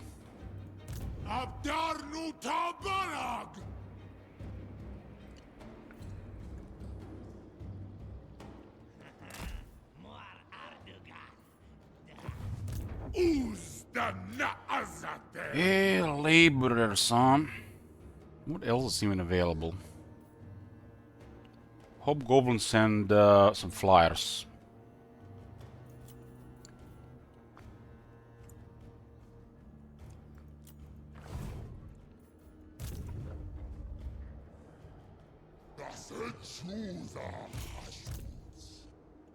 Arcane is back, but I'm just going for Karakdom immediately.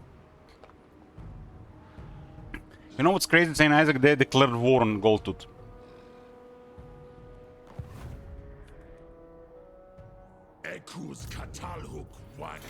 Hero-wise, you asked about the unnamed heroes, huh? Let me see. We got one Demonsmith Sorcerer. And one Bull Cantor Taurok. What news are planning to borrow from Mummy Inc? Probably halberds or flying cavalry.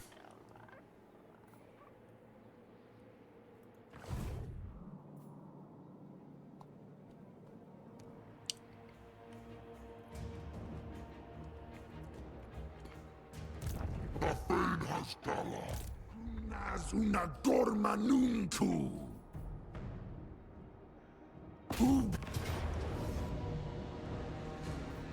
Domitasum. Umbakum. Doomskulki. Oh. Durungan Dreng. Oh, that's what I'm talking about. That's what I'm talking about. They were about to recover all their shit again, huh?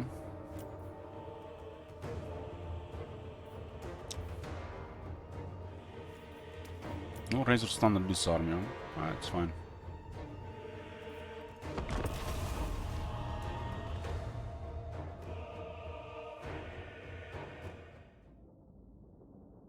I almost got 3 armies again. After destroying like at 4 or 5 times.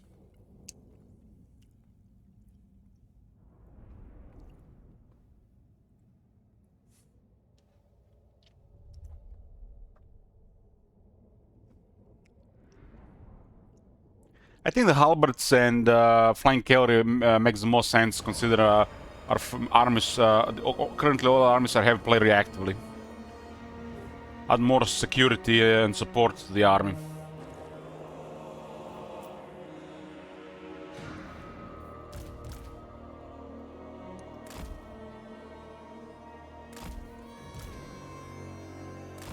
Anina omskar kabanu nigotu.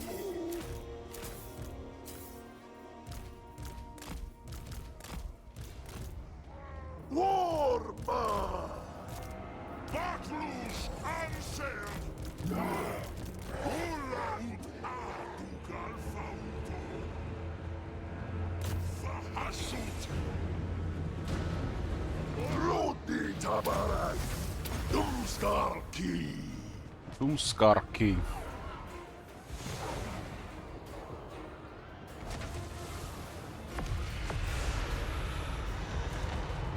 Wow. Wow. We're still missing one more buff on this unit.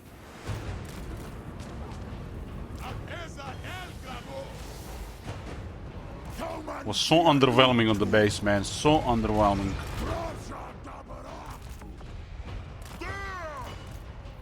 Zharr! Mahito Dama! Escola Patardum Skalki! Terukute! Hashot Noma! Auri It's even worth Spirit Lich in that unit. Oh, we'll invest it now.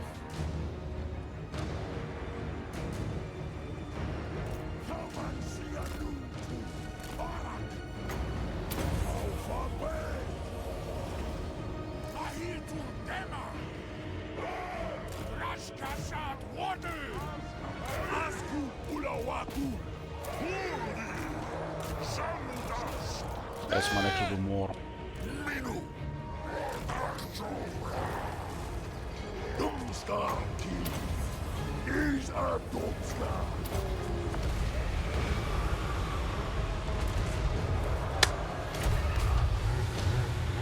Utrum Tadrash Bingor! Drash Kazad Water! Kauman Sianuntu! Drash Led! Bagor Frod! Au Ahashu!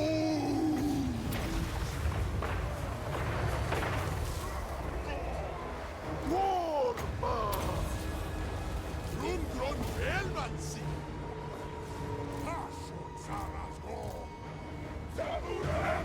Hold on, boys. Stop firing. Stop firing. There's a better target in sights. Put a trickster shadow over him though. The guy's has 35 missile resistance and 15% ward save. Fought this guy a couple times. Let's remove his resistances down to 15 missile resistance as the base. Switch to demolition rocket. Let's go.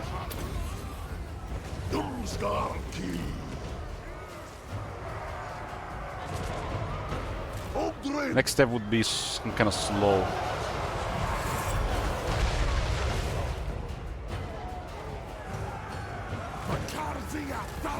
Zharr Claw almost destroyed by magic.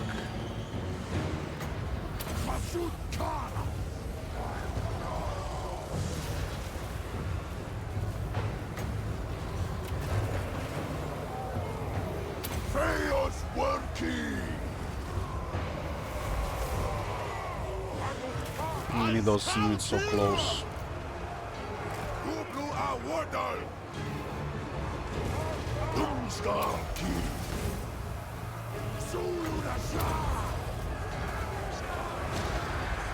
Escola Patardum Skalki!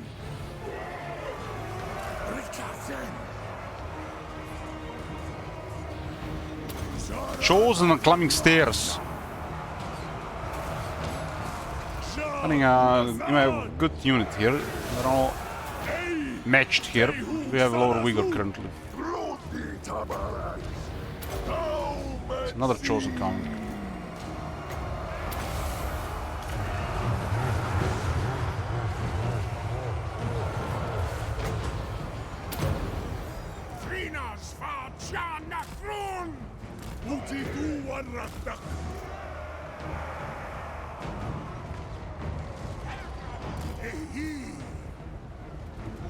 Oh my god. Have you seen that shit? Oh shit. Let's use the blast here. So lower their armor for the blast. That was 1 second off.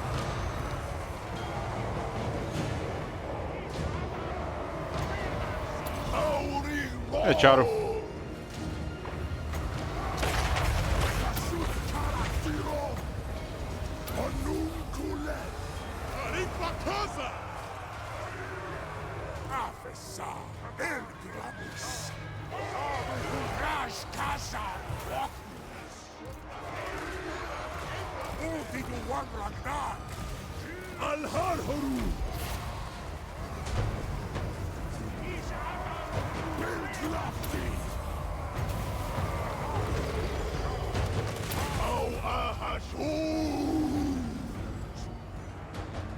This guy's gonna have to deal with 2 chosen now. That's fine.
I'm gonna play with fire here.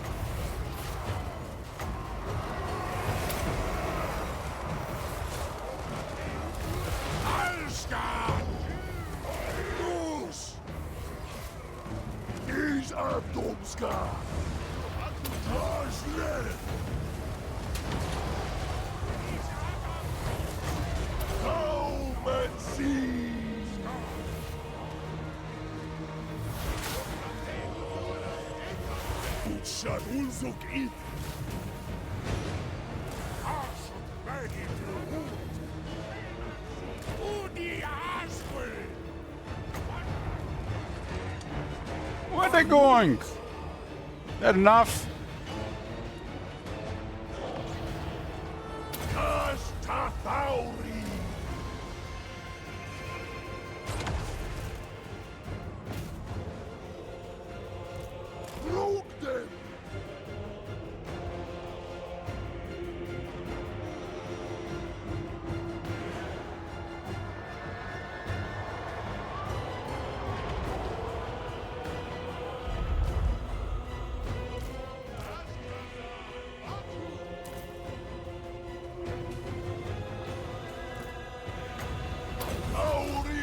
Rats? I don't recommend any rats.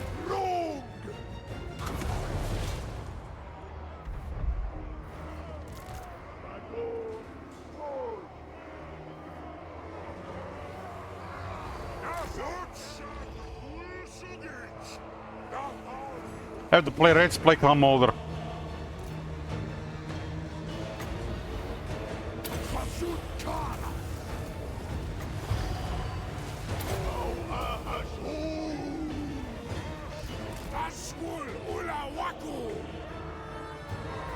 Woodstock alabricnatu! Ai sartu! Unsad ulsugit! Woodstock alabricnatu! Castellan! Mahitu dema!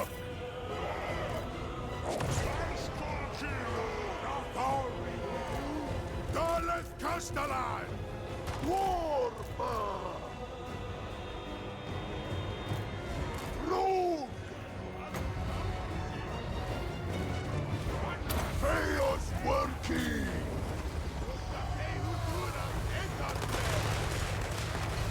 Rudi Tabarat!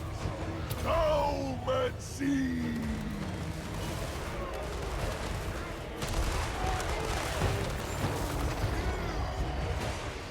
Daleth Castellan! Is there risk listen today? No. I'm going to the cinema later. Zharr Abdru! Utta Khalabrichnatu! Ashut Mahitu!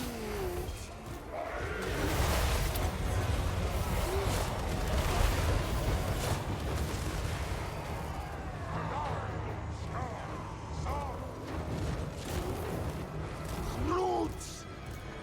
Frina! Naked Gun. I only watch Superman. Daleth Castellan! Ashut Noma! Alstul Ulawatu! Grimas Gurm! Mors! Brink! Zaraza Tagrasha! Ogdrin! Ai! Ashkalafa Grasja! Unsat Ulsini!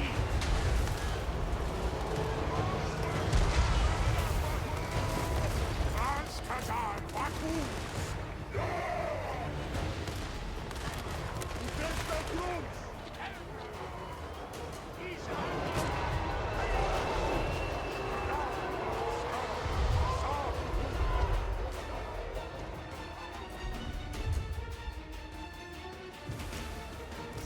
Zharr Abdru! Yeah, the blunderbusses do sometimes a lot of friendly fire.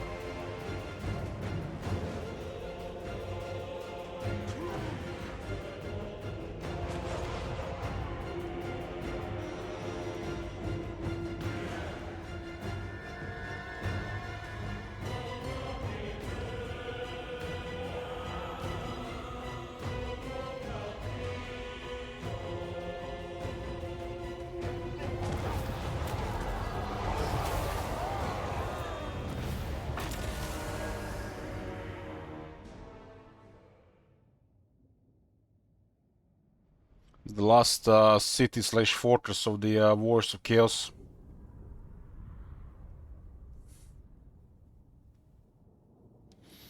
They do have two armies moving around.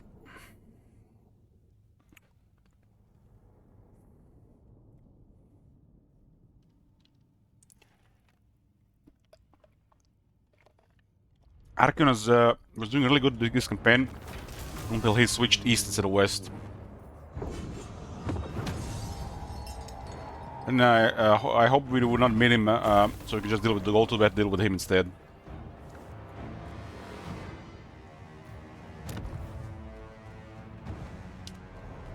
That's a ka-ching if I ever seen one. That's a ka-ching. We'll raise it. Don't get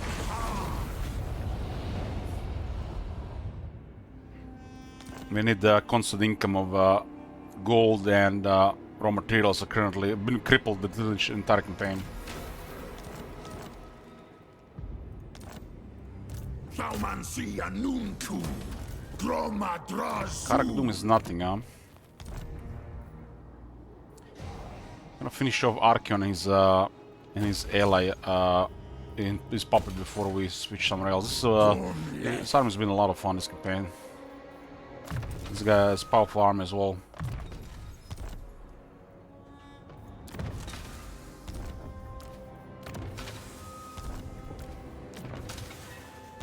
We actually had this guy wounded by a ranked 12 agent.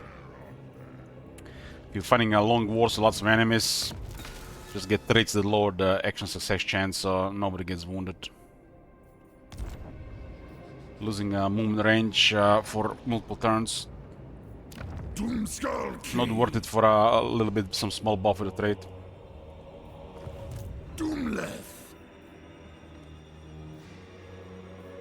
This army is lacking 2 units, huh? 2 units. The Chaos Dwarf Warriors do cost 8 armaments per turn. I don't think we need those 2. We do have enough infantry.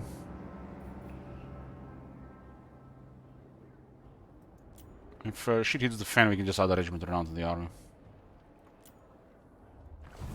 Only at almost 5k negative. For Demon Smith, huh?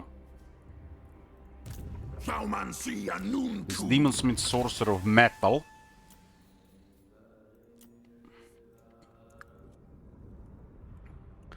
Sir Royal the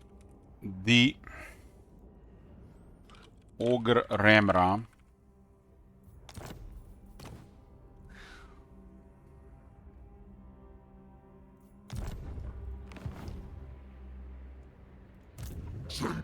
So basically what happened in St. Isaac earlier, they sent armies north and there was one army here. I knew there was one army here. And in the Fog of War, in one of new settlements, they globally recruited an entire army of quality units in 4 turns. Might have been... It's 3 or 4 turns, I think it was 4. And then this army appeared out of Fog of War, and I was trying to bait one of their armies, but no, they attacked the settlement with 2 armies, and this army nearly got wrecked. It was pretty much identical thing that happened here early in the campaign. But I just considered the fight and half the army got killed instead of most of the army. But they recruited an entire army. I think it might have been this one.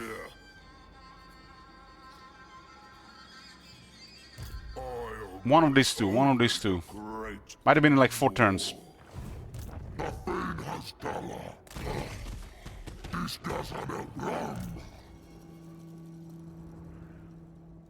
No, it might have been actually this one.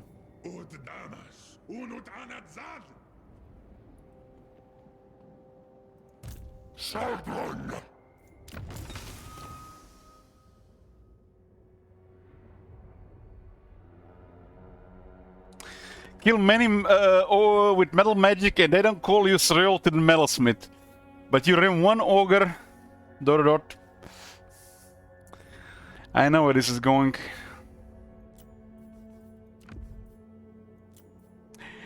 And one of the fights earlier against the ogres, they had Knights of Emon Rose. And they charged the renders from high ground and they did massive damage to the unit.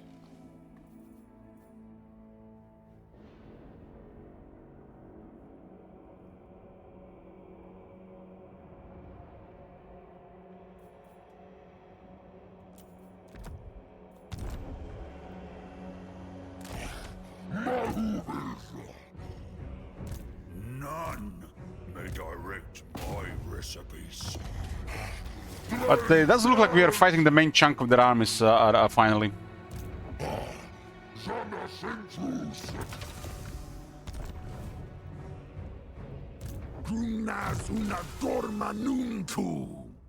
Agnieta is ranked 20, right? 22.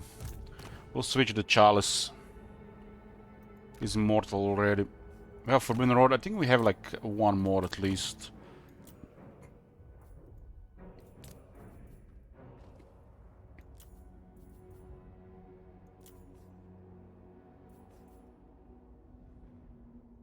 Yeah, we can actually finish the books. Keep forgetting. We can finish the books now. We've fixed the situation with Mummy Ying.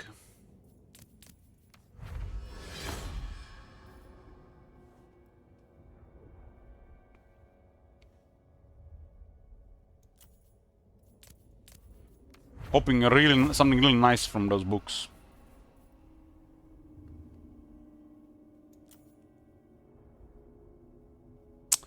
Prophet of Fire, huh? We don't have another other trickster shard. You cast this on a unit from the air, and then you cast a flamestorm on the unit. The unit is gonna poof instantly. Especially if high density infantry. I guess no other arcane items right now to use, so I'll just use the Crown Skulls.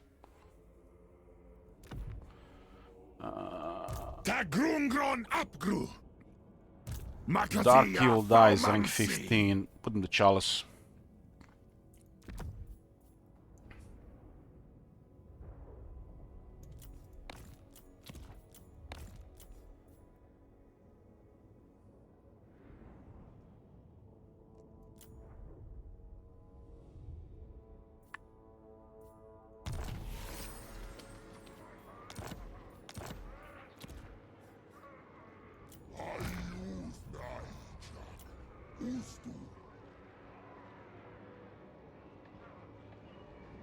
That item is nuts with the volcanic castles, everything.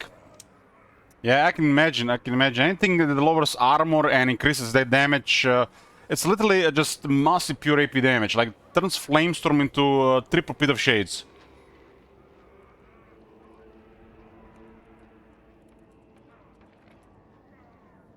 And spell intensity into account is just mega powerful.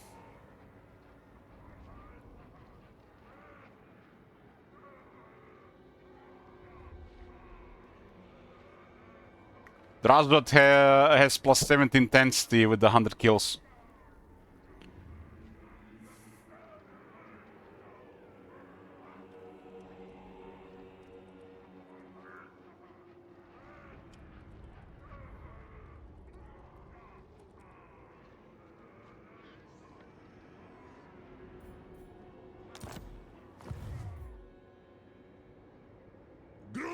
Zagas. Don't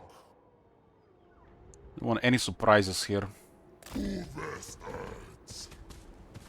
The one time they just sneaked the two armies around this area.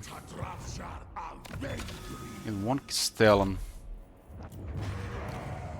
Trying to get the last one for the other army. I'm not sure if we can get that trait, but we'll see. I don't think I've seen that trait on Castellan. Okay, Agnieta army has been restored. Missing at least one Dead Shrieker, but we'll do. It has a good balance of power here. We just need stuff on the map that doesn't get targeted.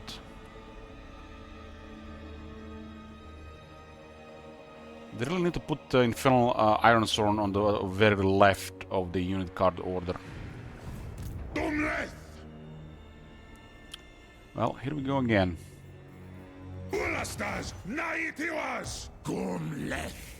Here we go again.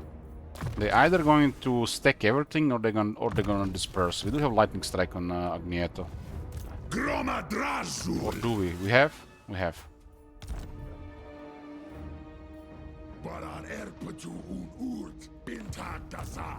We gotta clear those before more come.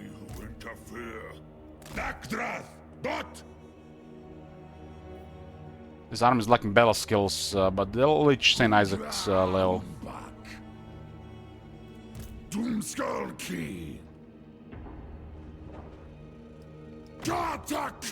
Let's see if Dark will die hidden behind this army still reinforcing. So, if you wanna know if this works, you need to click on one of the enemy forces, and then mouse over. If you see a yellow line, they'll be reinforced. The red circle indicator alone is not enough. There are parts of the map where they could be adjacent, but it doesn't work.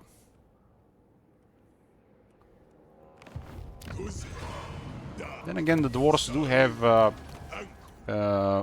tactical review, which grants you bigger reinforcement range. then you have to definitely check every time, because the red area will not do anything anymore, other than block enemy movements.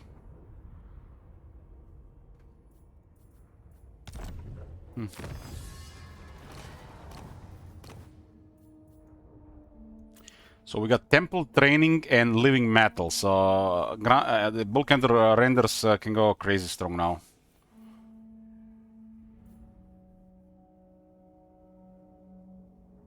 The remaining thing is for the flying units. 10 speed and 5% ward save for the flyers. It's pretty nice, but we haven't done many of these units. We do have 2 Kadai destroyers. This gives it a lot more toughness and damage on high rank. 5 defense and 10% damage for these units. This the Kadai destroyer doesn't need both of those, and defense is his weakness.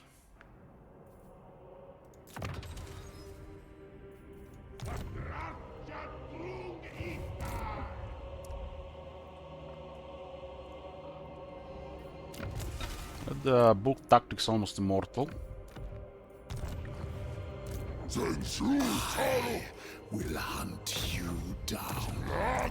This guy's in horde mode right now. Maggot. Total War, what is that? It gives us 2 more Hellforge unit upgrades for all units. Just that. It's rather underwhelming unless you have a lot of resources. He's fast, then. Because you have to pay for those upgrades. But if you have a lot of armaments, you can add more stuff to the units. Most units have just like 2 or 3 upgrades that are ideal, and everything else kind of is lacking. So it's not really good to use 5. Guarda! 3 is the limit otherwise. We is moving this.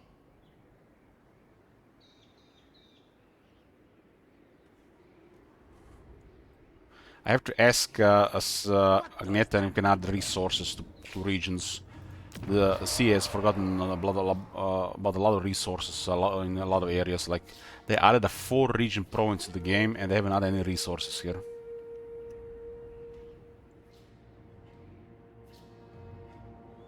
And there's inconsistencies all over the place.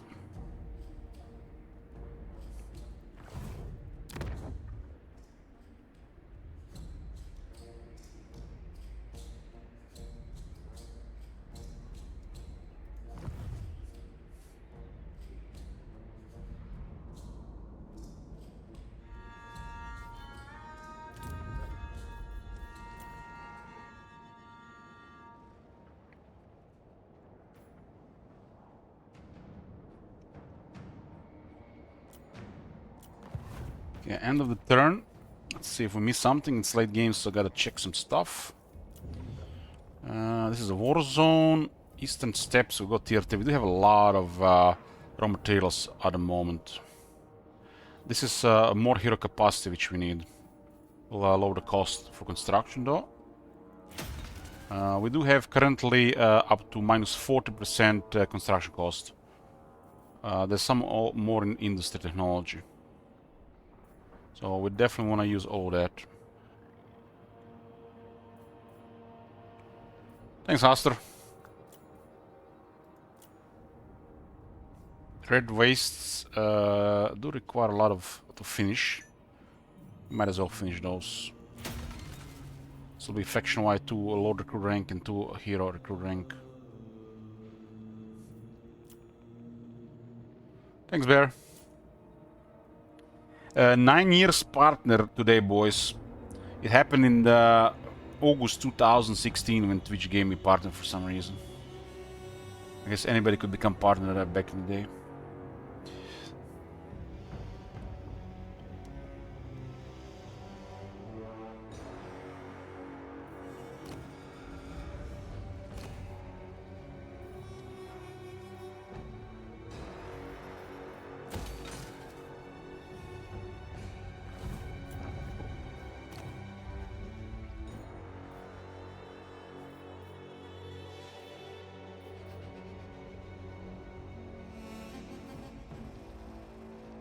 Our buildings are so underwhelming.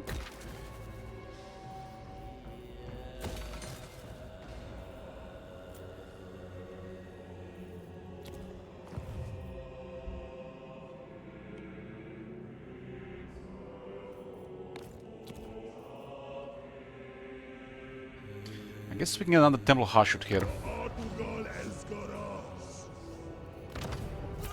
Okay, let's see if we're gonna do something with this. We're getting close to unlocking Zulahu.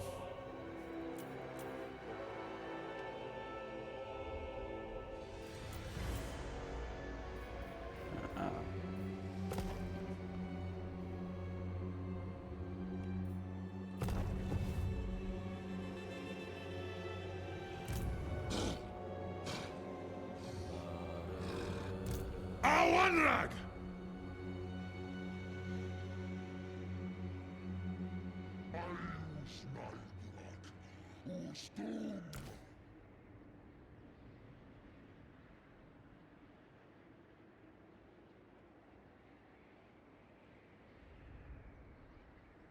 So get another 10 Fizz resist being in melee with some reflection. And has a frenzy over 50% health.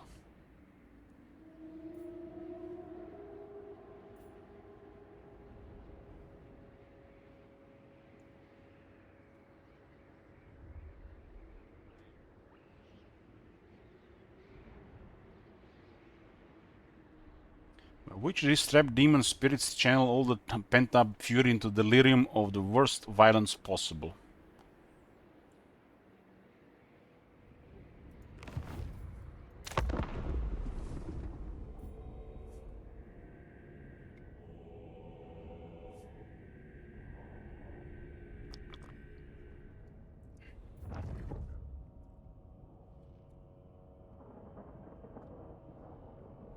"38 factions. This was the last chance to get Changeling. Changeling is also around.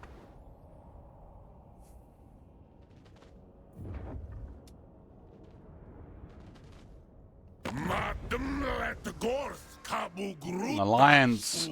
They're rank 7, we rank 8. Nakruk Nidem. Soon.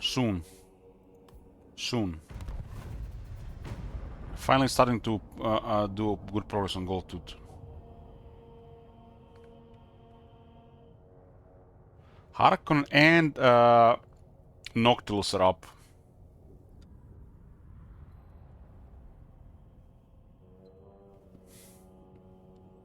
Vampires are all powerful and dwarves are circling the drain. They need to buff dwarves, right?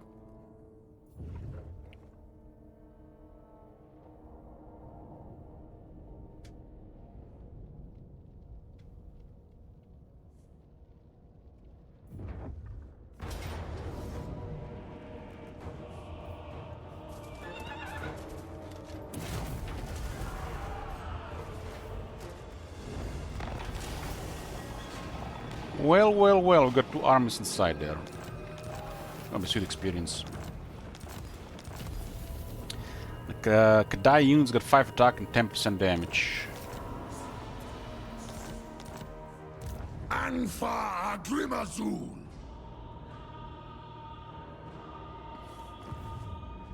Turn 106.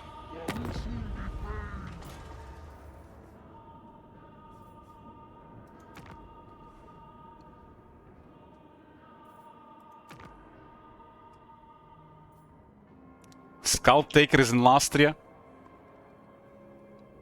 Oh man, is it all of Lastria? It looks like most of Lastria.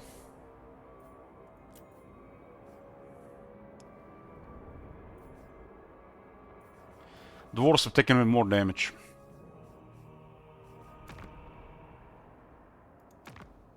I'm guessing they're getting wrecked by the Shroud.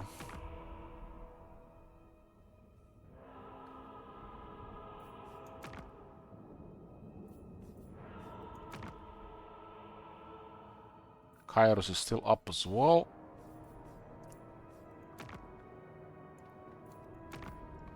This red bar is increased again.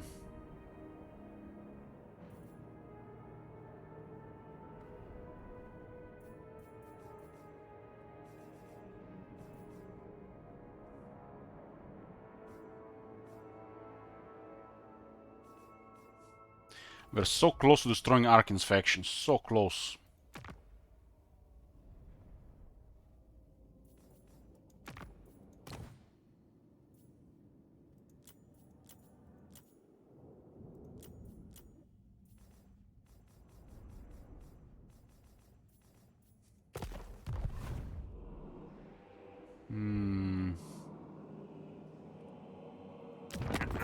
He's only little. This'll be the quickest of mills. Is 55 settlements.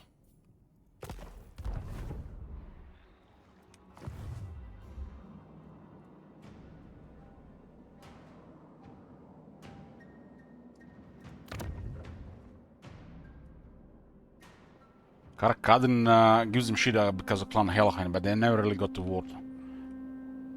But Karzakarak didn't even know about it.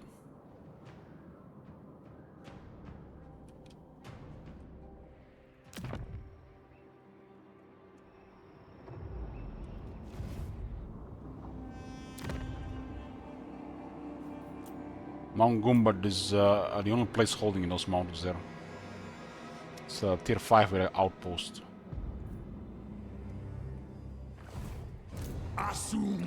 And now we are close to Wintertooth as well. I guess this is the only Wintertooth position in the area. And it's the last region Vlad needs in the Gormadne Mountains. Oh, sidetracking, sidetracking.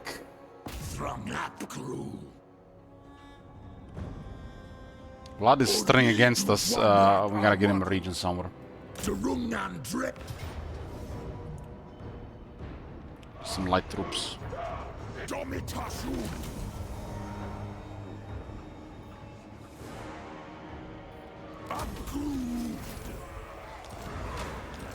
Winter to destroy. That was the last element. Okay. One of fewer enemies.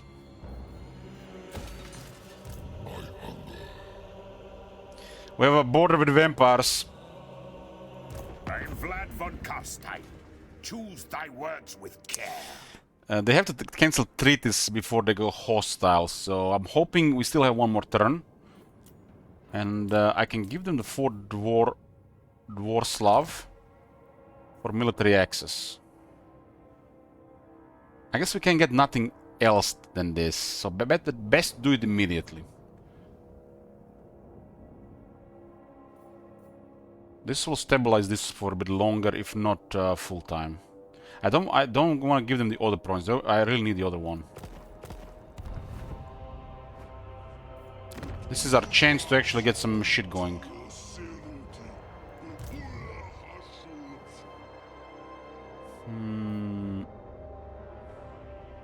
I'll make the trade next turn.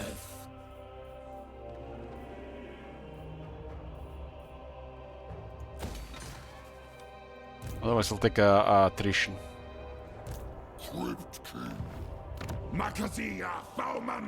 This is the door to Darklands.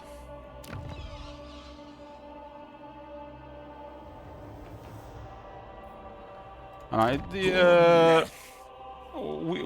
don't want to do it on this turn. We're gonna replenish and then we'll move. We'll do it in the next turn. Archeon has gotten away here.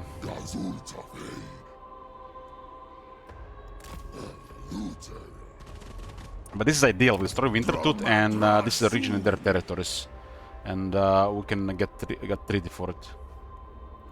He's turning hostile. This is an arbitrary thing. They do something sometimes against the player. They find a reason to hate the player. And the reason is dealers in other provinces, which it's random. There is no reason for this. It's just to make diplomacy more difficult. Since they are here and Grand Kate is here.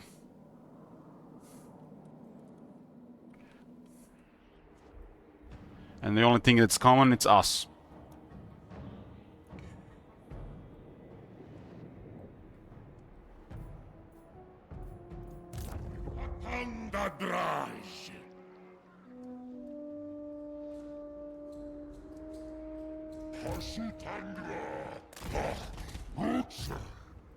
Like, this army is really good quality. 25. That's the other one.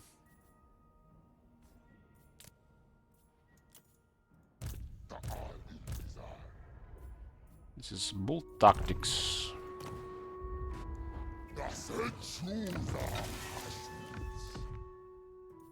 What I did, shoot with some cheese and bread.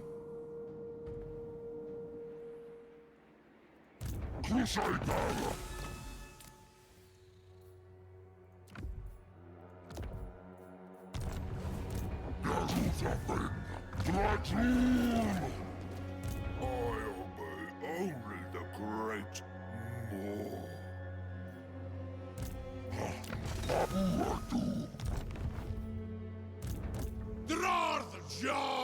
Nothing in range here. I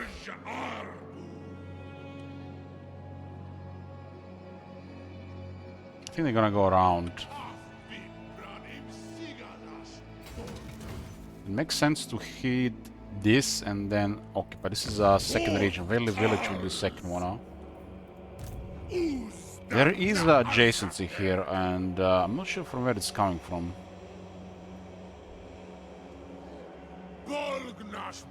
Yeah, there's actually adjacency here.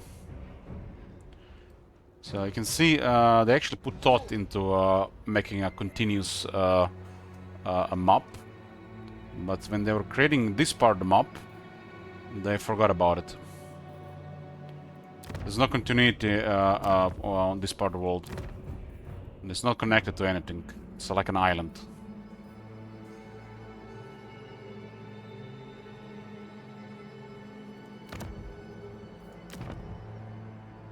So they done the stuff here, and you can see there's a thick river here.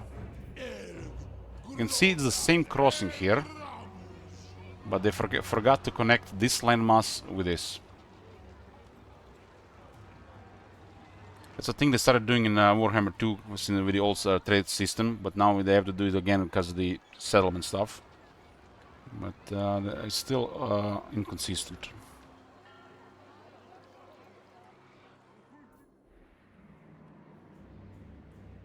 Like, this is supposed to be connecting the land masses, but it's not. Yeah, at this point, recruiting any campaign agent has to go in the army for power leveling. Otherwise, they can't do shit anymore.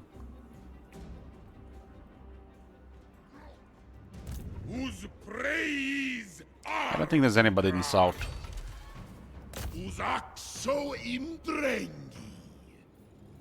Gastrolgi! Abguru! Gerit Allahs! We have a top manager, but due to our struggling this entire campaign, we didn't have the luxury to build those things. We could have easily had like around +8 at this point. If not 10. We lacked the raw materials this entire campaign. We couldn't even build it here and here, and we had this place for a long time. This building cost over 2,000 raw materials. Without the discounts, we have about 40% discount.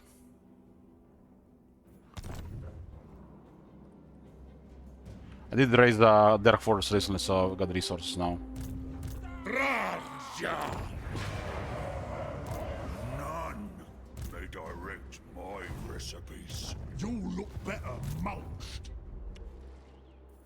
Gruntagron! Gruntagron! Lightning Strike has been the biggest experience increases. I remember seeing Isaac getting 1 turn out of 3,000 experience because the Lightning Strikes.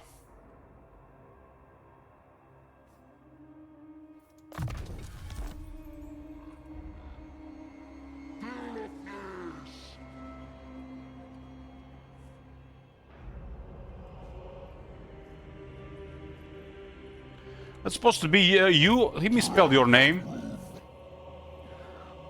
Lothlorien. Lothlorien. I knew there was a typo in there.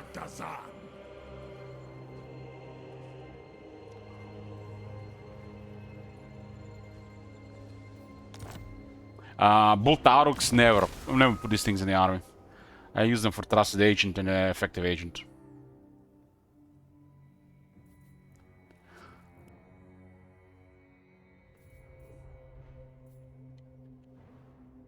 Somebody has to be an agent on the map, and that's the Bull Cantor Tauruk.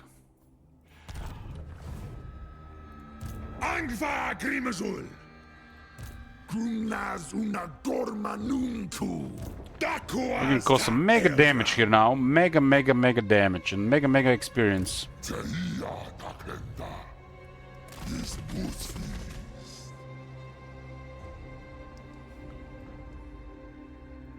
Dum Thaumancy.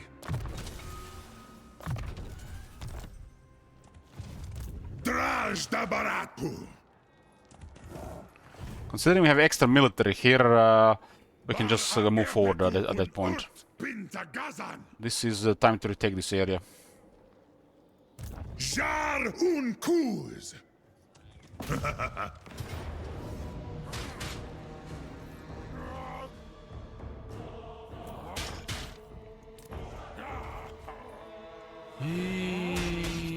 This is a banner of eternal flame. The Iron Sworn have flaming attacks. Put down the Infernal Guard. They also get 2 AP. Funny thing, you put this thing on this unit, they get the same AP and fire as the other unit.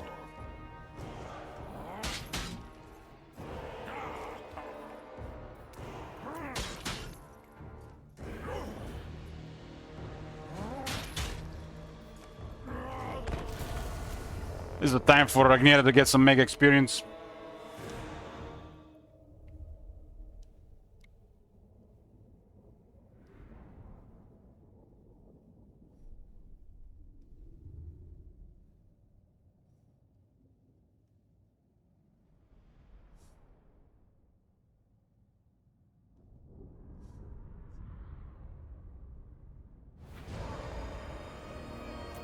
This army relies on less artillery because we don't have the capacity.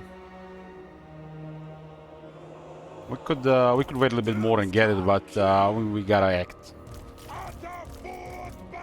One less death wizard, some more support.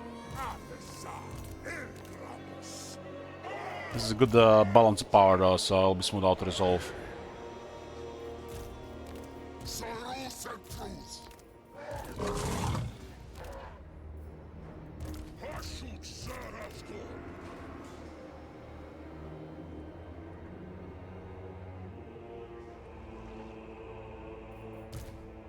We got an Iron Demon, Great Quick Mortar.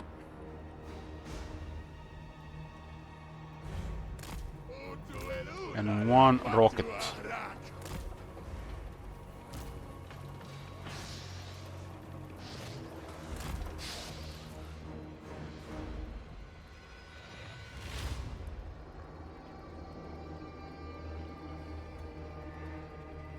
The guy's low rank.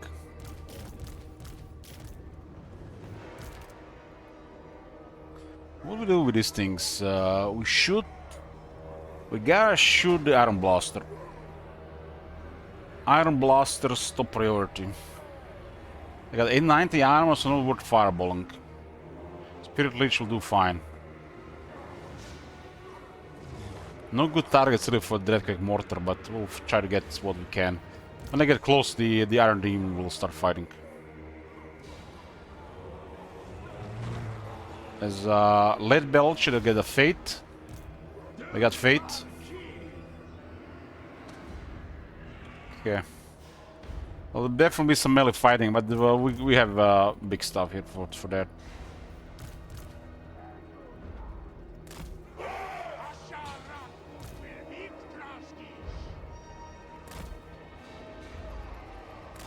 Okay.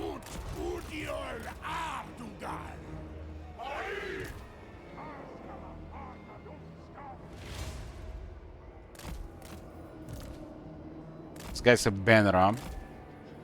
Banner grants AP and flaming attacks. They changed this item again. Ninja patched it. I was not in patch notes. Now it grants additional 2 AP to the units. 4 blunderbusses. It's really good at the tall units, but you can shoot our guys in the back as well. This is an excellent unit to just burn down some stuff, but it's even better in balance of power. Didn't we do it? Did we do it? Let's double check.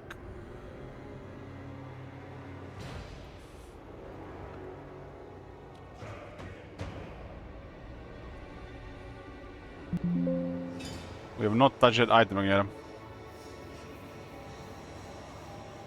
I'm fairly sure. I just checked the patch note, the changelog.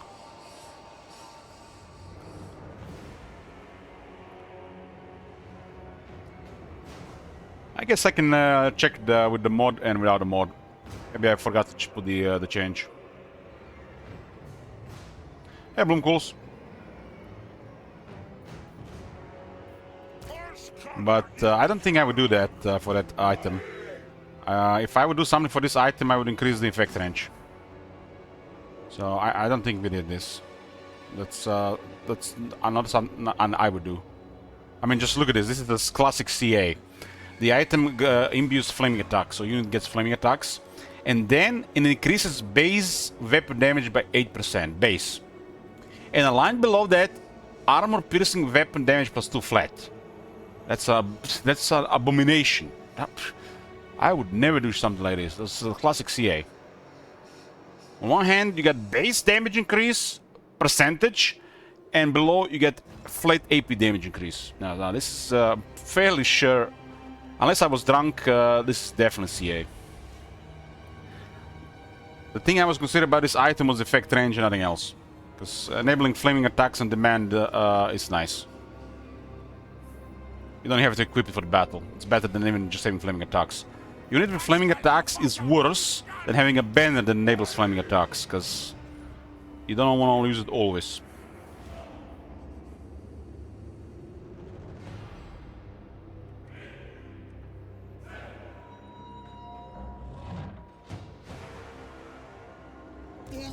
This is awkward because we got 4 firing line units and then 3 large beasts that will assist the main line. So these units do not fit this type of army on the battlefield. This is primarily for auto resolve.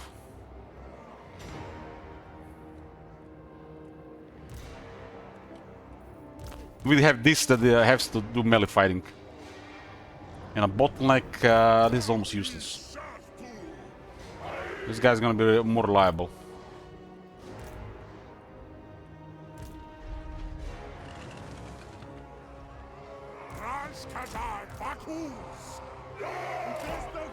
We'll just have them in the back, right-click, delete large entity, right?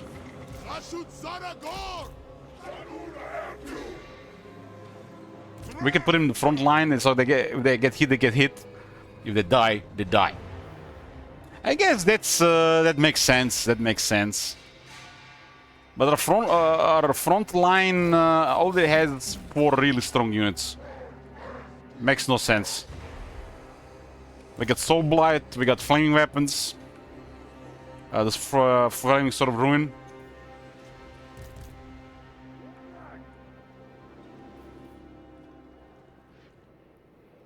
I guess we'll create a part of the front line with lots of guns. And Goland can assist. And we'll keep the renders on the other side.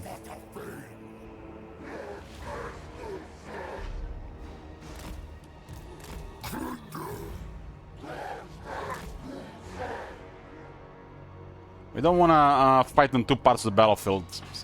These things we're using them the same way we'd use the Giant Slayers.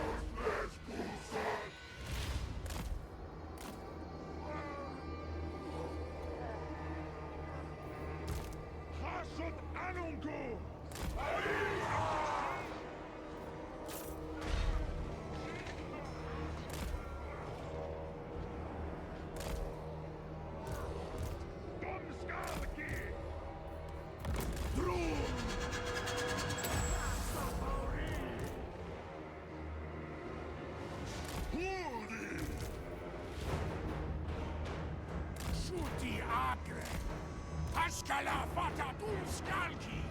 Etrun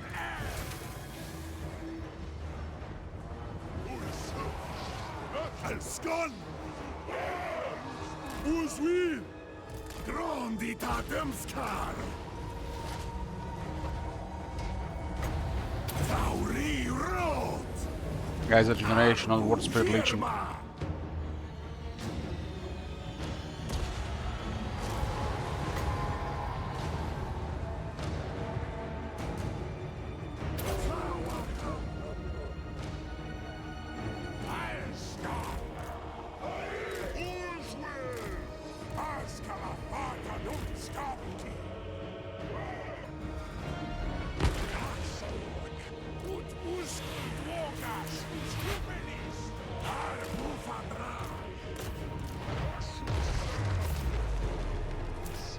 Let's slow them down with a monstrous impact. Haskala podraf Zharr! Uri! Okay, we are in position. We are in position.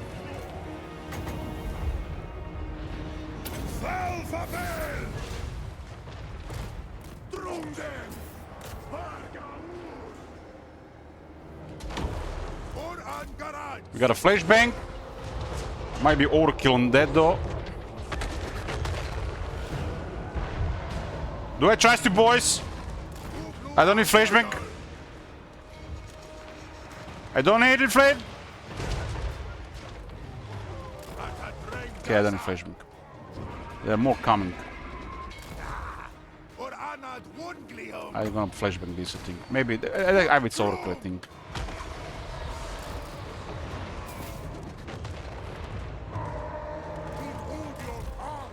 Still made contact with 15 kills just from the moss.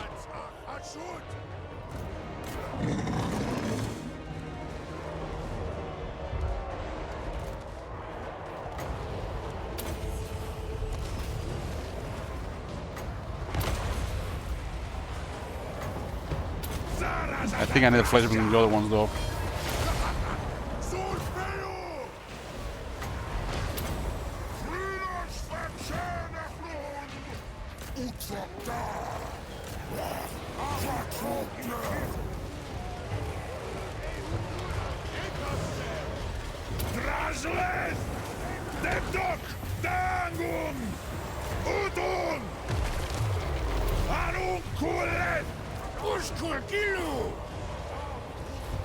But the right side is holding fine.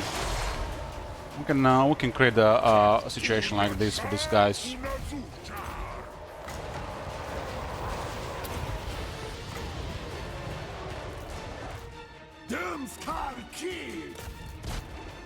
It's a little bit different. I mean, they're also getting wrecked here as well.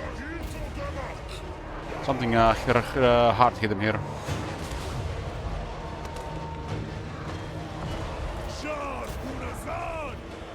Oh my god, it was the mortar. It was the mortar shot.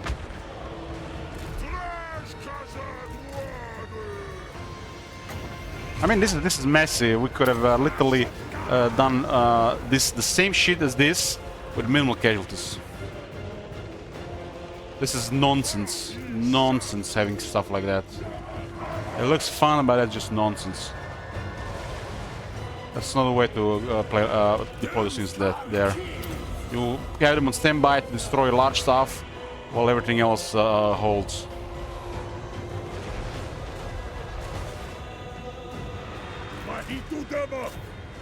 They're just unreliable short range.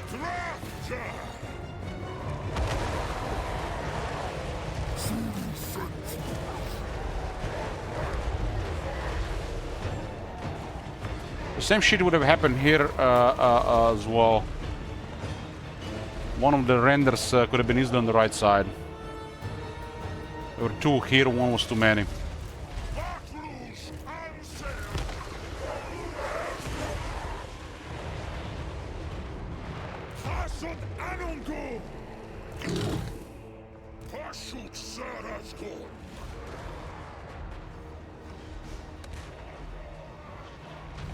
I can't put fireglass in every army wizard.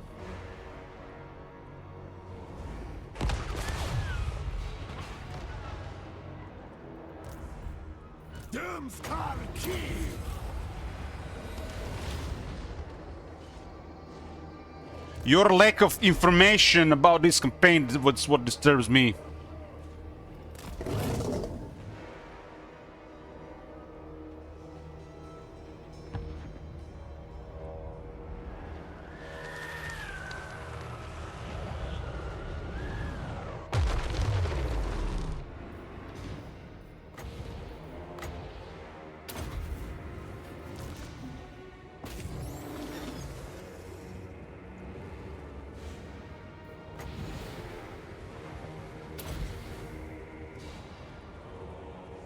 Fireglass are excellent.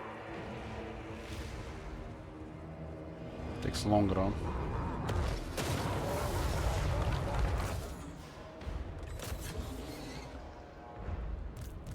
Bryn und Gal!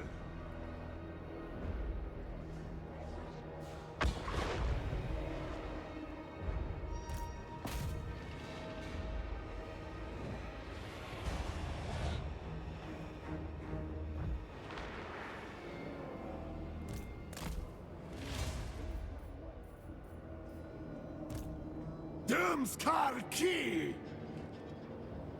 Umdrehen! Castafauri! Ultrin! Fauri rot!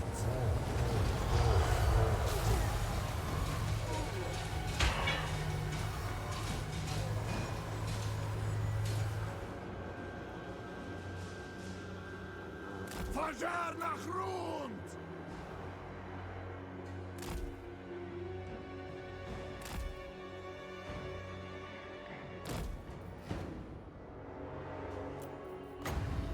Zauachashut! Zaumansi!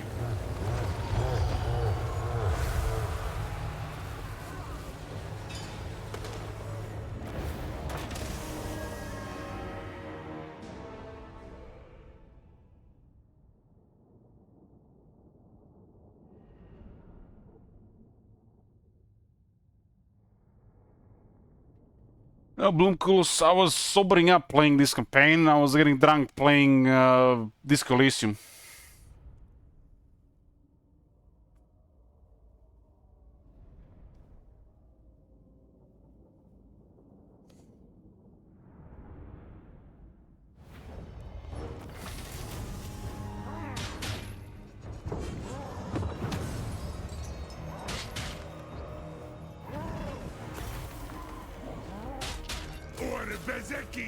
It was a friendly fire from the Dreadquake. One fireglass costs 445 armaments. And we have armaments from last couple of turns. So just waiting here until we get more armaments is idiotic. We have to keep moving. If we have them stored and we are recruiting, we get more.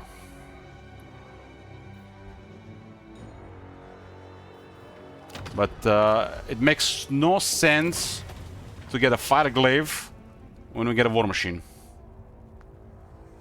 So that's pretty much the main reason we've been increasing this more than this. The Death Shaker rocket will be better against ogres than fireglaves. Especially if it's cheaper. I'd rather get a hell cannon than a fireglaves as well.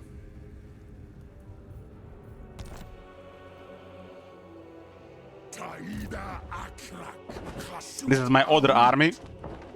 Has 3 fireglaves.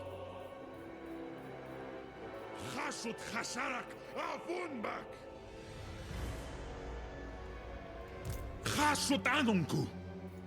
Dakuas ta Elgram!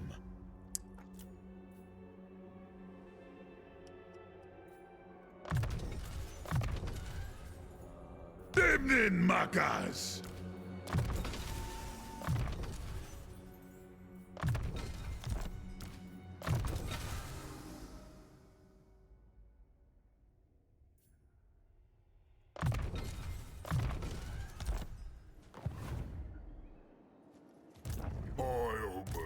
Only the great Maw. Only the Great Maw. Let's see if there's another army in the north. My recipes. This guy's two effects. So the Chaos Waste is pretty bad for them. But it's a frozen climate, but it's still a sign of Chaos Waste. Same like this one is a mountain and a sign of Chaos Waste.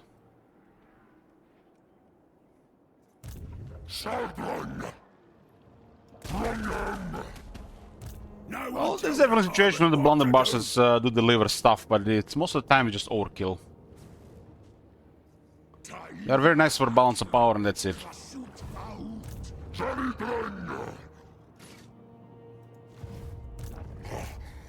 This has been a fresh army.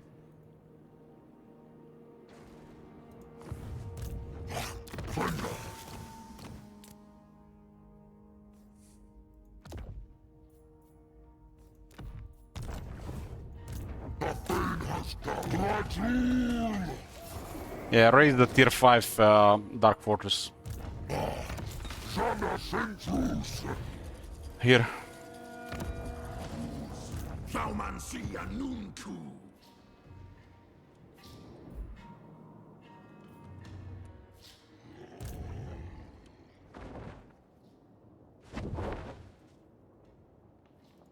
will butcher any who interfere. Doesn't have a lightning strike. Angva Grimazul! Hey! Hey!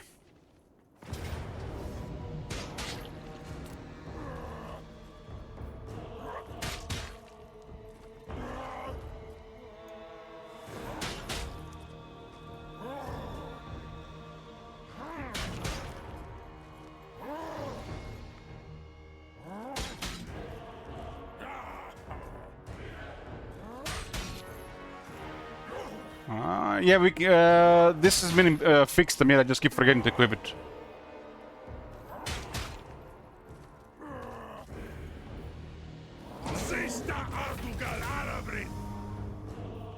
Because of the outer resolve here, we get no replenishment. Manual battle would have granted us some replenishment.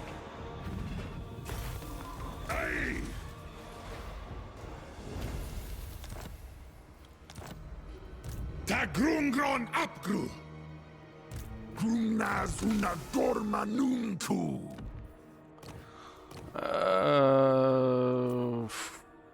What is this guy? Death? Okay, do I need him for this fight? None Not really. may direct my recipes.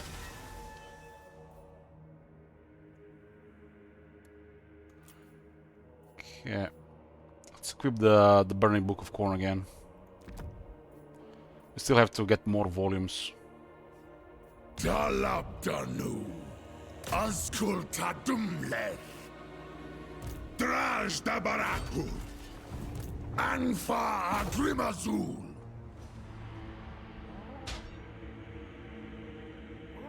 Oring Tadrasha Avengri. Two arms on the north side of things.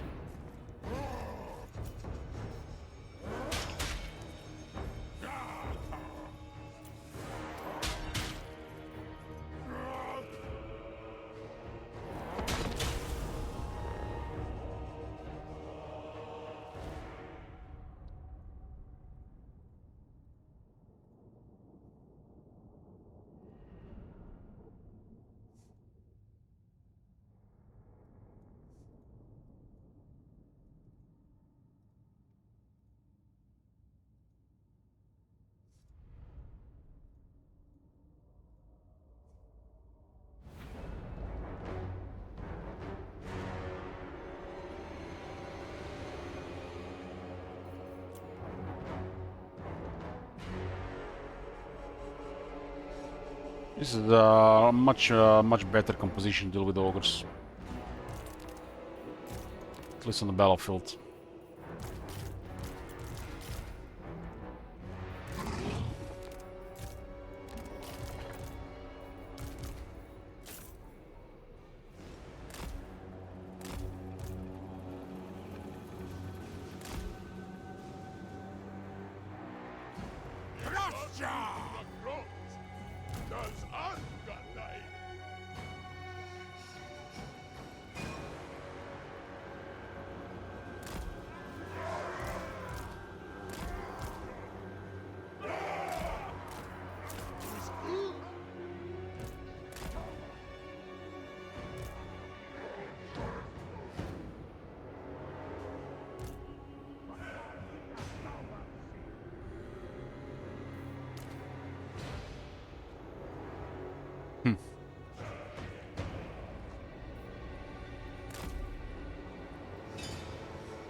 It's not immortal, huh?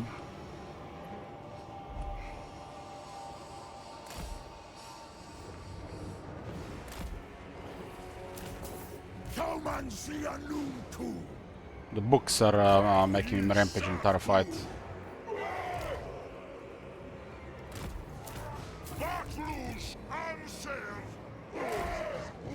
That army in front of us is much worse than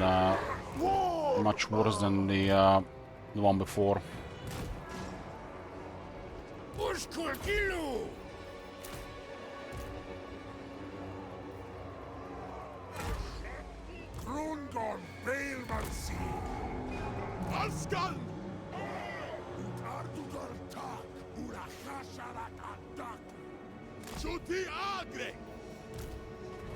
Oh my god. Have you seen that shit? Holy shit. What the hell? Yeah, Lord Snakes. Hey! Hey! Daru Kenu! Dumskarki!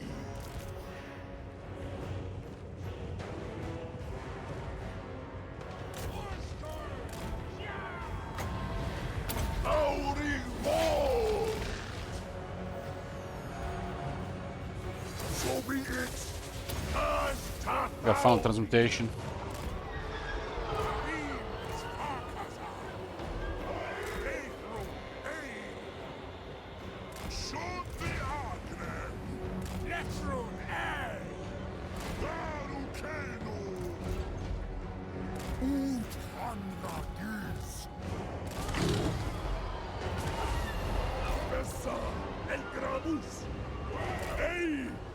Look at them going around to surprise her.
Dumskarki!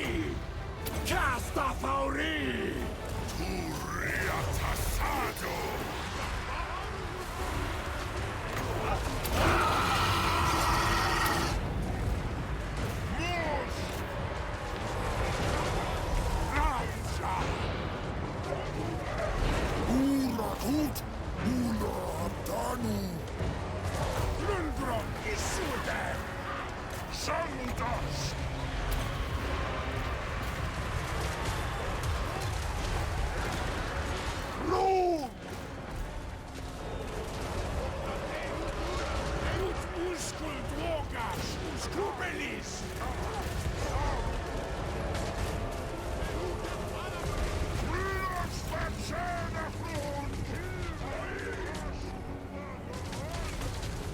New items that add to the game's royalty that have mega penalties, but they ought to have something good in the end.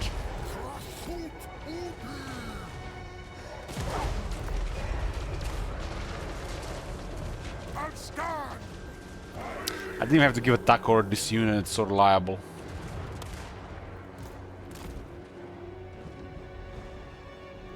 You got Kindle Flame or other flame debuff in the combo, it's even more reliable.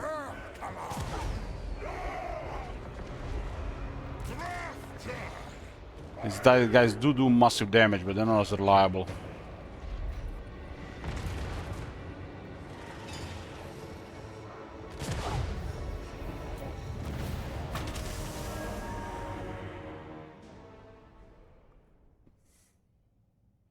We have the first 3 book items.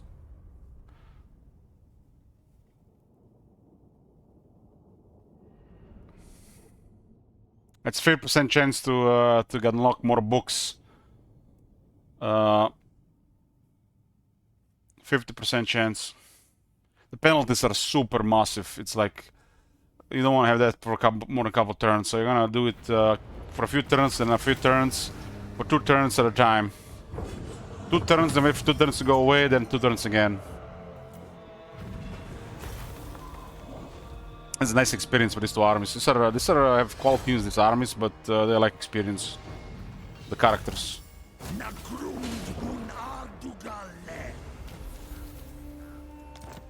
Who got a Forbidden Rod? And a Stolen Armor Fortune. 3 items, nice.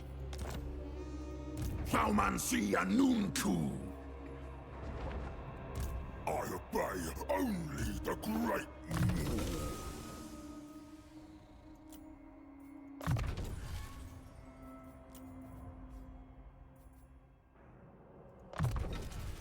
Dalabdanu. I will butcher any who interfere. I do miss a turn of replenishment if you go like this. None may direct my recipes. Anfa Grimazul. Arhashut.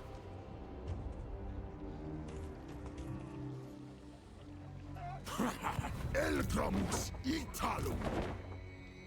Hashut Anunku. Grumskolki. Angva Grimazul. It's unlikely they'll attack unless it's another army. I'm the one in charge. Because we only got surprised twice, huh? So they could still be here and here. Yeah, let's not push this again. It's gonna be 3rd times this not gonna happen. It's only happened twice.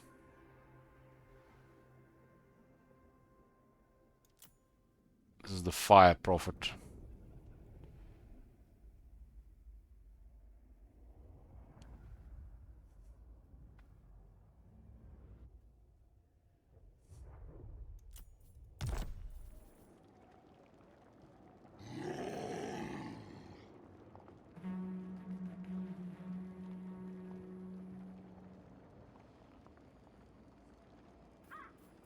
Ingarish!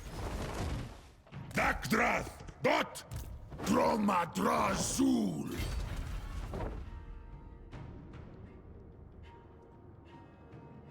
Dumleth!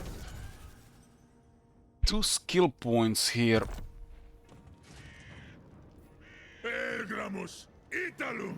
These guys have veterans now, so they have perfect vigor.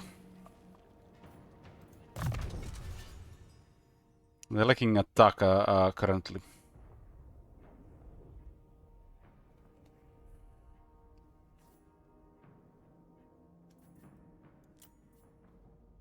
It's mostly damage from the skills.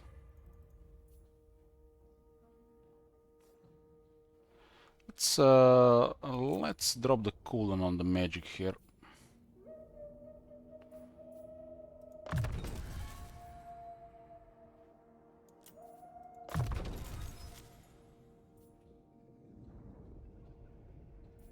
Drajstrom! Drajdabaratu!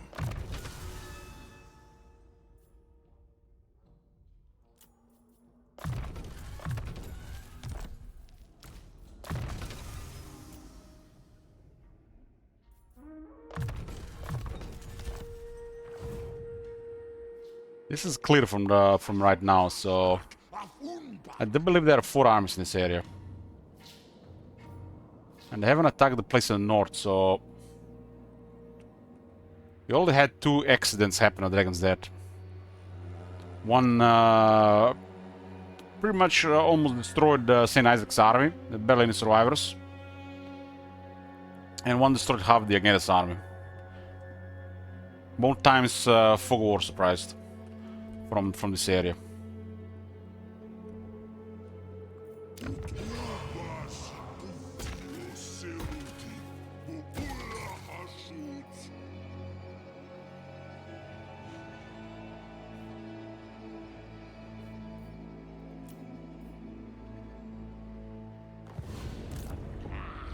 Gordas Boxtabs! Aiteksu! Okay, we're gonna clear all of this to northern provinces, and we're gonna occupy this. That's the plan.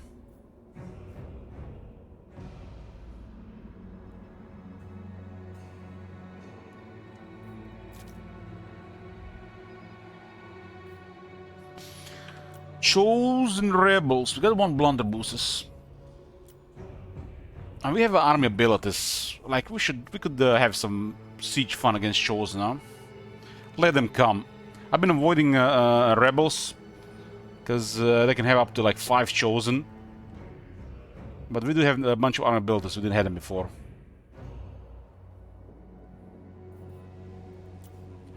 This one is a waste because it cripples all the lobby actions.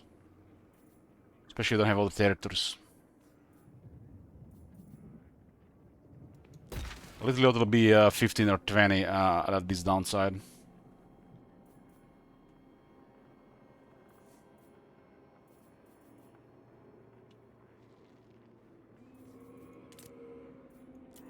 It's because of Corn's book, huh?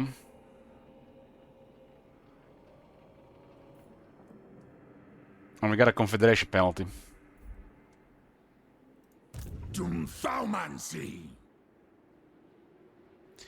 Diplomatic relations minus 100 all factions. Control minus 50 in all provinces. Corruption plus 40 all provinces, which is another massive control penalty. Wound recovery time plus 15 turns. Permanent rampage. And the enemy armies in the province all get plus 50 leadership. And Vlad can start going hostile. But this will take 2 turns to kick in. I'm gonna remove the books next turn.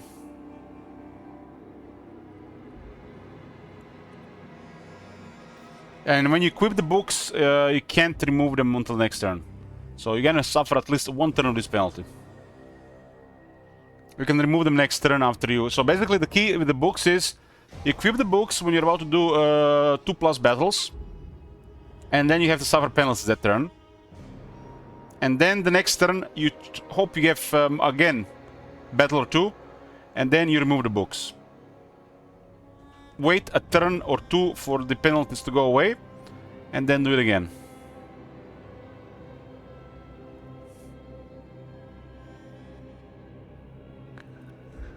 There's no way we get alliance with Vlad because he turned hostile for Grand Khat because of us. But this should be fine for a turn.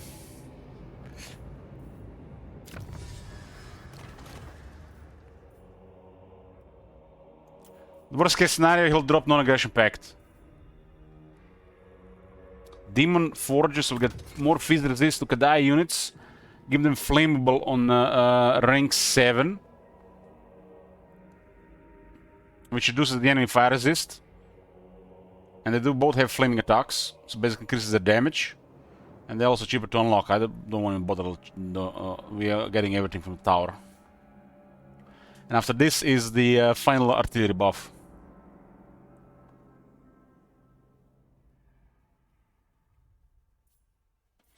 For what is worth, if any faction smash Vampire counts is easier. What is worth if any faction can smash Vampire counts if it is easy.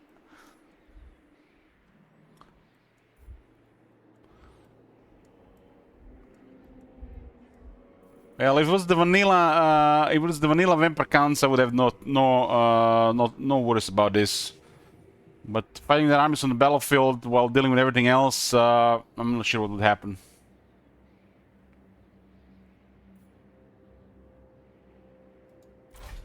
Now, let me just show you one of their units, Amir.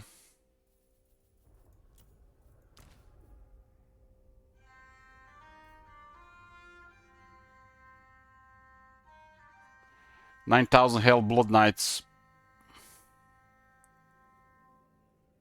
We do have fire, so we counter the physical resist at least.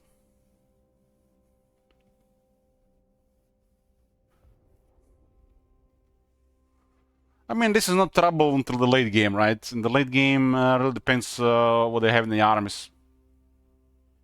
But all the units are buffed. It's made for a challenge. Elgramus Italum.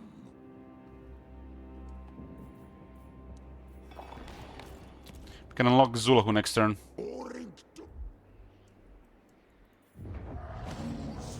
Okay, construction reduction is at 36%. Get another 4%, huh? What's missing for 4%? So we get another 4% if we get this.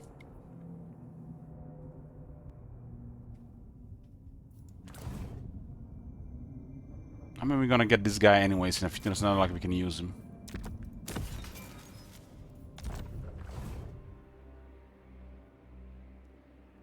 So the tower now provides us minus 10% construction for all buildings, minus 10% upkeep to all armies, and plus 30 power to all armies. And with this, it's minus 40% construction cost. Now these buildings actually look like affordable. Yeah, I got the Zharr. It's rank 8.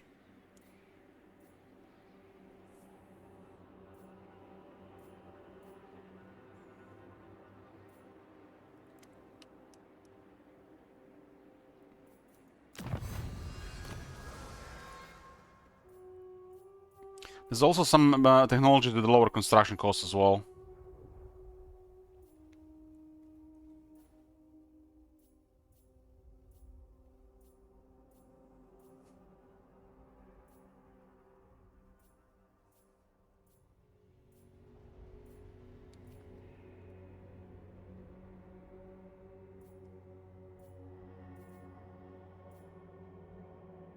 This is all over the place. This is a set example, puts control to 15, okay. This is cool.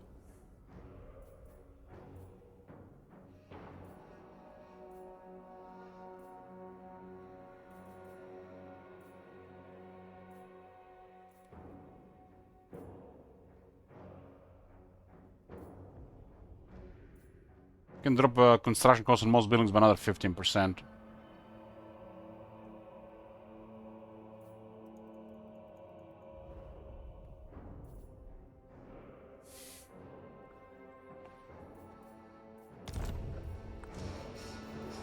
Okay.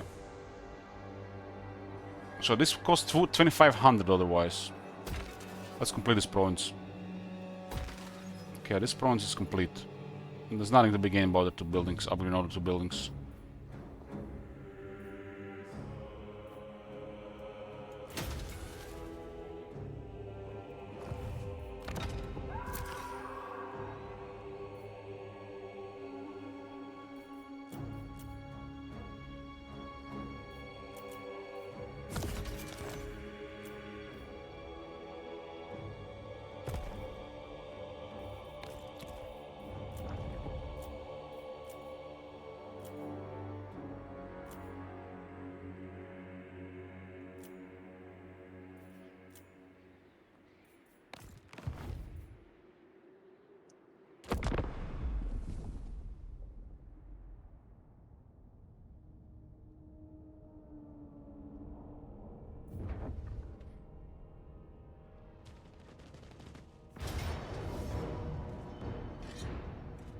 Okay.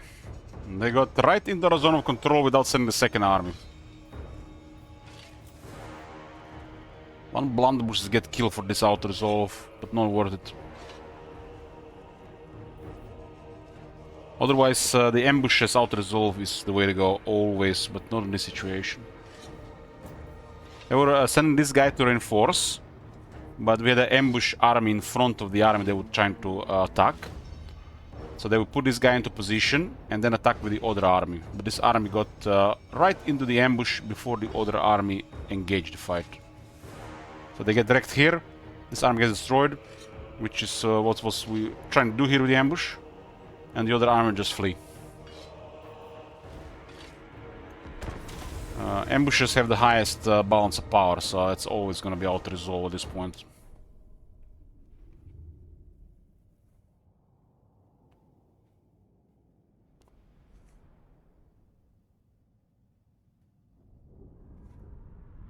And another juicy experience for the guys who need experience too. We got one of these guys to rank 20, we replace him with Drazot, and then we'll use the spare one when we need him.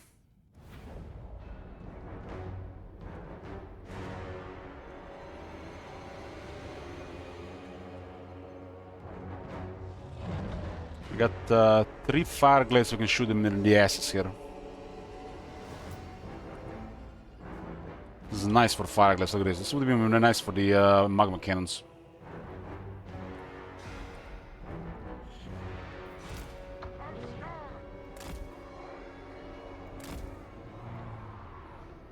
What can we do here? Fortunately, we don't have the kindle flame here, huh? Having a lot of Hashut or a lot of fire is really good with firepower.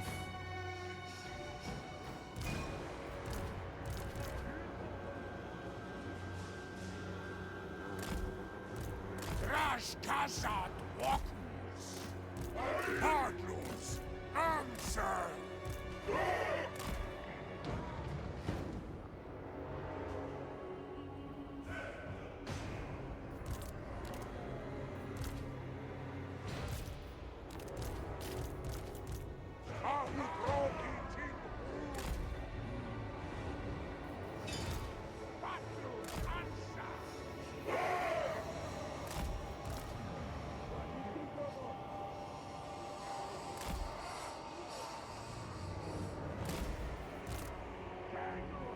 They're gonna flee, they're not gonna fight here.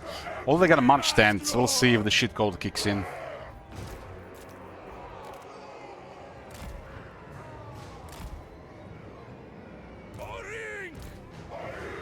Apparently, you know, patched twice already.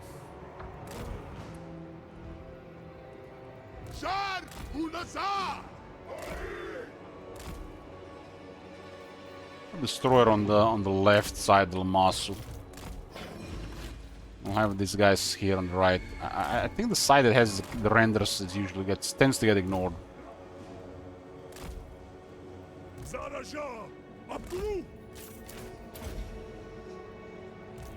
What do we do here? There's options. Do we have any shooters here? Lead Belcher, Fate of Buna on that shit. They got low health, so they're susceptible to Fate. Anything under 6k gets destroyed by a Fate of Buna.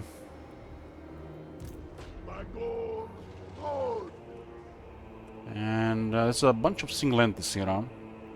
With 23 power to start. We need 15, 29. Should be in a few seconds. These guys have to turn, so cast the transmutation first.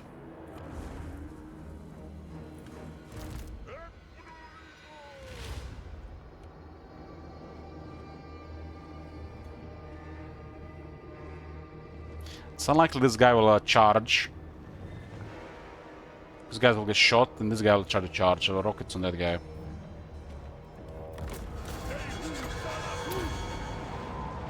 Oh my god, I forgot about the rampage! Goddamn you, corn! Hopefully that guy is not dead. Has immortality, right? God damn it, boys, everybody in! It's a proper ambush. God damn, he's immortal, right?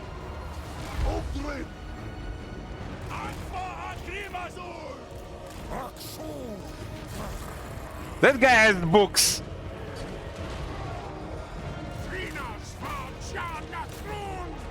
Oh, that sucks so bad.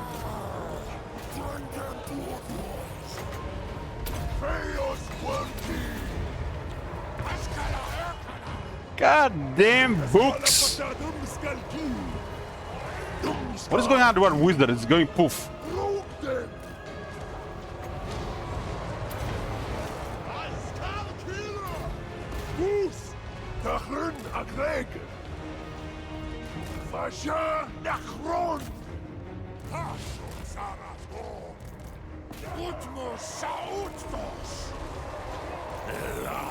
Oh, I guess too many shooters in the back.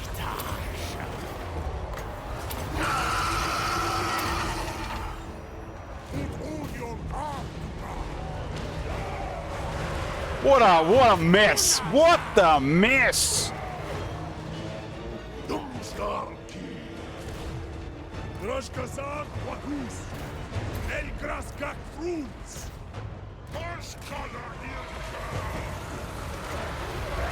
I think we rushed it in time.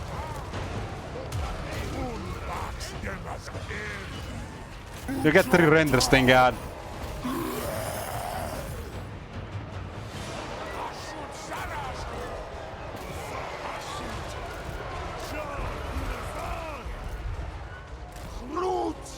Yeah, this is definitely gonna be a reminder for the goddamn books. Pay attention where the books are equipped. The guy's almost dead. They have plus 50 leadership, huh? We need to get army losses right fucking now.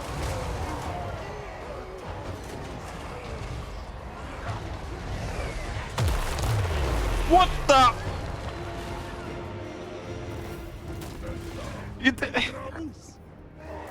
God damn it, the Dreadquake mortar should not enter the battlefield and fire at will.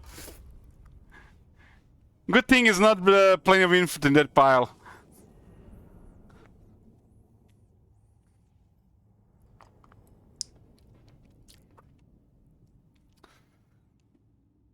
And with Quizzy, this is the item, and we are using it on purpose, so we can progress to the next stage. I'm expecting something on the level of Sword of Cain or Nemesis Crown powerful. Almost died there, almost died. Okay, he was immortal, okay. If he got wounded there, he would have been wounded for 18 turns, literally for 2 weeks.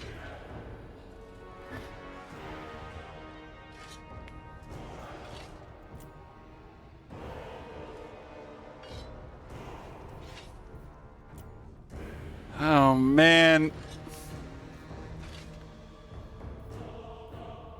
At least we got a mega advantage here now. Nobody died, nobody died.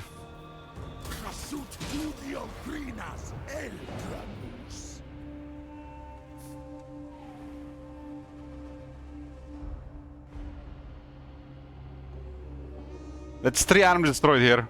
There's no way they'll recover in time now. We just push on now. Keep one army in the south and send the other one army to clear this shit.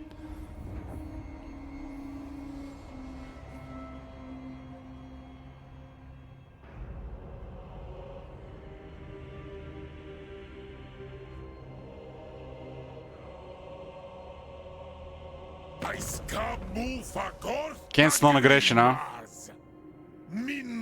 This is Book of Scorn. Trade. We got one more treaty before it goes for war. That's the second strongest faction in the world.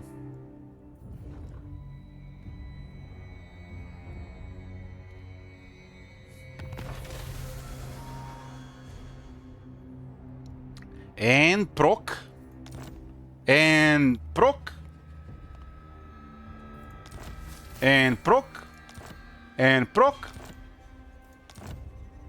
Okay, don't proc. Orc shaman. What?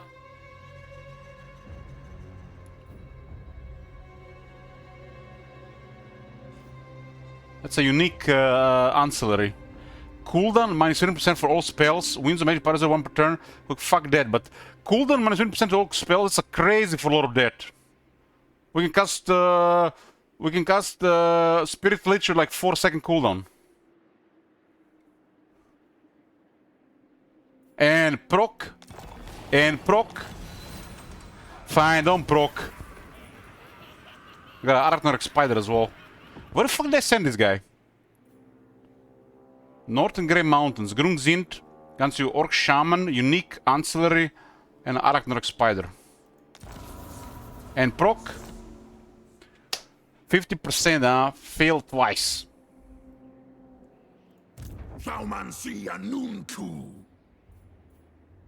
Okay, we have a safe one safe battle here. Holy shit, that one is it's 30%, it says 30%.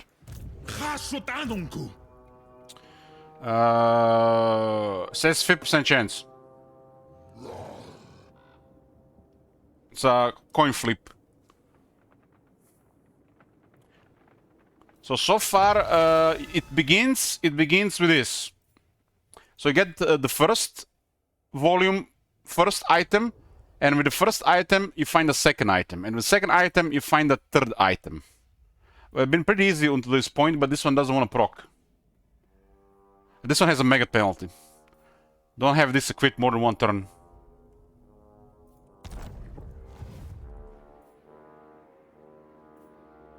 It's like in 2 turns there'll be rebellions everywhere.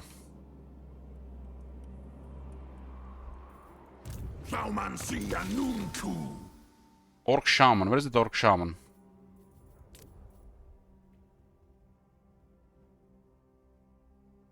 Please tell me we can equip Orc Shaman here. Oh shit, we can. This is insane for the Lord of Death Wizard.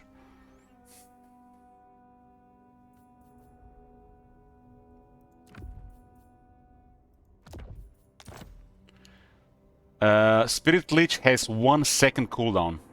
So we cast a Spirit Lich, it finishes duration, we cast again. Cast again, Spirit finishes duration, cast again. That's gonna be a real Spirit Lich spam. Pretty much has no cooldown, and we can get another 10% cooldown reduction. Fate will have cooldown 2 seconds. So if our power charge is high, we can just skip the Spirit Lich and Fate all the time. Cooldown reductions at some point with Lord Dead are crazy. This guy has the 10% cooldown reduction, another 10% cooldown reduction, and another 10% cooldown reduction. That is 45% cooldown reduction, and the spell itself has a 50% cooldown reduction. It has a currently 95% cooldown reduction. There's actually a trait that grants another 10% cooldown reduction, so they would have Spirit Lich no cooldown. So you just basically have Spirit Lich up all the time. And you can add the power if the Spirit Lich is on, because the life leeching gets you 4 power back. And this costs about 3. But we want to have 2 guys Spirit leeching at the same time, or to get the life leeching. But the issue is not the power. We have too much power. It's the power charge. We can only get extra power charge from the Forbidden Rods and Arcane Conduits. And on this cooldown, it's not enough. We need a 3rd wizard at this point. That's the only area where they're kind of behind the Chaos Dwarfs on the power charge.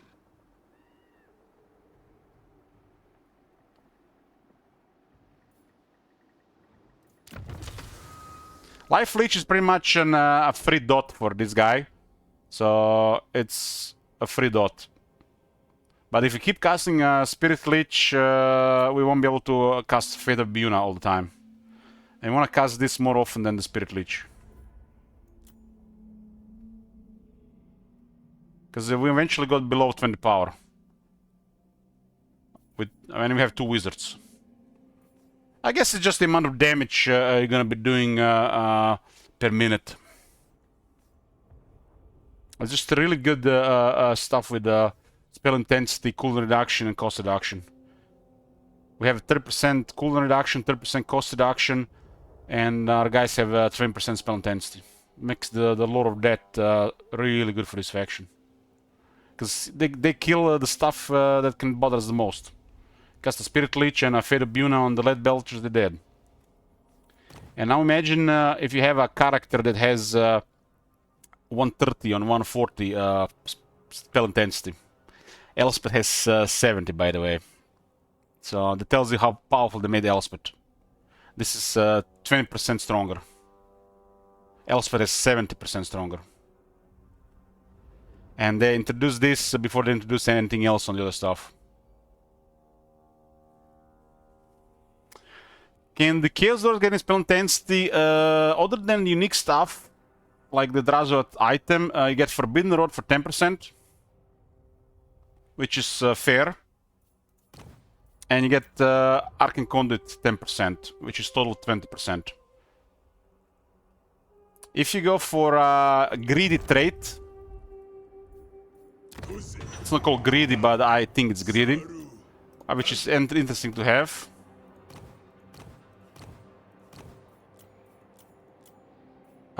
This is called greedy, but it's not it. Basically, there's a trait called Corrupt, which adds another 5 spell intensity and 5 corruption. But you see what happens to characters. I think it's good on the Lord. On the hero, it's too greedy. So you can get another 5 from that card. So you have a generic character with 25% extra. I think if the Lord can get corrupt, it's good, but on a hero, it's too greedy.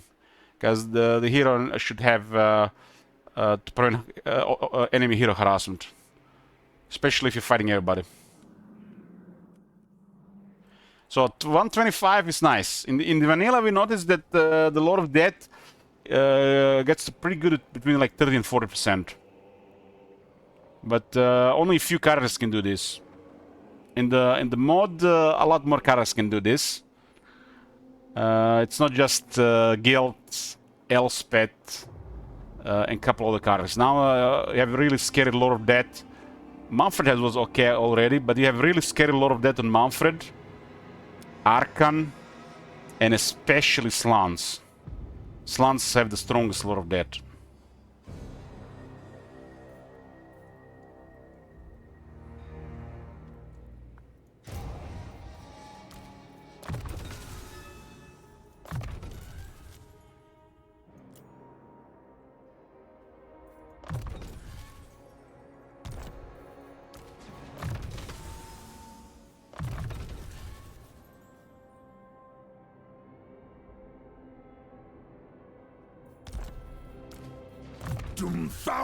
And this guy almost got wounded there. Almost.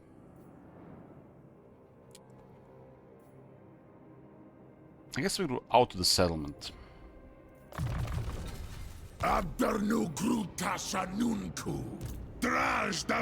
Okay, let's do St. Isaac first. I like Terstang turn with him. That's exactly enough movement. I got a Meds map. It doesn't look like Meds map can proc if you're in the city. I haven't seen it proc if you're inside the city.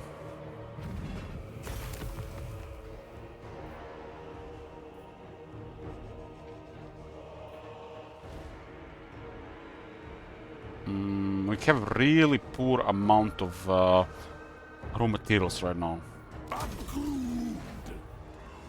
I'm hoping to keep the Skull Road. There's one resource here. Guess can't complain about that. Okay. I do not bandy words with the weak. Leave This me. will connect Vlad territory. 82.2. We can only get one thing. It's because of the relations. He cancelled the trade agreement, of course he did, because of the Books of Corn. He's forgetting already about the arbitrary penalty to northern provinces. This should fix. There's a house rule: we can't ask an alliance with settlement trade. We have 2 restrictions: no money because it's broken, and no alliances because it's too easy to make an ally. So that's a house rule that will never change unless they do something about them in the core game.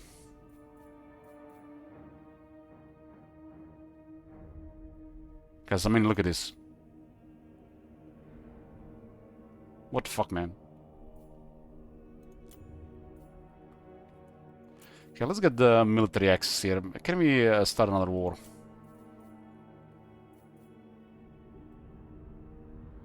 We get points for this.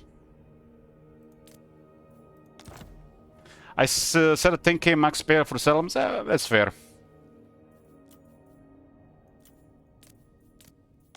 This is good. This is good. We get more points there. And Fecundites control part of the empire. Huh?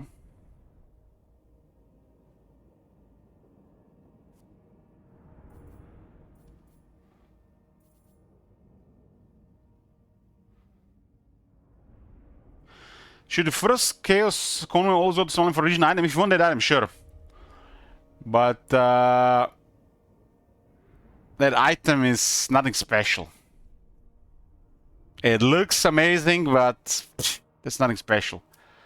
If that was an enchanted item, that would be good. A little bit too good though.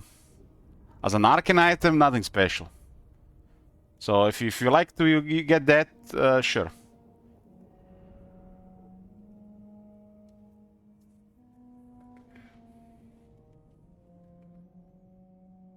Okay, we'll trade him the fort. This will complete the Gormandi Mountains.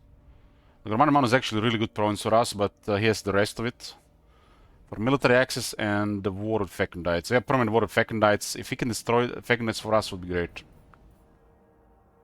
This also considers a generous gift, and this will give us some treaty relations, and this some relations with the shared enemy.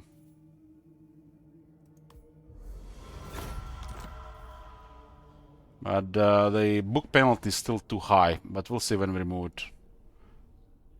The gifts and the treaties with northern provinces deteriorate faster than usual, so he might be forgetting about it. Maybe it went down faster because of the new big penalty that kick in. The Fecundites are stacked though, but it's not like they're taking losses. They just don't have as much military as the other factions.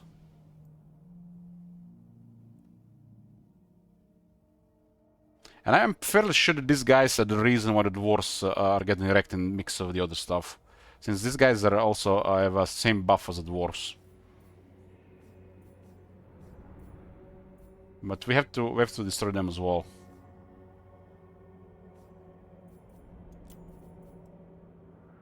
I mean, look at this. This is crazy.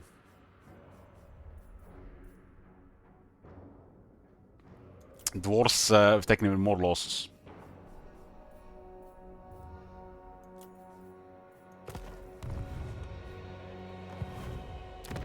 Okay, so this is the border here.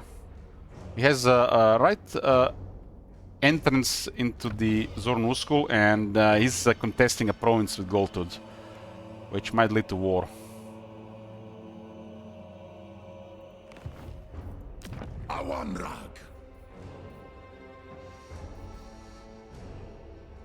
I don't think dwarves can recover, but we have seen bizarre stuff in the past. Mount Gumball is holding, it's tier 5. It does have a outpost at the same time, so it has a monk's garrison, no doubt. The last two arms of dwarves are going to be really hard to destroy due to Regime's Renown. Those are armies that are the hardest to destroy on high potential by the other AI. They might lose all the territories, but the armies that have the Regime's Renown with a state potential are really hard to destroy. We've seen that in the past. Those units have crazy high balance of power. They just out to win with minimal losses. That's why the Regime's Renown are used for the emergencies for the player. But imagine them having, you know, double, triple buff the balance of power in the case of higher potential against the other AI, for example. But it only works between the AIs. So if an AI has a higher potential than the one they're fighting and they have Regime's Renown, it's usually out to win with low casualties. This guy's almost immortal.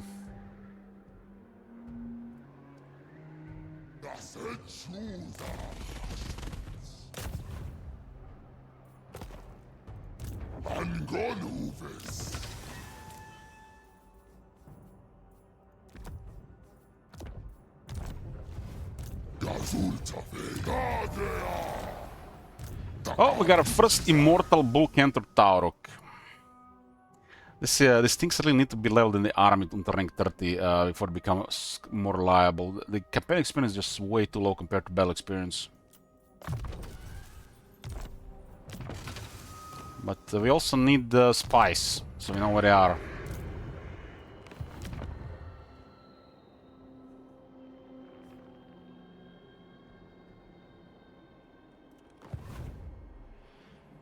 Okay, moment of truth. Let's see if we proc the book.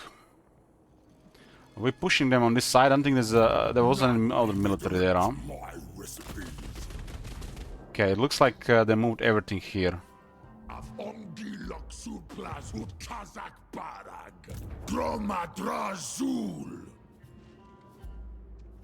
This guy has the burning books.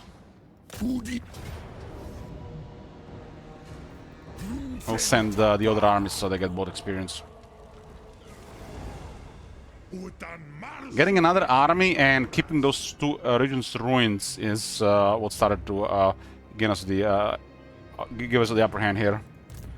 And third thing, they went after the former Arcan territories, which is a whack-a-mole we're gonna have to sort later. This guy is keeping track of the moving armies here.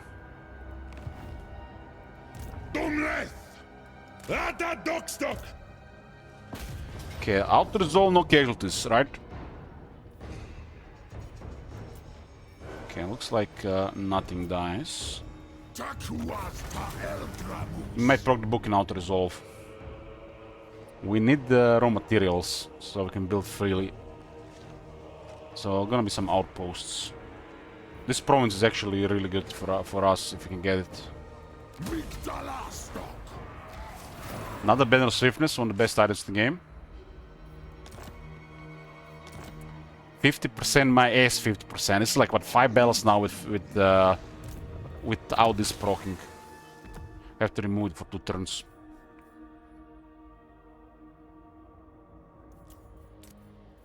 So by removing it, the penalties go away, but the penalties will take 1 or 2 turns to go down. One example can be shown here. You can see this.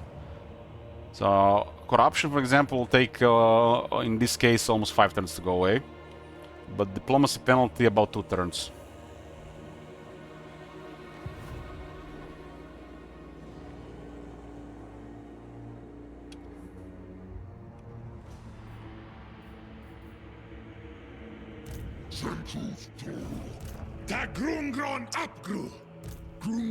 This guy's almost immortal.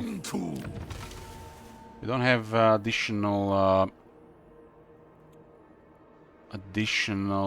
other trickster shards. Chilling stuff. I guess it has to be this, right? Looks like the only rare item this faction has that's enchanted item is the Older Trickster Shard. It's one of the most powerful items in the game.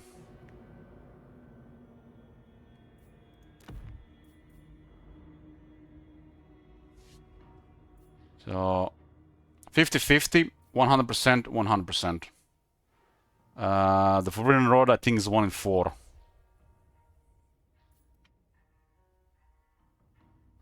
No. So far we've been on this one here for 5 victories. No proc. We're gonna have to take it off for a few turns. 2 turns.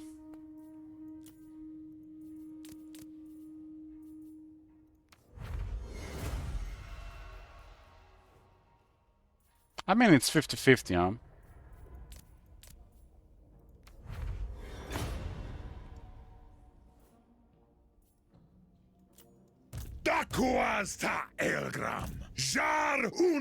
It's Agnieta.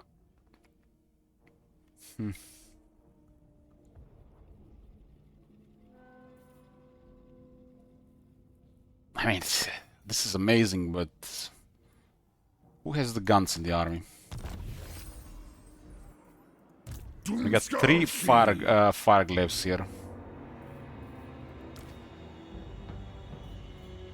But no Lord of Fire. No, do we have Malignant Totem? We don't actually have Flaming attacks. We don't need Flammable, Kindle Flame, or some other debuff. It's not very useful, really. What's the range on that thing? I guess we can put it with a Flash Bomb. Yeah, that's a deal for the Castellan Dead army.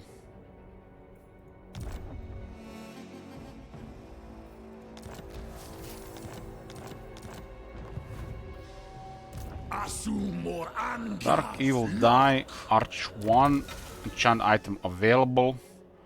We got the Flaming Attack, Thunder Arm on demand. And we put this thing here. I use the Infernal Castellans, you know, obviously for increased mobility. But on the battlefield, Flash Bomb, Helm of Discord, Brass Cleaver, Breath of Hatred, and Vial of Hush. It has a host of abilities for all kinds of situations. And once later large arm unit starts stomping around, the guy is sent into melee to poke it.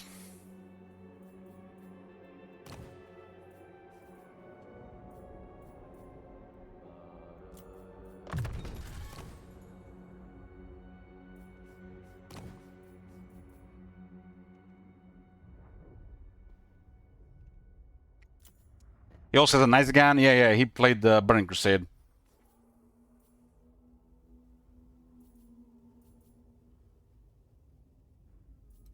Another Band of Swiftness. Let's go on Destroyers first. Why do we have the second Destroyer?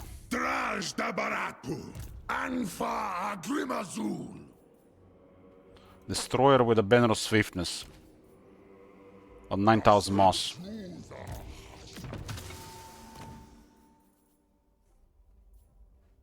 This is really trash. We gotta fix this one so any unit can equip it. Because you can only put this on a War Machine. And there are literally generic stuff that's better than this on War Machines. Like Banner of Swiftness, for example. Or Ranger Standard even, which is similar to this one. You can only put this is only works literally on Skullcrag and Iron Demon, and it's pathetic, really, compared to the other stuff. And it's also supposed to be rare. Just keep it one, so not for to change later. It really makes no sense. They put the stuff that's can be this restrictive on what unit can go, but it's really poop compared to some other generic stuff that can go on everything. This should be able to be put on any unit. Any unit, then it's gonna be okay. If you can put on any unit, then it's gonna be better than a War Banner.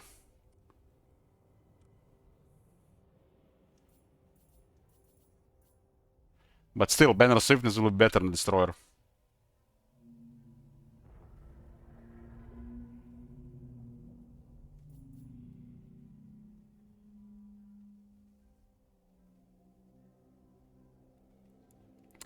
It says here, believe it or not, it is possible to make furious demons even more furious. And you can put it on a Kedai Destroyer.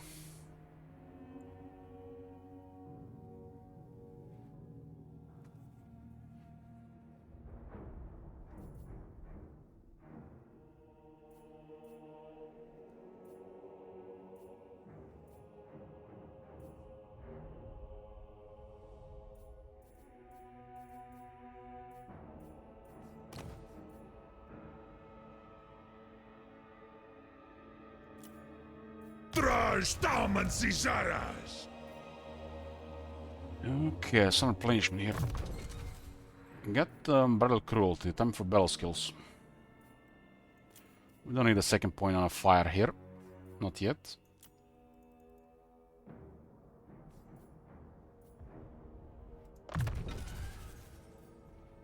Now that one should be available to War Machines and Kedai units. The moment I saw that, I thought like, holy shit, but this is just made for Kedai unit. And then I see can equip the Kedai unit. What the fuck?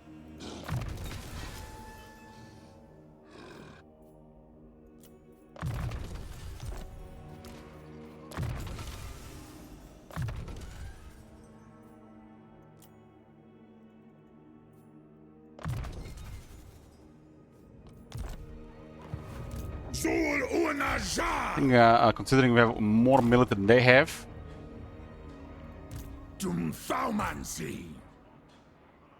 they're either gonna flee or stay there. We'll hide armies so they consider besieging the place. This army is still stronger than them, so they might just flee, but we are a little bit damaged, so they might consider attacking.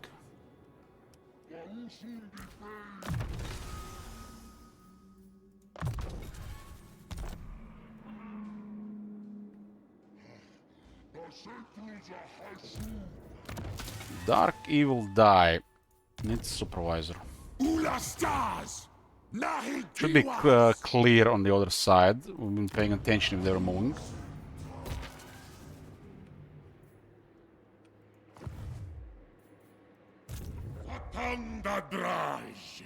Oh, look at this. 2 armies have appeared here.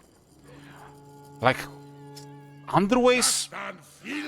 Goddamn tunneling ogres.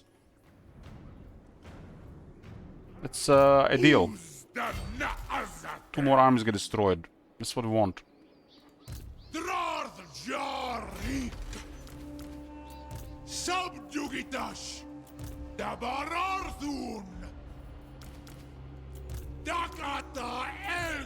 Targeting their armies is a priority, so they give up on this area eventually. I'm gonna send Gordus to Lastria.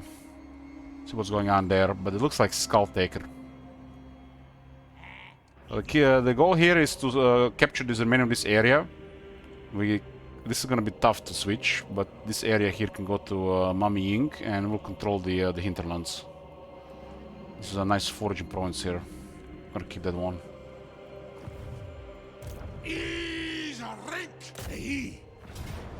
Valiant defeat, Iron Guts.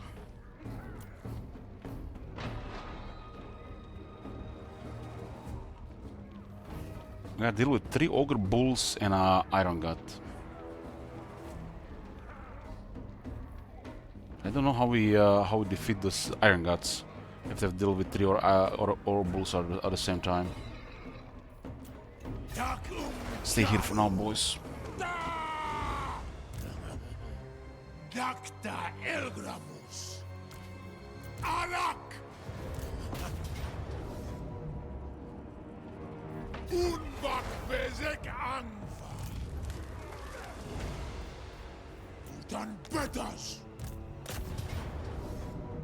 Okay.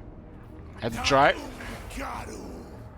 We're supposed to sack this one with Zayton, create another one of these armies, and then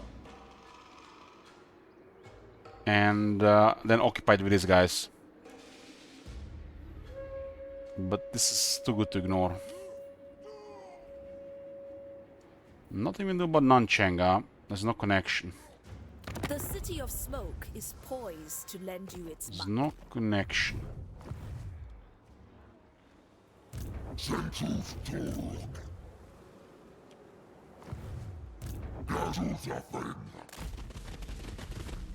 The more territories they lose here, they're gonna stay on the other side. So I think most of their focus is gonna switch to here.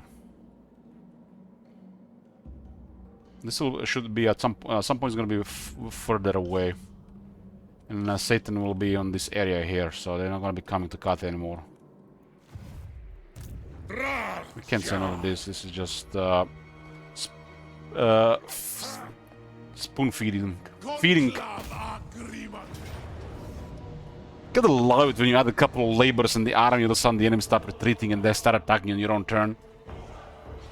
Oh, it's gonna be a battle, rampage, battle, rampage, battle, rampage, battle, rampage, and we moves. This is what I was talking about, Top Manager. This is what I'm talking about. I dropped the 2 Hell Cannons because they're just like insanely powerful. They were ignoring us, and we lost a couple of Chaos Dwarf Warriors, and I replaced all those units with the Orc Laborers, and all of a sudden they're coming after us. And they're no longer retreating. And we have enough to defeat any army, really, one-on-one. The key, the balance has to be made so you maintain that advantage during the opponent's turn.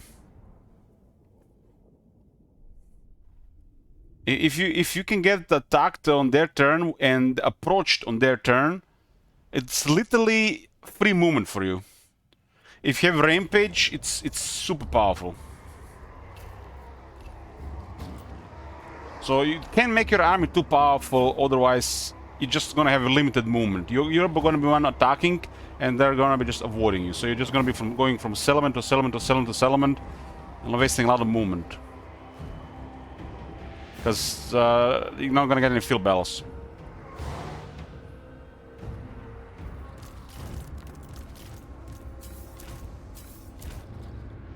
Yeah, lightning strike is mega available this campaign. But the rampage and lightning strike are perfect together. If you have rampage mechanics, you must get lightning strike.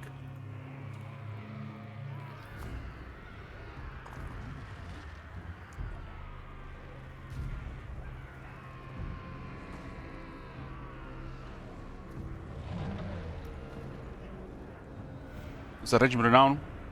Snowhorn of Morn.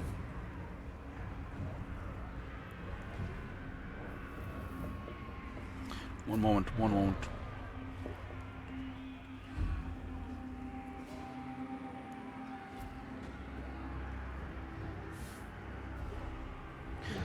We got a fire belly and a bruiser.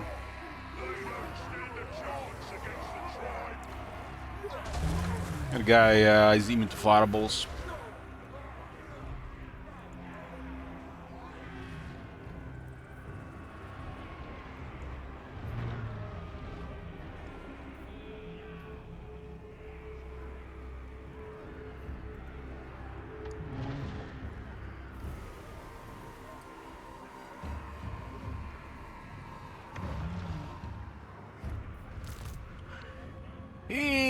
The Zharr seems like the easiest target for the Hell Cannons, but also the most boring one.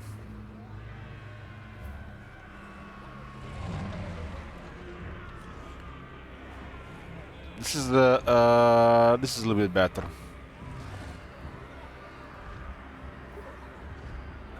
This guy is also weak to Hell Cannons with a lot of health.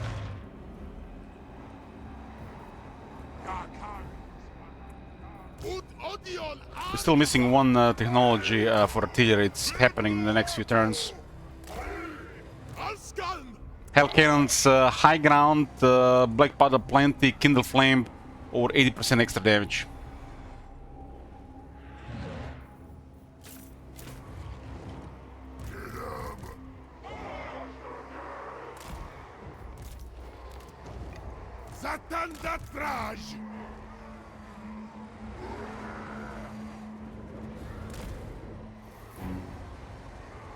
I don't think we need to send the pressure cooker forward. This is not very good in this battle to harass.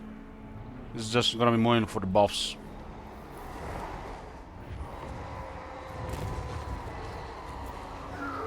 $20 reload for the Hell Cannons.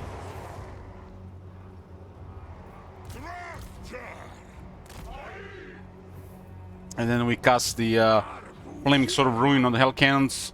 We grant them flaming attacks. And the enemy gets Kindle Flame, which means they're vulnerable to fire. And the next couple of shots on the Hell Cannons will do even more damage.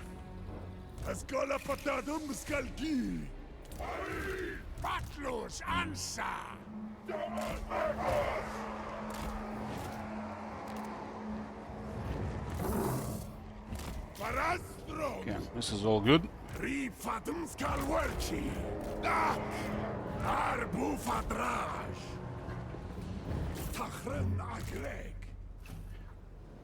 Let's go, boys.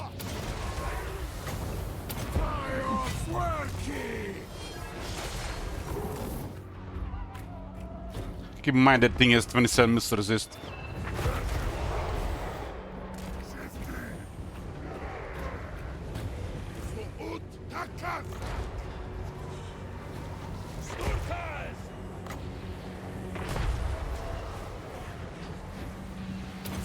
Ansi! Satanda Traj! Desserra!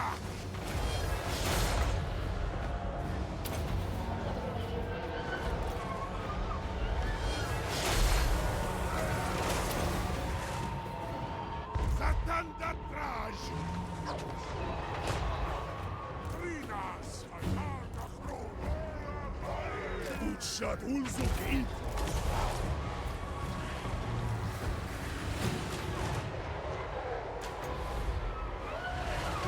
Traj Tuplas! Ardus Logdreng! Talet Kastalai!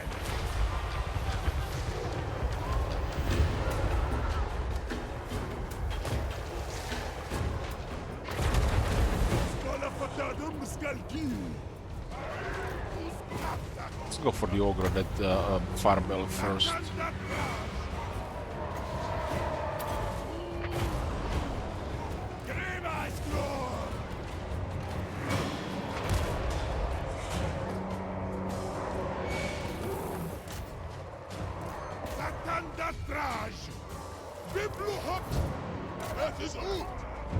Three pistols, huh? I'll go for the pistols next.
Karki!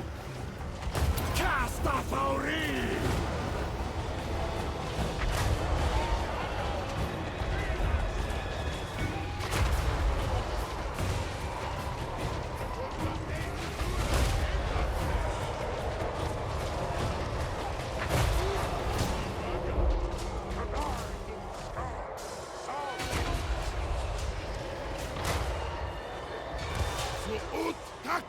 I think I actually did pretty good damage on Zayton.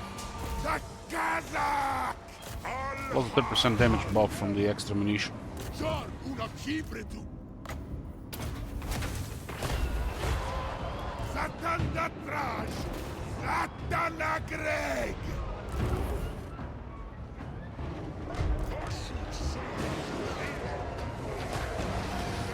Traj Duplas! Larry! Baru!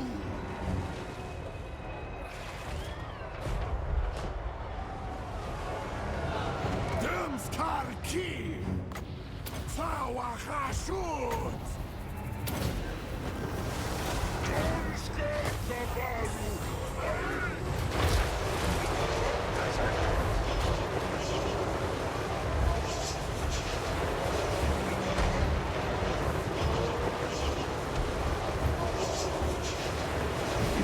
I'm coming! Don't drop!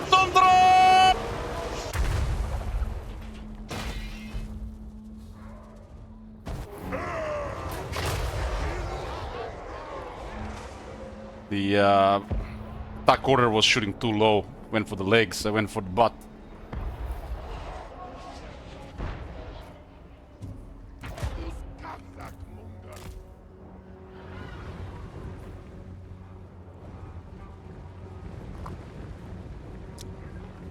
Let's regen Zayton and go for the next battle. It's like maybe in the first battle where I seen Zayton lose some health. Something is off here. Why do we have permanent fire weakness? Ah, bad. Why do we have permanent fire weakness?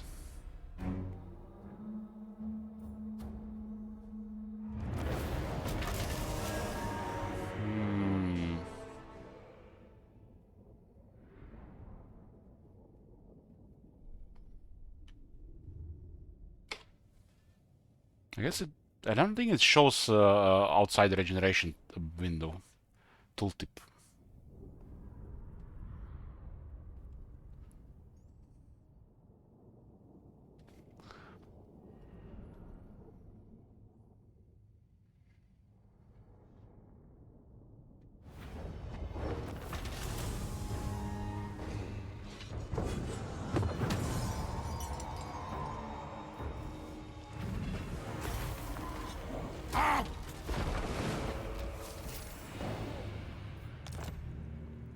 Satanda Draj. Maybe it does. Avan Asgal.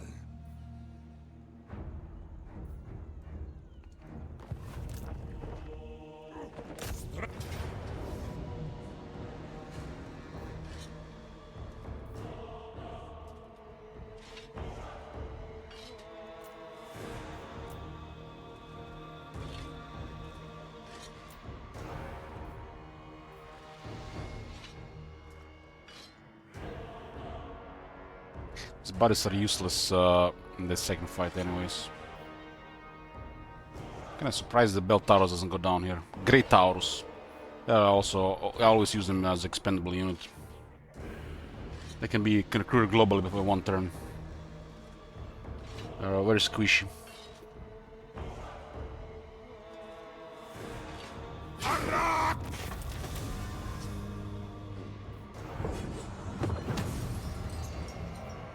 What's that Barak? Like fire?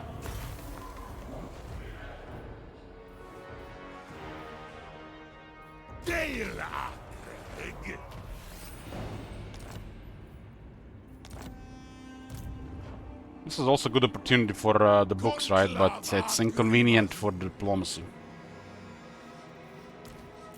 Whose praise are For this fight we get Garrison helping, so it's cool. This army is... Damn! Damn! Damn! Good thing there's a Garrison here. I don't remember if I've seen a army of ogres like this before.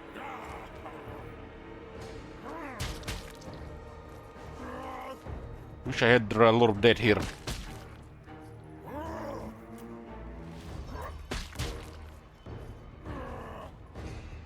This guy's seen some shit. Look at this guy's rank 50.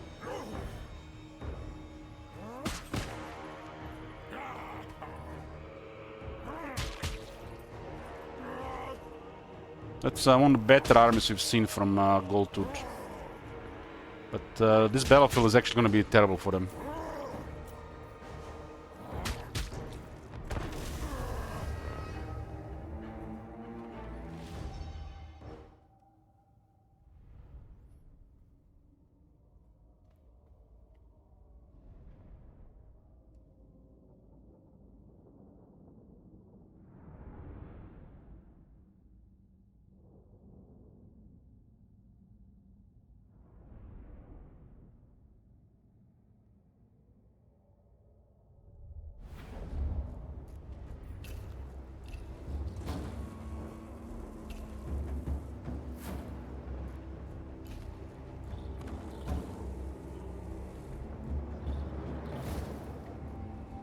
Yeah, well, Front and Fortress are behind us. Satanda Draj. Gonna have to be a little bit careful here. So they're trying to mess up their charge somehow. This is one of the strongest cavalry in the game, but they still have to use it right. Which is, you know, with AI it's 50-50.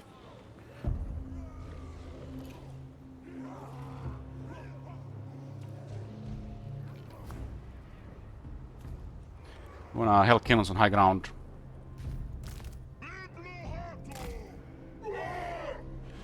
Reinforcements will be here in 2.5 minutes. This has potential to be a big mess.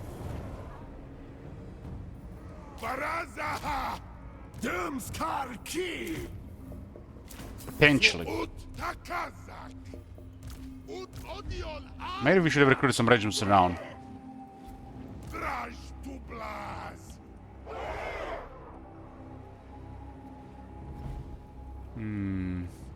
If I put the hell cannons here and they all engage us, who they gonna fire?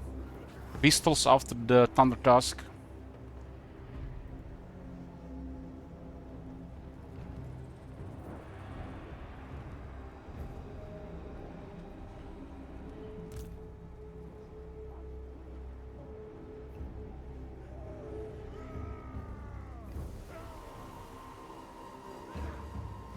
Yeah, this is reckless. This is reckless. Staying back gives us higher chance they're not gonna engage initially. This is a spooky army, and we do not have the right teams to do that shit.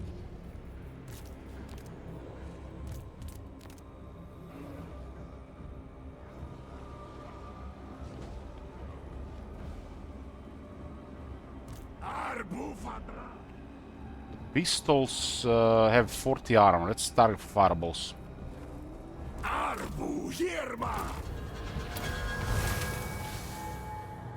Slaughtering Angrits Tukda.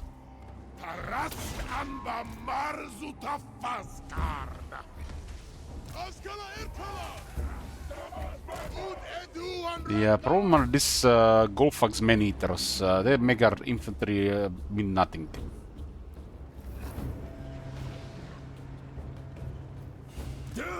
There's a lead belch in the back.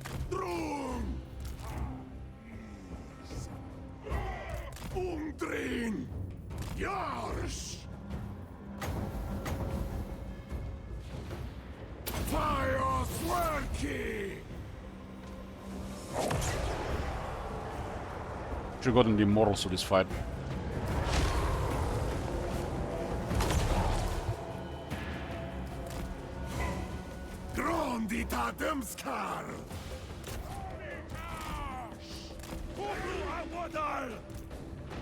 Move in! Tauri Road! Kerwurka! Three Patuskawen! Avis! Elbramus! Lamuna Eltu! Kanar!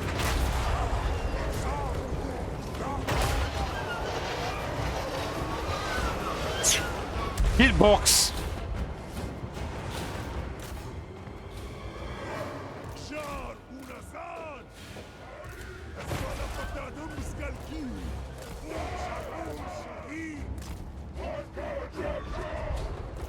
Got rid of some of the lead belcher stuff there. Cavalry is not gonna behave very well here. One of the Golfag menus got wrecked there. Let's go for another one.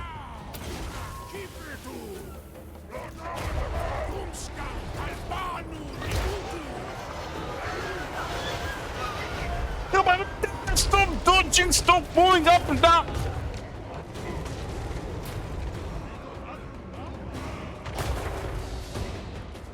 What is this? 1 second.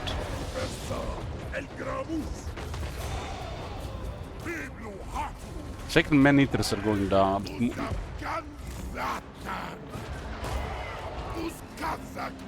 This thing is trying to fire something. It's the fire from the regeneration. Hopefully that shit can hold for a while. There's a lot of stuff on the right. Let's try to get rid of this one. They'll get terrified if they take a little bit more damage.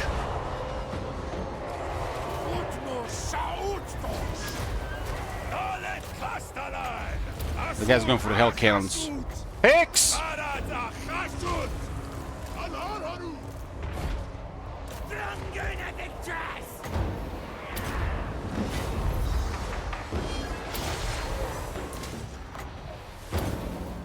I have 3 units in the back on an army parade. Look at what this guy is doing here. Beautiful.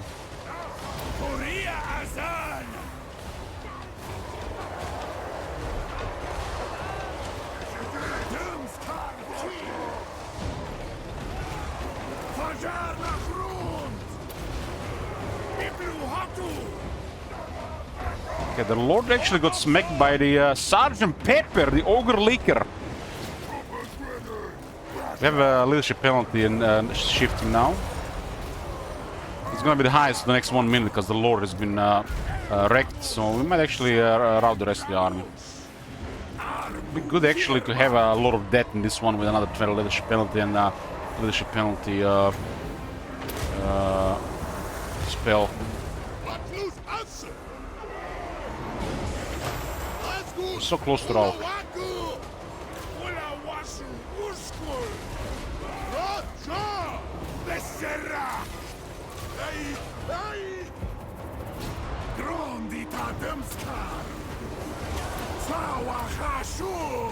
Just apply some leadership penalties on all units from firing, they'll rout. It's not army losses, they're just fleeing all around because of our abilities. But if all rout at the same time, they're out. Like this. This is not army losses.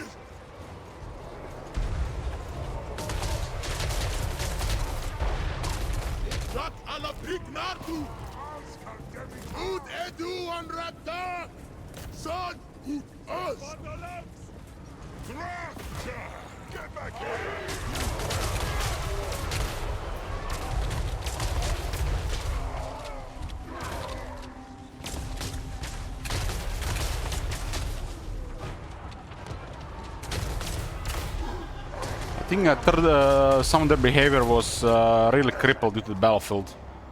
They're trying to go around, but there's no round. It's a bad code for these battlefields and have too many flank units. Funny enough, this used to work fine, so you know it broke somewhere on the way.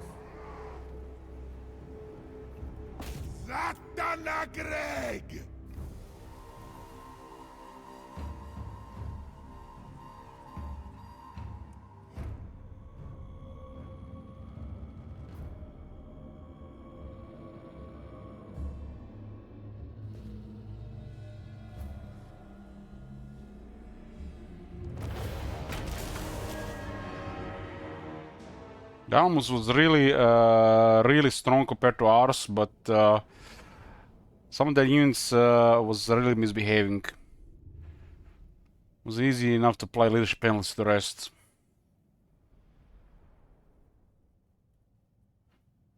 We just had to shoot the 80 plus leadership units, and the rest of the army leadership went down. These guys have 80 base leadership. Those guys not on the battlefield, the rest of the army is gonna be easier to rout.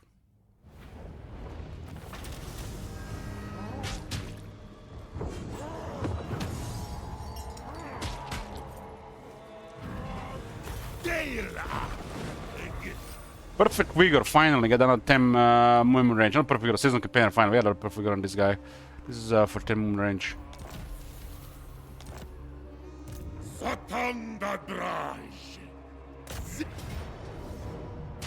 This is why this was really good like this.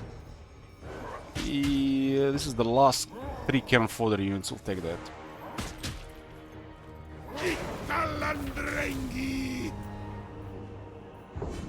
Saves time and they're all dead, get better reward. Another auto contempt. Used to be like a 1 per army thing, but now you can put multiple. Don't have the movement to enforce this guy on. I guess I'll just stick to the border.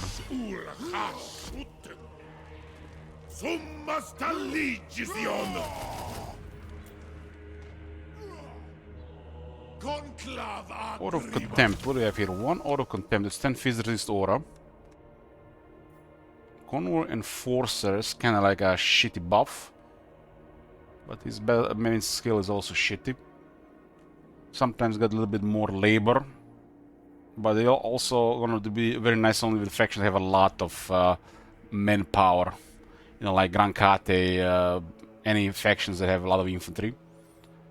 But you're going to be getting so much labor with them that this don't matter. So I'll remove that. Get another 10 fees aura in the army.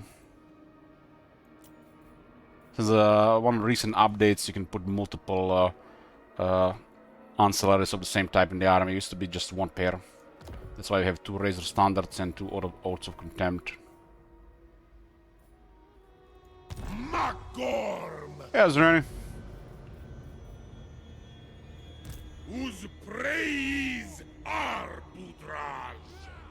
Grand Cut is getting clear here, and we got the armies on the other side winning. There's another army getting recruited here, and Non-Cheng about to get attacked by Geld. No window about Geld, and we can't transfer this city. Awkward. Interesting. The Bright Order are seeking targets for their initiates to practice on. And here you are. This is definitely 10 or so turns of peace possible, since we have to deal with the Gold Tooth. And when we declare war next time, we can drag our ally to war.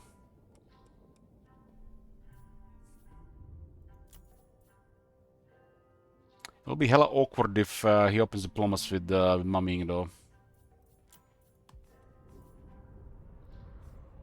The forces of Nangao cannot all abandon their posts, but will assist you where possible.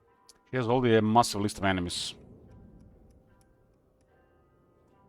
We're gonna have to clear this area again, but this is a site tracking of multiple turns. And it's stupid because it's they fucked up with this part of the map. There's no adjacency there, and there is clearly a road and a lead connection there, but you cannot trade that settlement. It's an old issue that never been really fully sorted. You see Non-Cheng?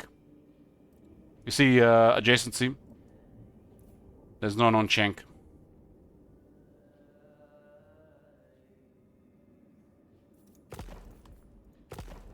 We're probably gonna have to take that island. This is an island that is not connected to the rest of Gran Kate. And you can clearly see the same connection here, and these two are connected. They put a little bit of other landmass here. You see Shillong, so they're connected. But here they fucked up. Then you got here Zanshi, and you have here Non-Cheng. This is amateur hour. Amateur hour after they fix this in Warhammer 2. Chunk of Zanshi should be just slightly here, and then they connect as well. Same for this location here. Daicheng, Shivu. That's amateur hour really, and especially after they have found a solution to fix this, and you still see shit like this.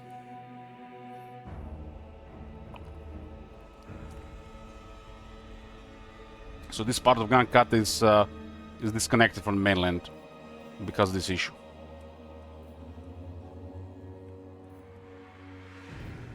If I capture it, I guess later on we can just use it. They direct my recipes.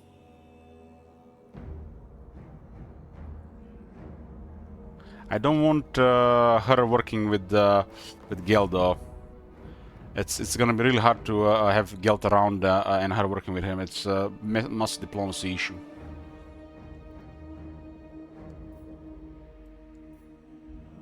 And it's a decent chance as the time goes she get a trade agreement with Geld for that.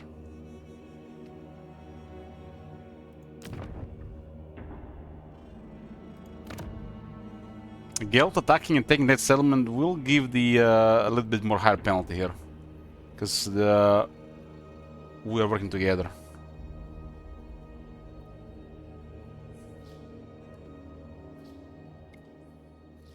I feel like it's very close to getting the lines going now, but before we even get to this position here, the Gold Tooth can attack her, and then this is a little like 8 turns distance, and it only takes 2 or 3 armies to get in this area here, and it's gonna be a mess again.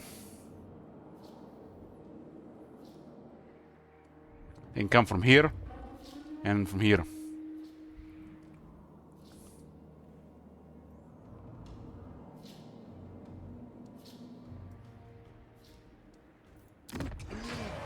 I guess I could recruit regiments down here and out-resolve him.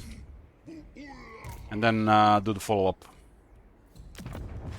It's a pretty good chance it'll be one-sided. That works too. We have them all available. It's gonna drop the bank, but it looks like, considering this follow-up here, should be done. There's still gonna be an army here in under 5 turns. Saving the regiments down for such a purpose, anyways.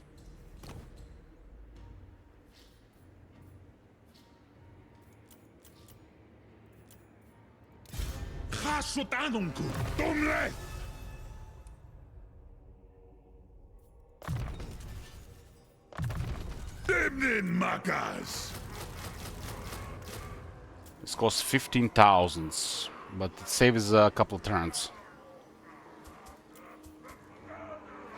Minus 7,400 per turn.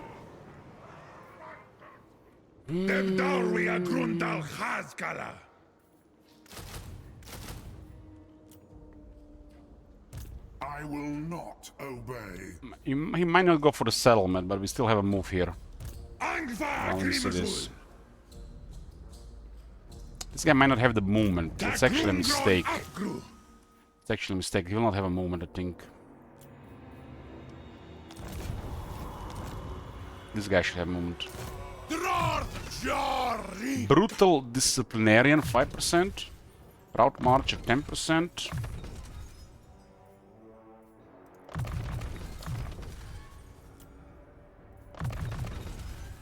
And unbridled cruelty, 15%. It's 120, 130. This should be almost enough, but just in case, give him something else. We have another 5%. We might not have the range here, unless this is going to be a follow-up. Should add more military just to be safe. This is actually super expensive.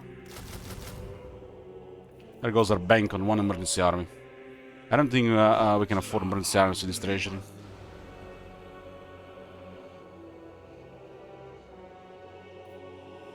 I think I moved St. Nazi has 5%. We moved these two guys. I guess it's a little bit less available here.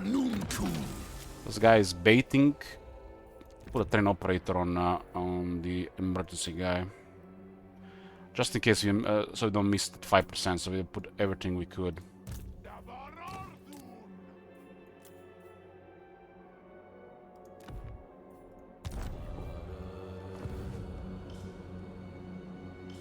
The idea is defeat Guild and then capture Shamus Rest and then disband that. And I have to go around for a couple of turns just to reach this area again.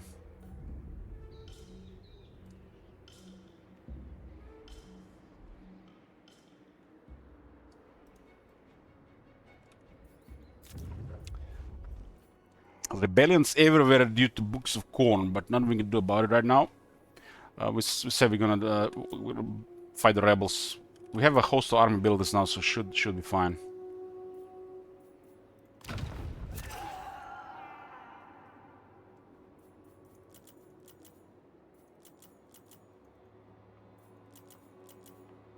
Very close for the last Legion Lord, huh?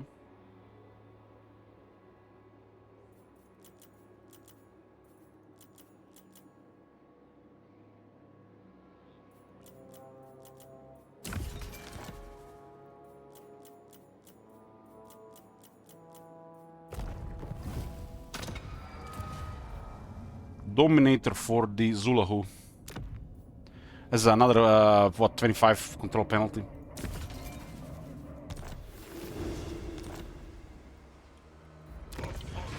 Zulahu is rank 13. This guy is crazy. And in his army, I mean, both these guys are crazy. This guy's army, a bull canter renders get additional 50% ward save. The amount of stats and abilities these guys get for him, it's just select and right click the enemy and they're just gonna murder everything. And they can have perfect figure, regeneration in melee. And they can also have the Minotaur blood grid for more damage and attack. And that's what they're missing. It's like one last thing they're missing is the attack, and they get it from the blood grid. So their mega damage gets even higher, and they have the attack to go with it from the blood grid. As you can see, the base attack 32. This one is rank 9, 36, 34. So this one is relying on charge. This one is relying on anti-infantry, anti-large. But once you get all the buffs on them and the blood grid, they don't even need to charge, they just murder everything without moving. But blood grid is 16 attack, up to 16. Up to 16 attack. And up to 20% additional AP damage. Buffs a little bit charge as well. There's the strength of flesh in melee at 0.15 region, and there's a 10,000 health unit.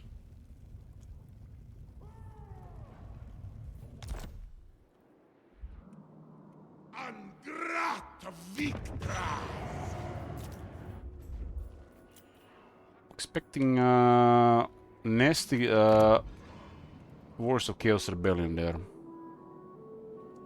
This is great. This is great. Just have to clear the rest. Hopefully without this side here sending more armies, nasty armies north. And this is looking like it's getting there. I've noticed this campaign more than anything. The AI is ignoring ruins for way too long. Way too long. Something is really rotten about it. You can see in this situation here. This here has been also for a while. It's something is rotten about the AI desire to occupy ruins.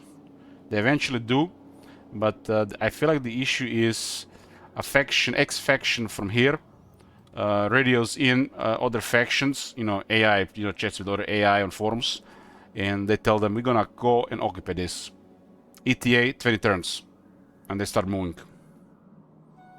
And then they get interrupted, they go back.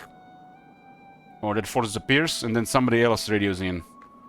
And until a close nearby faction radios in, this remains a ruin for way too long. We noticed this behavior before, but it's gotten worse. It's almost like some kind of communication between the AI who's going to occupy it, and the rest of them ignore it. And it could be a totally wrong faction on a way too long range on the other side of the world. We've seen this in our tests with Torellosa, for example. They radio in Estalia, and they sail all the way to Estalia to occupy a settlement. After a while, you actually notice this behavior. Just have to pay attention.